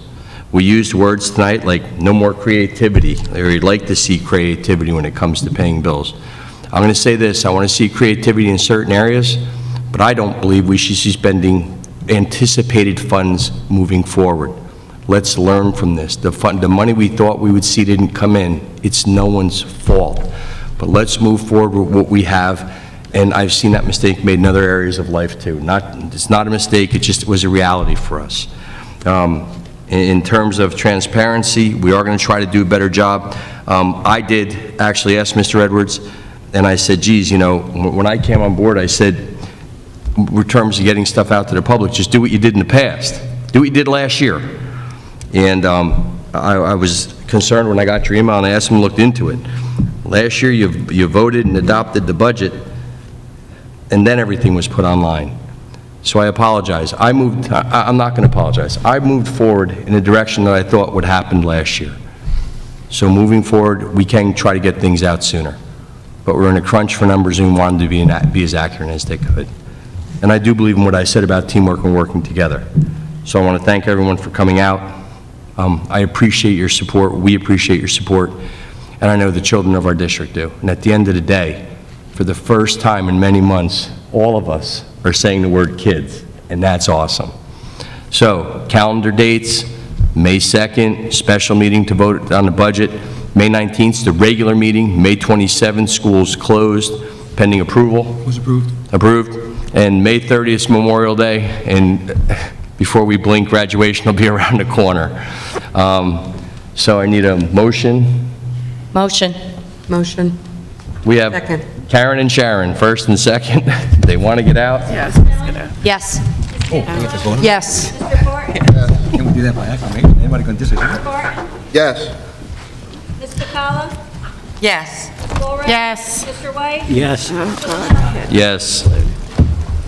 What time is that budget meeting? 6 o'clock?